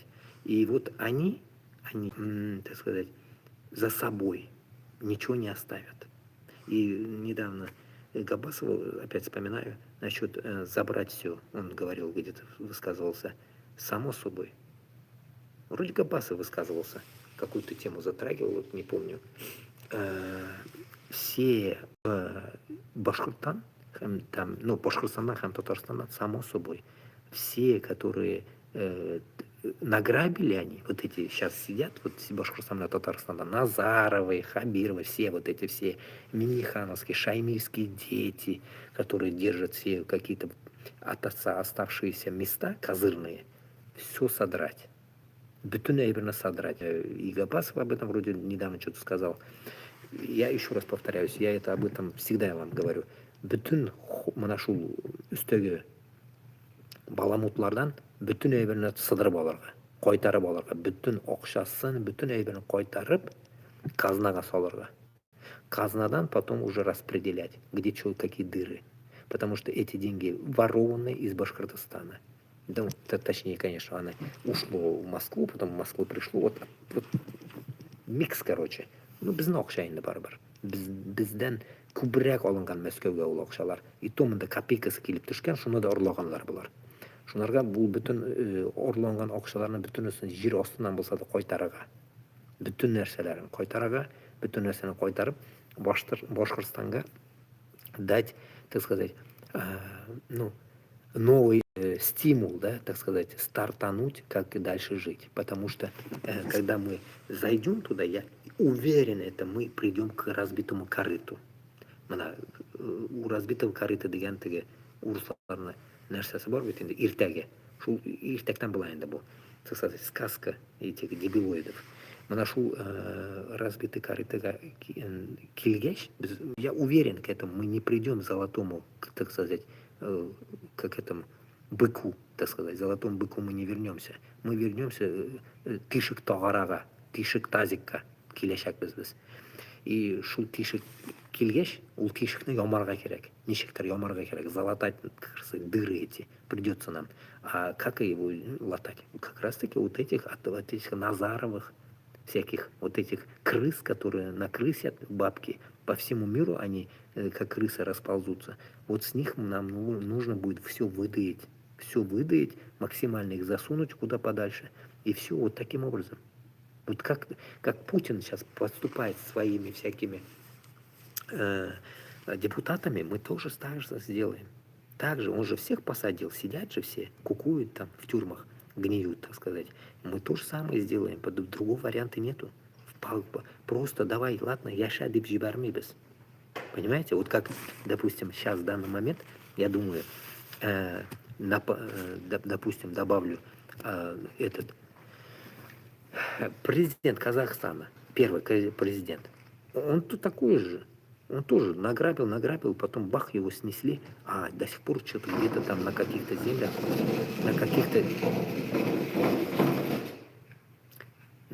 землях, он имеет какую-то свою долю. Назарбаев, забываю его фамилию, Назарбаев был всю жизнь, детство мое с ним же прошло. Вот это Назарбаев. Умр будешь у Назарбаев был, да, уж китарлик. И вот у них такая же болезнь. Это для нас это пример. Башкорт белән татарга. Мына шундыйларны бүтүнесен җибәрмәскә. Это просто со вторым президентом у них терки, поэтому пока он ля-ля-ля-ля-ля. А когда, Аллах берса, Казахстанда придет уже нормальный президент, когда придет, этих двоих за шкирку надо притащить, надо будет выдаить, и кутенат и берга, и тагыбкуйга или что-то такое, понимаете? И бездә дә шулай булырга кирәк. Бездә дә шул ук тактиканы ясарга кирәк була в дальнейшем. Что всякие Хабировы, Минихановы, Кадыровы, все они засядут. Или они сдохнут, или будут сидеть. И до, так сказать, до 7 колен родственников все выдаить, все вернуть. Чтобы они принципиально пошли на трудовую работу. Ну, сказать, допустим, жена Хабирова. Все забрать.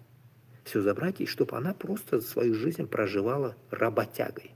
Сделать так, чтобы это вот эта армянка была, башкаса была, работала на обычной работе.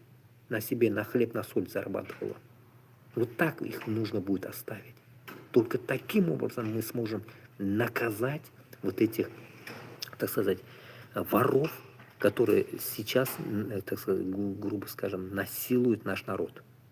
Насилуют, отправляя на войну и так далее, и так далее. Шуларга бизге туаллар нык коты булырга керек. Бер мына шундый, так сказать, это обида, да? Это огорчение, это и должно быть наказываться. Коты наказание бизге ясарга керек. Мына жәлләп просто яра енді яшасын дирге түгел. Yok. Если мы так будем поступать, то Москва, увидев это, скажет, что-то у них странно, они подвели итоги, скажет. Так, через какое-то время, значит, мы сможем, скажет она, сменить власть, пусть они сейчас устаканятся, а мы потом опять пойдем на эту Орду захватывать ее.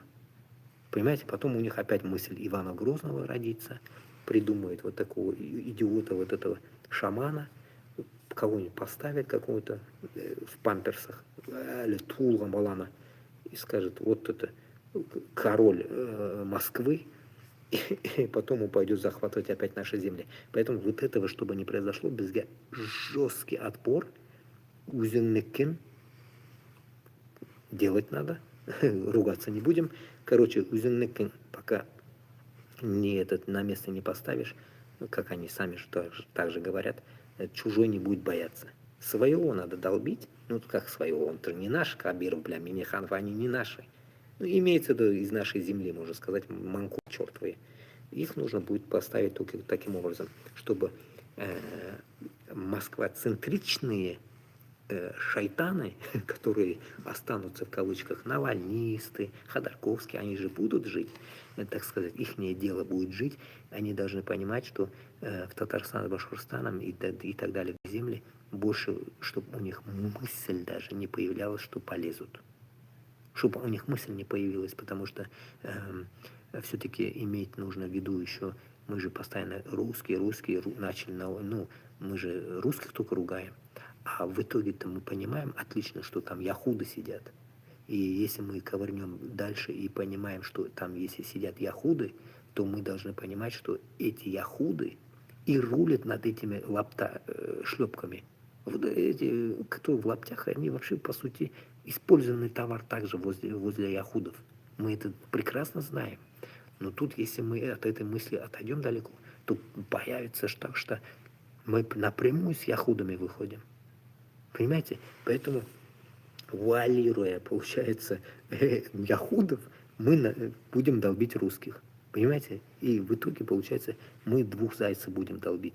Получается, русских, и в то же время яхуды под раздачу будут попадать. Потому что это же под их, так сказать, концепцией это создано, это русня, да, получается, в итоге, если уж глубоко какой-то сионистический замысел, если внутрь будем заходить, сверхъестественная какая-то дичь, подобие Эпштейна, и там жрали детей и так далее, если это мы будем допускать в своих мыслях, то у нас получается, что русня как бы, это всего лишь оболочка, болмаған милләтні оболочкасы. Ул милләт юк, битінде, шуны оболочкасы, а ішінде, вот это шайтана, да, внутренне, это яхуды. Яхуды под оболочкой русских. Иванушки там, всякие вот эти, а все вот эти ман. В итоге выходит фамилия у них все Куперман, Чуперман там, Говноман, ман. Все яхуды. И исходя от этого, мы понимаем, что если мы, так сказать, нападем на яхудов, то, получается, мировая война выйдет уже. Это значит, нужно будет подтягивать всех мусульман под эту гребенку. Но нам это пока не надо, потому что мы конец света не собираемся делать. Мы хотим жить спокойно. И поэтому конец света, Аллах Та'аля, нам уже расписано, оно придет само. Нам только сидеть ждать надо. А вот политическую нашу систему менять наша задача. Мировую систему менять не наша задача, а вот политическую систему внутри нашей земли наша задача. Чүнки Аллах Тааламдан бізге конкретно айтылған құллықтан құтылыңыз. Құллықтан, біз құллықтан құтылырға тиіспіз, ол біздің ішіміз. Құл болып яшау ол сенің приоритетіңда, или мені құл болмасқа приоритетом. Понимаете, вот как-то так. Поэтому если вот этот приоритет наш, значит, не быть рабом, это сказано нам от Аллаха, да, значит, мы должны это сделать. Это наша задача. Прямолинейная наша задача — куллуктан кутулу. Яхуды — это такой народ, которые привыкли держать людей под рабством. Это их гегемония, ну, так сказать, приделана к этому. Они без этого не могут жить. А нам нужно как раз-таки побороться за свое существование. Вот и все. И не быть, так сказать, мировыми каблуками. Мировые каблуки мы в данный момент пока. И нам нужно выйти из этого, так сказать, неправильного, нечестного состояния. Как-то так. И не то, что там даже в дальнейшем, да, и Трамп уйдет, вот, пока мы там расчехлимся, и Трампа не будет, он сдохнет так, живую. Путин сдохнет, все сдохнут, все уйдут. И после этого что у нас остается? Остается вот это быдло общества. Быдло общества без командующих нацистов. Но останутся их ученики, ну так сказать, которые уже приготовлены, запас. Вот система будет продолжаться такой же. И вот теперь как раз-таки в этот момент нам вот этих Хабировых, Миннихановых, чтобы убрать, ну, рано или поздно мы их, само собой, уберем, иншаллах, убрать, нам вот эту систему нужно будет перелопатить таким образом, чтобы система эта уже не могла управлять над нами, чтобы мы не были управляемы. Не были управляемы. Почему? Потому что если мы даже будем просить помощи у Европы, нужно Европу тоже перелопатить в нашем образе, чтобы эта Европа уже не могла вякать на нас даже, чтобы она нам указывала, как делить Россию. Вот этого не должно быть. Европу мы должны использовать таким образом, чтобы она работала на нас, в наших интересах, а мы не в их интересах. Подавно Америка, там не до Америки даже. Америка, само собой, будет над этой темой контроль вести. Но говорить можно много. Самое интересное, что вот Европа, вот даже вот здесь я сейчас живу, это я понимаю прекрасно, нуждается в наших ресурсах. Она без этого не может. Как раз таки сегодня где-то кипиш шел с Венгрией. Венгрия и Словения или кто-то там, какая-то дичь, вот это шайтан, этот тупорылый венгер, быкует, получается, против Европы и дает какие-то ультиматумные движухи, делает там с ресурсами, с закрытием газа, закрытием чего-то там, перекрыванием или наоборот открыванием вот этой дичи, чтобы было плохо Европе. Нам нужно как раз-таки создать такую, ну, само собой у нас оно создано, но донести это европейцам, чтобы мы сказали, как, что Башкортостан с Татарстаном, когда будет независим от Москвы, и вообще Москвы когда не будет, только тогда Европа будет, так сказать, командовать, так сказать, своими вот этими приоритетами, куда она хочет, без Москвы. Захочет она, допустим, покупать наши ресурсы, пусть покупает, проблем нету. Захочет что-то, пусть делает. Вот это нам нужно донести им, что гегемония Москвы у них уже не будет. Я вроде бы что-то в этом роде уже говорил. Вот именно когда вот в ПАСЕ подписали вот это, люди говорят, что мы вот должны выйти из состава России туда-сюда. Мы говорим, ну,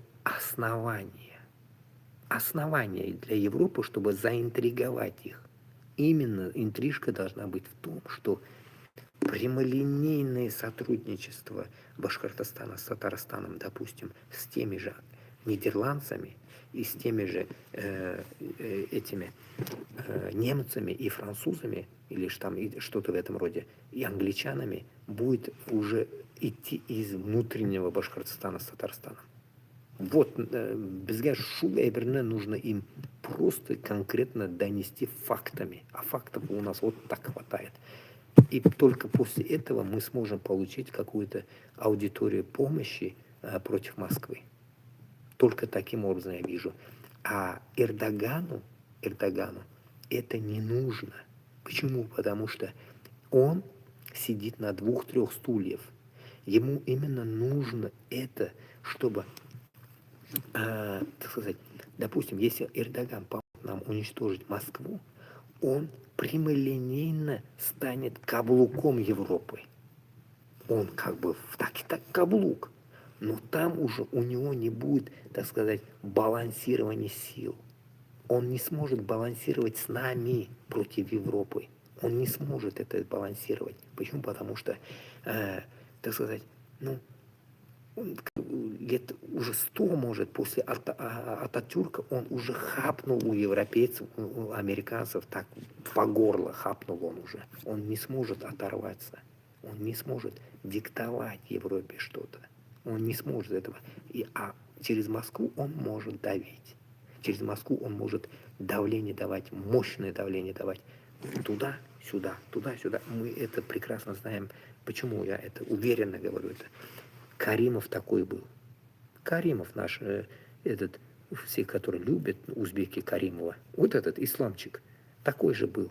Когда быканул, короче, Каримов, так сказать, против Америки, он быстренько договорился с Россией. Как? Убрал Сурхандари или оттуда убрал базы американские. А когда Россия быковала, он дал разрешение поставить базы. В Баткене база американская, помните? Американская база Баткене, Сурхандарье, еще в каком-то районе Узбекистана американские базы были. А сейчас они есть? Не знаю. Сейчас, при Каримове уже не было их. Потому что он играл. Москва, если выеживается, он ставил базы. Москва нормализуется, он убирал базы и портил отношения с Америкой. Вот так он играл. Эрдоган такая же прошмандовка. Даже позорнее она. Он позорнее, чем Каримов. Каримов, с одной стороны, можно сказать, говно, но в то же время он гордое говно. Понимаете, гордое говно, блин, Каримов. Он таджик, там, узбек, мне пофиг, да, ведь, он, как говорится, черт тот еще был. Но он гордый говно. А Эрдоган конченый, он как бы опущенный. Ну, как бы, если по тюремным сленгам говорить, он опущенный. А Каримова никто не опускал. Понимаете, Каримов не опущенный умер он. Понимаете? И поэтому, исходя от этого, и в Казахстане то же самое. Назарбаев тоже не опущенный ушел, понимаете? Его не могут опустить. Москва его не смогла опустить. Понимаете? Эмомали Рахмона тоже не может опустить Москва. Он вибрирует с Афганистаном.